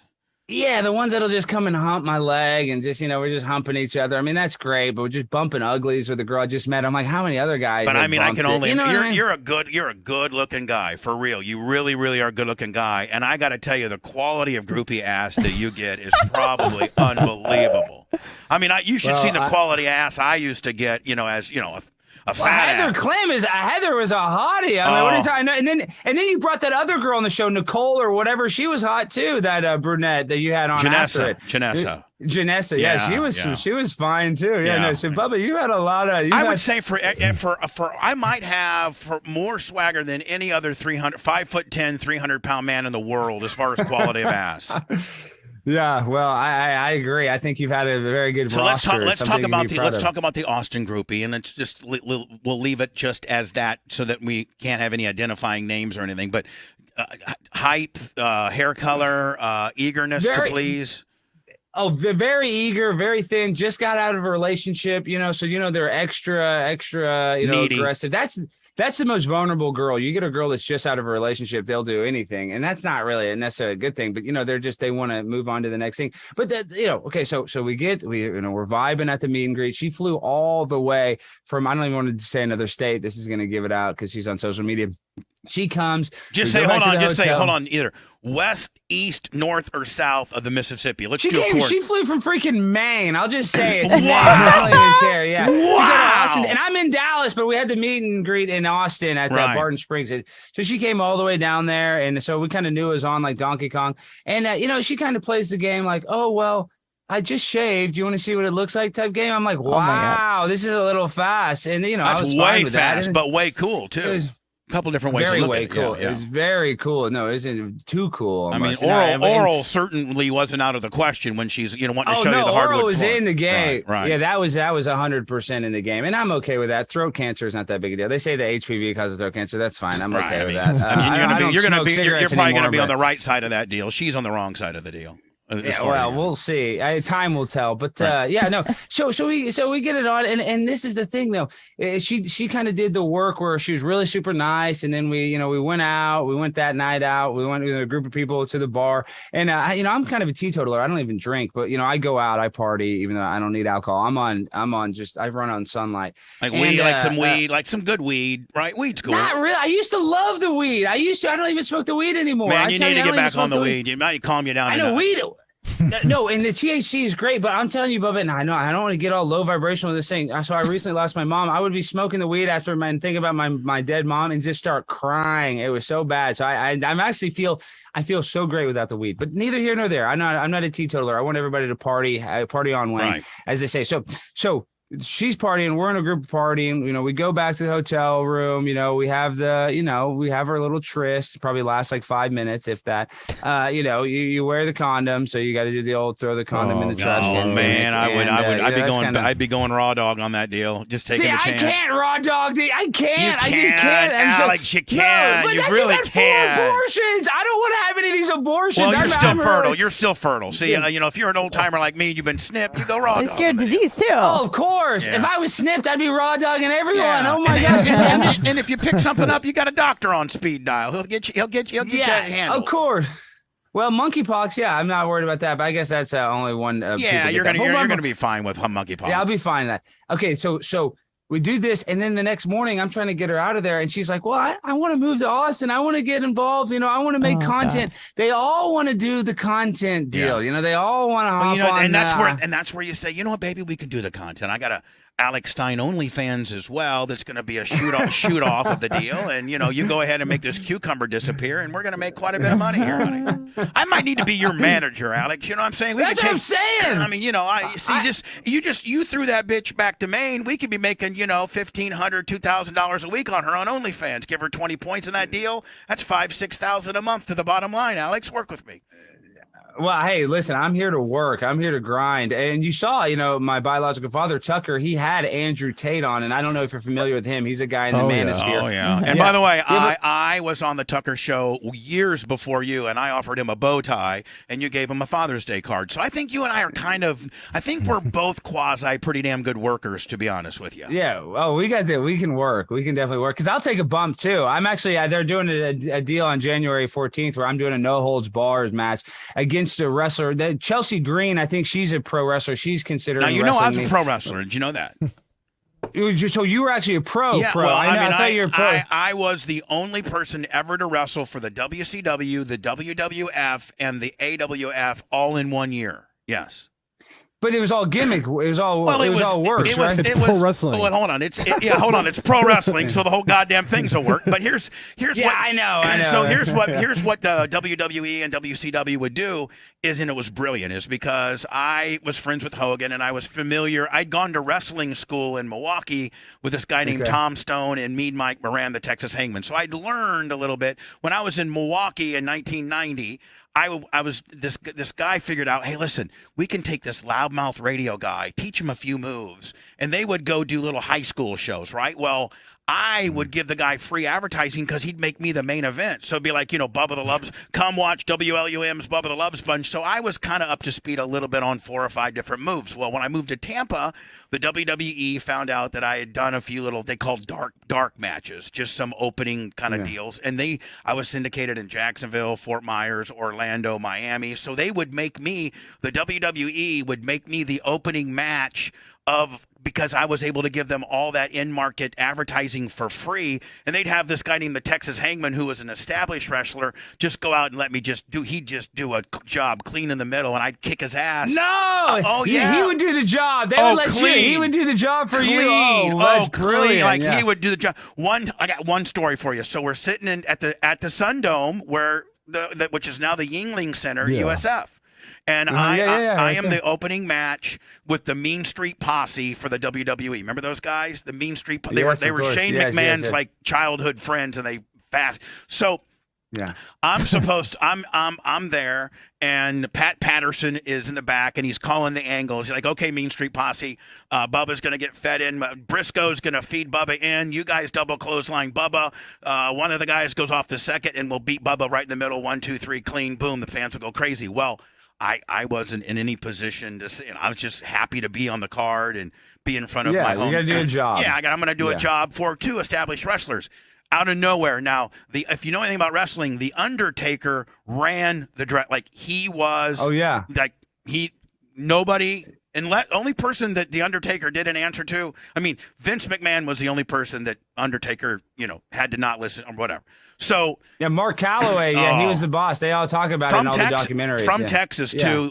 He started off in Dallas, I think. Right. Yeah, with those legendary wrestlers. What are the Von Erichs? And he's the best guy. Like, he's the nicest guy in the world, but he truly respects the sport of wrestling as a business. Like, it's sacred to him. Like, you do what's right for the business. Like, under any circumstance. So a lot of the boys over the years, like, he would settle all locker room disputes. He would, he was the guy.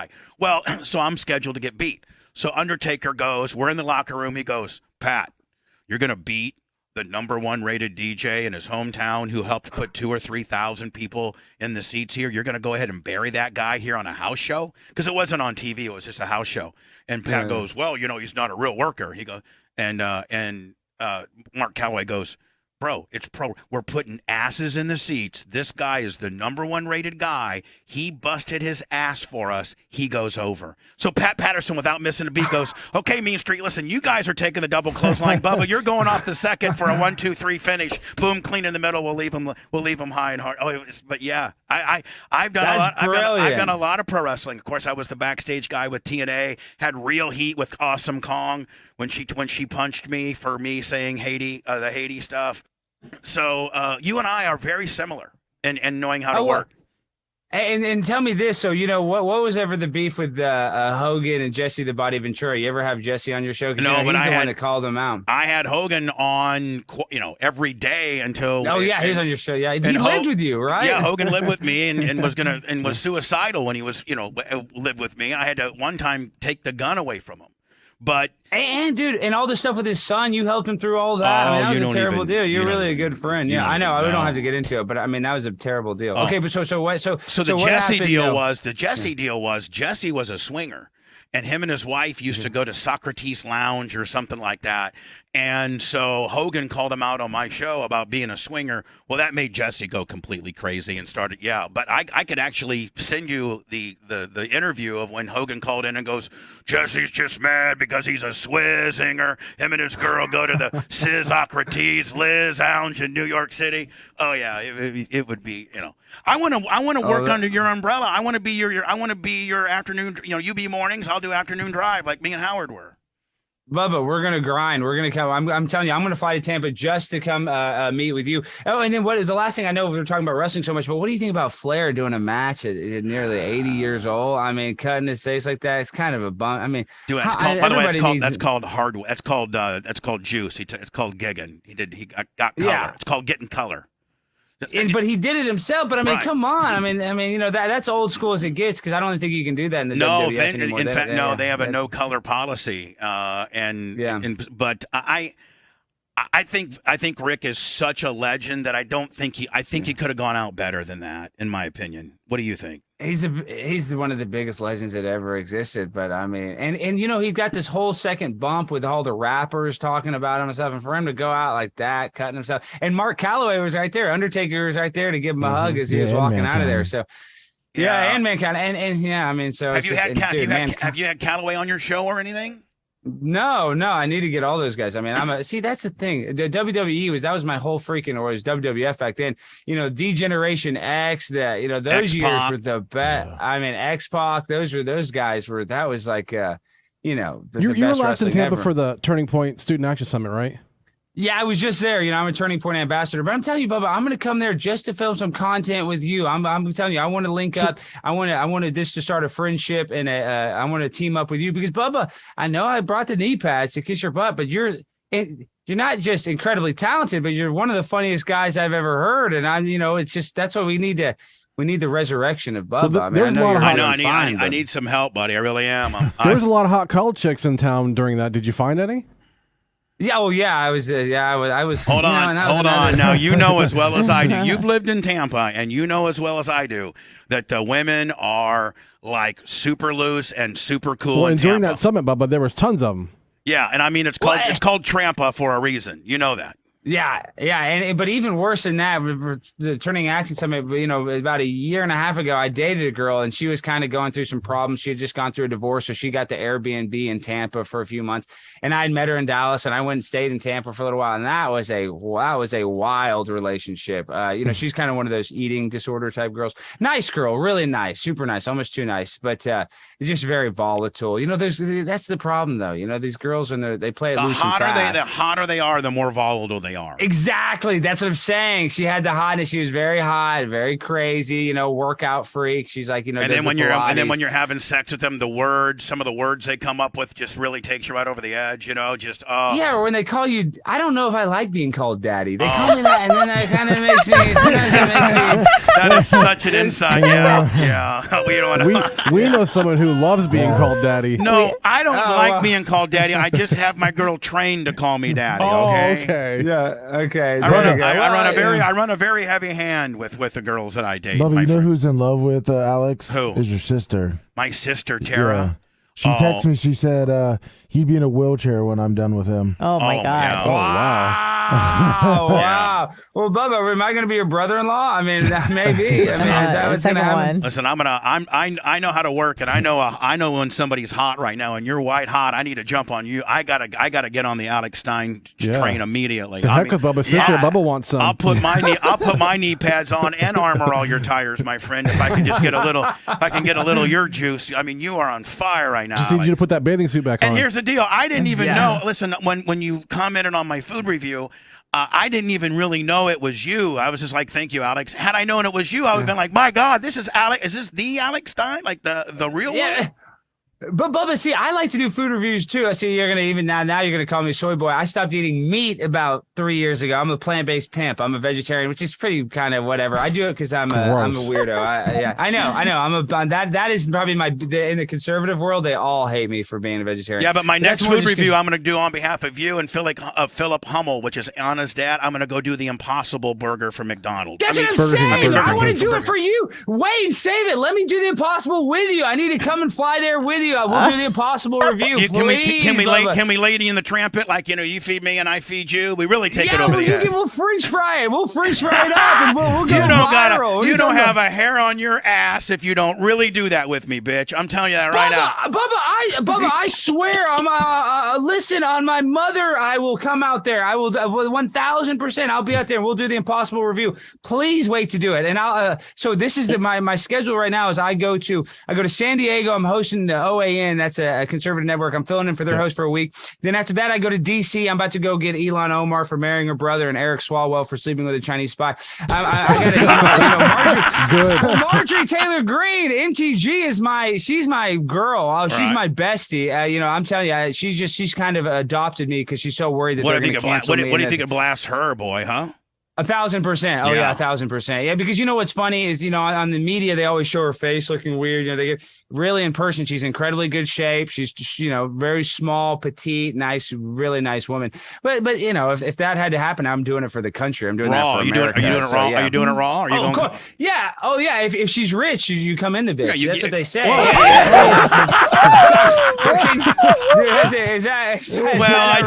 Regular radio, I dumped it. We're fine. I don't want to ever quell you, my friend. You keep it rolling, my friend. Now hold on. So you got DC. You're going to impregnate that one bitch, and then when's Tampa? And then I think I'll come to Tampa after that. I'm telling you. And I got a whole work with freaking David Portnoy, who I like how you kind of copy his gimmick a little bit. So he got mad at me. Now, see, I've never met him, and I've tried to get him on my show, but he won't come on my show. And I know you guys got heat with each other. Yeah, and listen, everybody likes him. I like him too. I think we did good with that restaurant fund. But this is what happened is they posted my content multiple times. I just had a video that went viral where I was in the Las Vegas City Council and I talked about how I lost all my money and I slept with a prostitute who ended up being transgender and how everybody's doing the vaccine on Fremont Street, insinuating they're all on fentanyl. And they kicked me out of the meeting. And Chad Ochocinco, a bunch of celebrities, not a bunch, a couple pro athletes shared it. So they share the video. Then about an hour later, they delete it because they don't want it to demonize gambling because they're owned by a gambling company, right. Penn Gaming. Right. So I called him out. I just took the screenshot of the deleted tweet and I said, come on, Bart. And I wasn't even really trying to call him out. I go, this is a joke. Stool Presidente is accused of some of the most heinous acts. I said accused of, they're almost insinuating there's three sides to every story. His side, the girl's side, and the truth. So I don't necessarily think it's true, but I go, but they can't keep my content up. And, he said, F Alex Stein, I'm going to root for his demise. He came after me hard. Then he invited me on his podcast and uninvited me on his podcast. So I tweeted out the DMs of him uninviting me. Then all my followers went crazy about it. Then he did this whole gimmick where I go, you got humiliated. Let's just do the pod, basically is what I said. And he said, oh, no, I'm going to sleep gently on my $500 million. And then he tweeted out that DM. And listen, everybody's struggling right now. We have inflation during a recession. That's called stagflation. Now they're even taxing us more. People can't even afford to fill up their minivans, and now they got 87,000 new IRS agents that are going to come after you if you're making under $400K a year. So people are struggling, and him bragging about his money, that's just elitist. That's it really hurt him. A lot of people were on my side. So yeah, I got heat with him. So I'm probably going to go to Barstool Sports and have to cut a promo on Barstool Sports pretty soon. But I'm coming before that. Before I cut the promo at Barstool, I'm coming. We're cutting a promo in Tampa. Don't Bubba Portnoy me and say you're going to do something and then don't do it because I will hold you accountable. I will call Glenn back. I will call Glenn back and get you fired off of the Blaze because I got some dirt on Glenn about this one little board op that did middays at. We don't know anything about that. We don't know anything about the dirt. There's no dirt on Glenn Beck. I actually had Glenn Beck on a couple years ago. I love Glenn, and Glenn loves me. Yeah. Ask him about Zychek's Lounge, but I will do everything I can to ruin your life if you stand me up and don't come and do the Lady and the Tramp on the goddamn Impossible Burger. I need some help, buddy. Bubba, we're doing it. That's my God. That's my hand to God. I'm coming to Tampa. First of all, and I'm not just saying that. I go to Tampa probably 2 or 3 times a year. People don't realize Clearwater Beach is, in my opinion, I know people say, oh, there's a better beach, but I've been going there for years since I went to college. I think that's one of the best beaches in America, in my opinion. And as far as hot ass, it's all over. Yeah, and you got the great hotels. I mean, dude, I'm telling you, the flights too from Dallas. I'm not above getting on a Spirit Airlines flight to go from Dallas to Tampa. It costs about $42. They pay me to go on the Spirit Airlines flight. It's so cheap. Oh, you can do a monologue the entire hour and 40 minutes. Just do a whole stand-up routine. As long as you don't have a check bag, that's like $90 now. But dude, I bring the carry-on. You know what I'm saying? Yeah. I don't bring the check bag. Do you know where the airlines are missing it? A lot of flights are an hour 30. They should get big time stand-up comedians to do their stand-up routine during a flight. Wouldn't that be cool? Kind of cool. Well, I always like that. That goes viral where you see that where they're playing church songs and then people get mad, like somebody will play. You haven't seen that video where somebody will start playing the guitar and saying like, holy God. And then all the atheists would be like, oh my God, I would pray for the plane to crash. It's really divisive, but yeah, I think in-air entertainment would be good is my point being. Yeah. Listen, that would be brilliant. I'm running late. I got to go, but listen, couple things. One, can I get your number? 100,000%. I'll send it to Lumix right now. I'll send it to Lumix. Yeah. You got you're going to get the real. I got 2 phones. You're not going to get the burner phone. You're going to get the real phone. I want the phone that the girl from Maine has, okay? The one you're not going to have the bat phone. Yeah. You're going to have the real phone. And 2, man, I cannot tell you how proud I am because you are funny. You're a grinder. You have so much of the it factor. And I just think that, listen, just like Tucker exploded when we were friends with him, don't forget about us. Don't forget about your boys now when you become, in another year or 2 when you're Bill Burr status or you're something that big. Because you are headed there, buddy. Bubba, like I said from the beginning, I love you. I'm not no BS. I'm telling you, when you were on 101, you changed my life. So I owe you just for that entertainment. I mean, I know you have a resume much bigger than that, but that was some of the most brilliant radio. It's better than Stern Show a lot of the time, because then they kind of went, they're doing a lot of, homoerotic stuff, which is whatever. But my point being is, Bubba, you are. If Howard's the king of all media, you're the Queen. I'm the prince bitch. of all media. I'm the bitch. Yeah. I'm Howard's bitch. You're the jester of all media. But Bubba, I'm telling you, I'm coming to Tampa. We're linking up. That's as they say in the hood, no cap. That's no BS. We're gonna form a teammate, and you're my manager. You're my manager. There's no work. I really look forward to getting to knowing you better. I am so impressed with what you've done. You got the it factor, my friend. I'm not blowing smoke up your ass. I don't do a lot of interviews. Hey, the last interview I did, well, besides Rolo, was I had Brett Favre on for an hour. I saw that. Yeah. So, I mean, I don't do a lot of interviews because I just don't think a lot of people are, funny or very entertaining. And I'm so thankful for you giving me this chance. And I'm so thankful for maybe being able to befriend you and maybe do other stuff with you. Bubba, we are friends, and you're coming on my show. I'm just saying, I'm telling you, you're coming to the studio. You're going to see Glenn. We're going to even make content behind the scenes. You and Glenn's reunite because he's there every day. I kind of look like a fat Glenn Beck. Look at me. I'm getting all grayed out. I'm kind of like a fat Glenn Beck. Well, it's just funny because Glenn is really, he wears all the accoutrement. He's always he's not in a suit, but he wears all the gear. He has the scarf and the jacket and the shirt and the layers. He looks like he's like a European tourist or something. You know what I mean? He's got the shoes. And this is the other thing, and I'm not throwing Glenn under the bus with this. Tucker's got one security guard. Glenn's got about 5. Nobody messes with Glenn Beck. I'm surprised. Glenn's got some heavy duty artillery. Yeah, but Tucker's Tucker's much bigger and larger than most people would. Like, Tucker's a big guy. Tucker's a big dude. Yeah.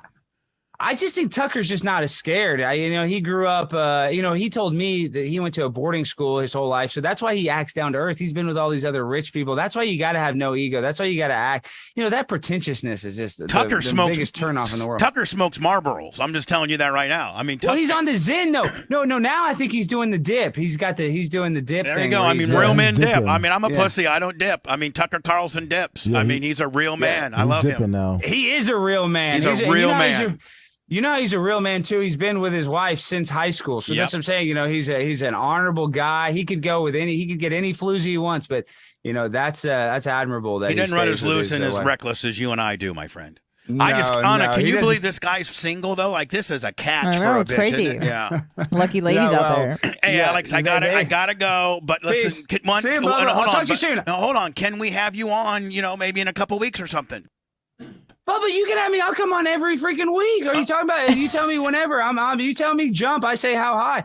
Bubba, I'm a fanboy. Okay, I'm on whenever you need me. And I'm a fanboy for you as well. So we're double fanboyed, my friend. Oh yeah, he could be the new Tucker coming on. Hey, you know what? We're Tuesday. We're 69 in each other on fanboys. Oh God. I'll take it. I'll do it. It's, okay. Hey, I'll give you my number. I'll talk to you soon. I'm gonna text you. I'll text you text me this afternoon. I cannot thank you enough, my friend. Thank you, Alex. Oh, shut up, Bubba. Take care, buddy. Bye. Thanks. Wow. God, I love that guy. He's awesome. Yeah, I am like so just starstruck. He is real. Oh my God. I'm way late. I am so late. Yes. I am so late.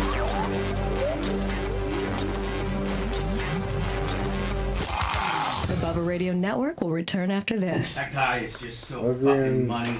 He's money. I was not on the train, and I am on the train now. I didn't know who this guy was. That's freaking awesome. Wow. That is it felt like kind of an old Tucker segment. Well, that's what I was saying. Yeah, because he could talk politics too. He's real big into politics. I mean, like you said, it was like an old school Tucker every Tuesday. Tucker call. I need to see it. You know who, Anna, I want you to try to get for Archie me? Hellerman. And I know it's probably an absolute no way. I don't want to even say it out loud. Okay. Thank you, lesbian Lummy O'Donnell. Oh, I think I heard it a little bit. Oh, it is. Yeah. But I don't think there would be any chance. I could try. I definitely will try. You know who knows him? Who? Brent. Really? Maybe ask Brent. Morning, JBJ before. And I lost a lot of money. And I'm I'm facing a lot of issues right now. My wife's boyfriend recently got her pregnant, and I'm here for a church event. Speaking for, I'm a member of the Church of Scientology, and I don't normally drink. Golfing irritates people. Thank you for the hype train completion during it. I'm going to have to take care of this baby potentially because he's out on parole right now, and he has an upcoming case where he could be facing a long time in jail. Hall of Famer irritates people, 5,000 bits. Financially support this baby, and I come to Las Vegas for a work event, and I get fed alcohol, and I get entirely way too intoxicated. I go to the ATM, I use my credit card. They make it very accessible to be able to gamble with my credit card. You know this, Mary Goodman. They make it absolutely incredibly accessible. I guess anybody can go to these meetings. Yeah. And now I got to go back to Yeah. Florida. If you could go anyway, yeah. Anyone can. I'm very. Wayne Beacon Faven. And the one good thing about this city, I will say, the one good thing is, of all the cities I've been to, it's the first city. Last night at 4 a.m., I saw multiple people on Fremont Street taking the vaccine. That's the only place I've seen a 24/7 vaccine operation in the United States of America, and that's here in Las Vegas. I saw lots of people on Fremont Street doing the vaccine, and I want to commend you of the one thing. But the vulnerability of the tourists that come here, like myself, you're preying on people like me. And then I end up meeting a nice Filipino girl. I take her back to my hotel room. Come to find out, I cost money. Come to my room. Very good, man. I end up having... How is he not like losing it? We take off our clothes. No shit, I know. A lot of this stuff, you kind of wonder that. We're in a public venue, and I think, please, excuse me, could you please be calm and whatever? Please. Excuse me, I think unless you have an issue that we can address, no, please. Please, you do have issues, be calm and just... We went to Compton City Hall and rapped. Oh yeah, I saw that. I mean, I needed to listen to it. Sir, this is not the first council meeting you have come into. You actually go through council meetings across the United States and do this performance. So please leave our chambers at the moment. Thank you. You need to remove him. Marshall, remove him right now. Goodbye.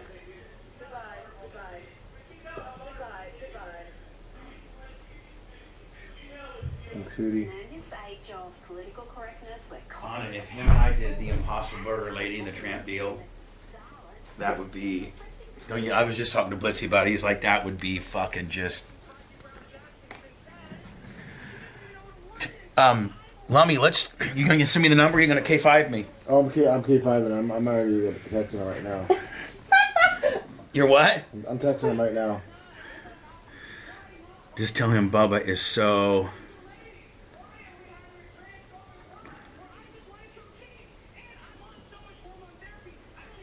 I watch. That's the one for Plano where he wants to be a fucking swimmer. And he does look like Leah Thomas. I know it. He said my sister, and he goes, my sister. Alex,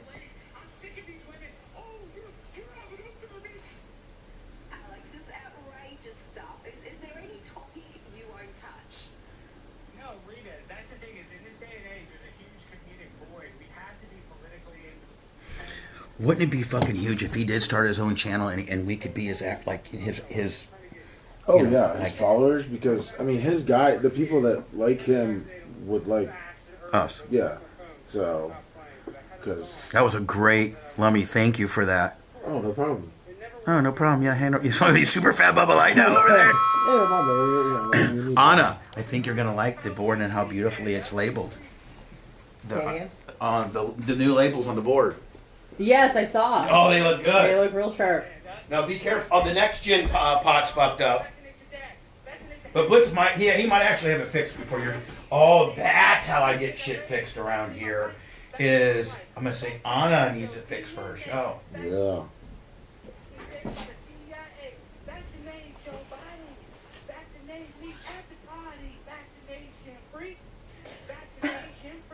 Lummy, if you didn't already have the fucking strap, you'd be getting a goddamn strap for that. Oh, thank you, Bubba.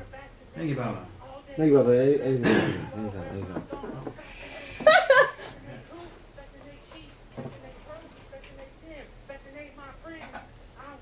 Anna, is he not funny or fuck?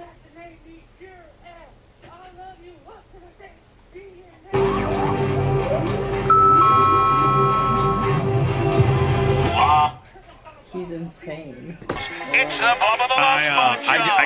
I'm so sorry to Brian, my PD, and Charleston, and Stevie. It was worth it. That guy was great. But, well, it's not worth when I'm that's true. so far behind on commercials, and they may have to do some make goods, and it's probably all my fault. Charleston cut away quite a while ago. Oh, they did? Yeah. Oh, okay. For real? Yeah, they had to. There you go. I don't know. I don't even know who's going to stick with us. I'll make sure I reach out to Brian, though, Blitz, and apologize. You know, when I got a guest like that, Lummy, I'm just going to have to really clear two. I'm going to have to be 2 stop sets ahead. Yeah. Speaking of which, I got one more, and then I got to say goodbye.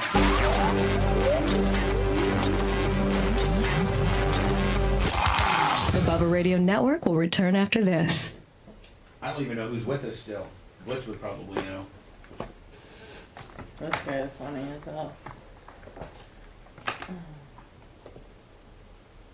World War III, watch. Lummy. Yes, sir. I'm waiting for that number so I can be a fucking fanboy. Oh, I haven't got it yet. Oh, he's fucking with you. You might have sent it on my Twitter. Let me check. Because that's where we would normally talk at.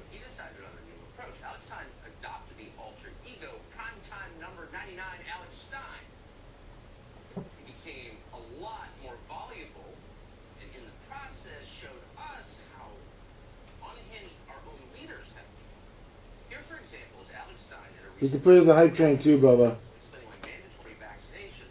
All right, well, I'm going to open up with a hype train, close the show with a hype train, and give me the big sling and dicks, okay? Will do.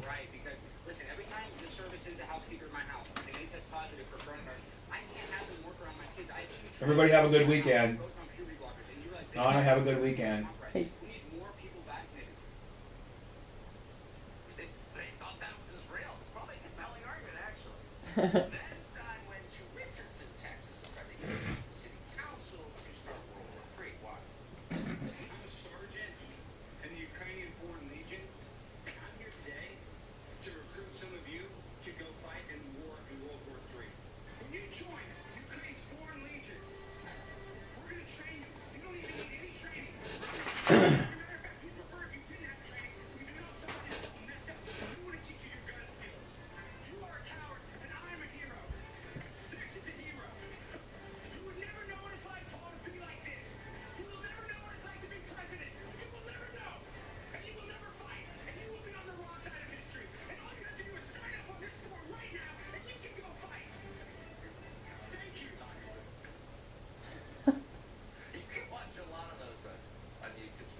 See you, big Andre.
So Stonewall Jackson, Hall of Famer Iggy McGillicuddy.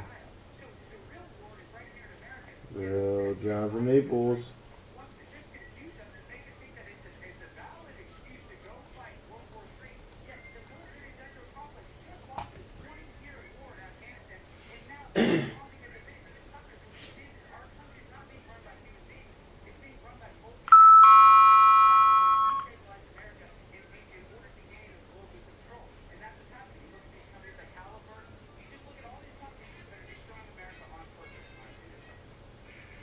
Great, Iggy.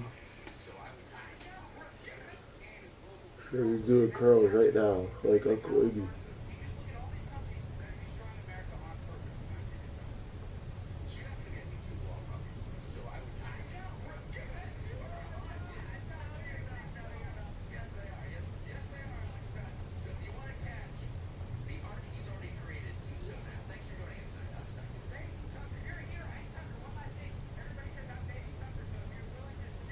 Just like your fish going over there. Your goldfish.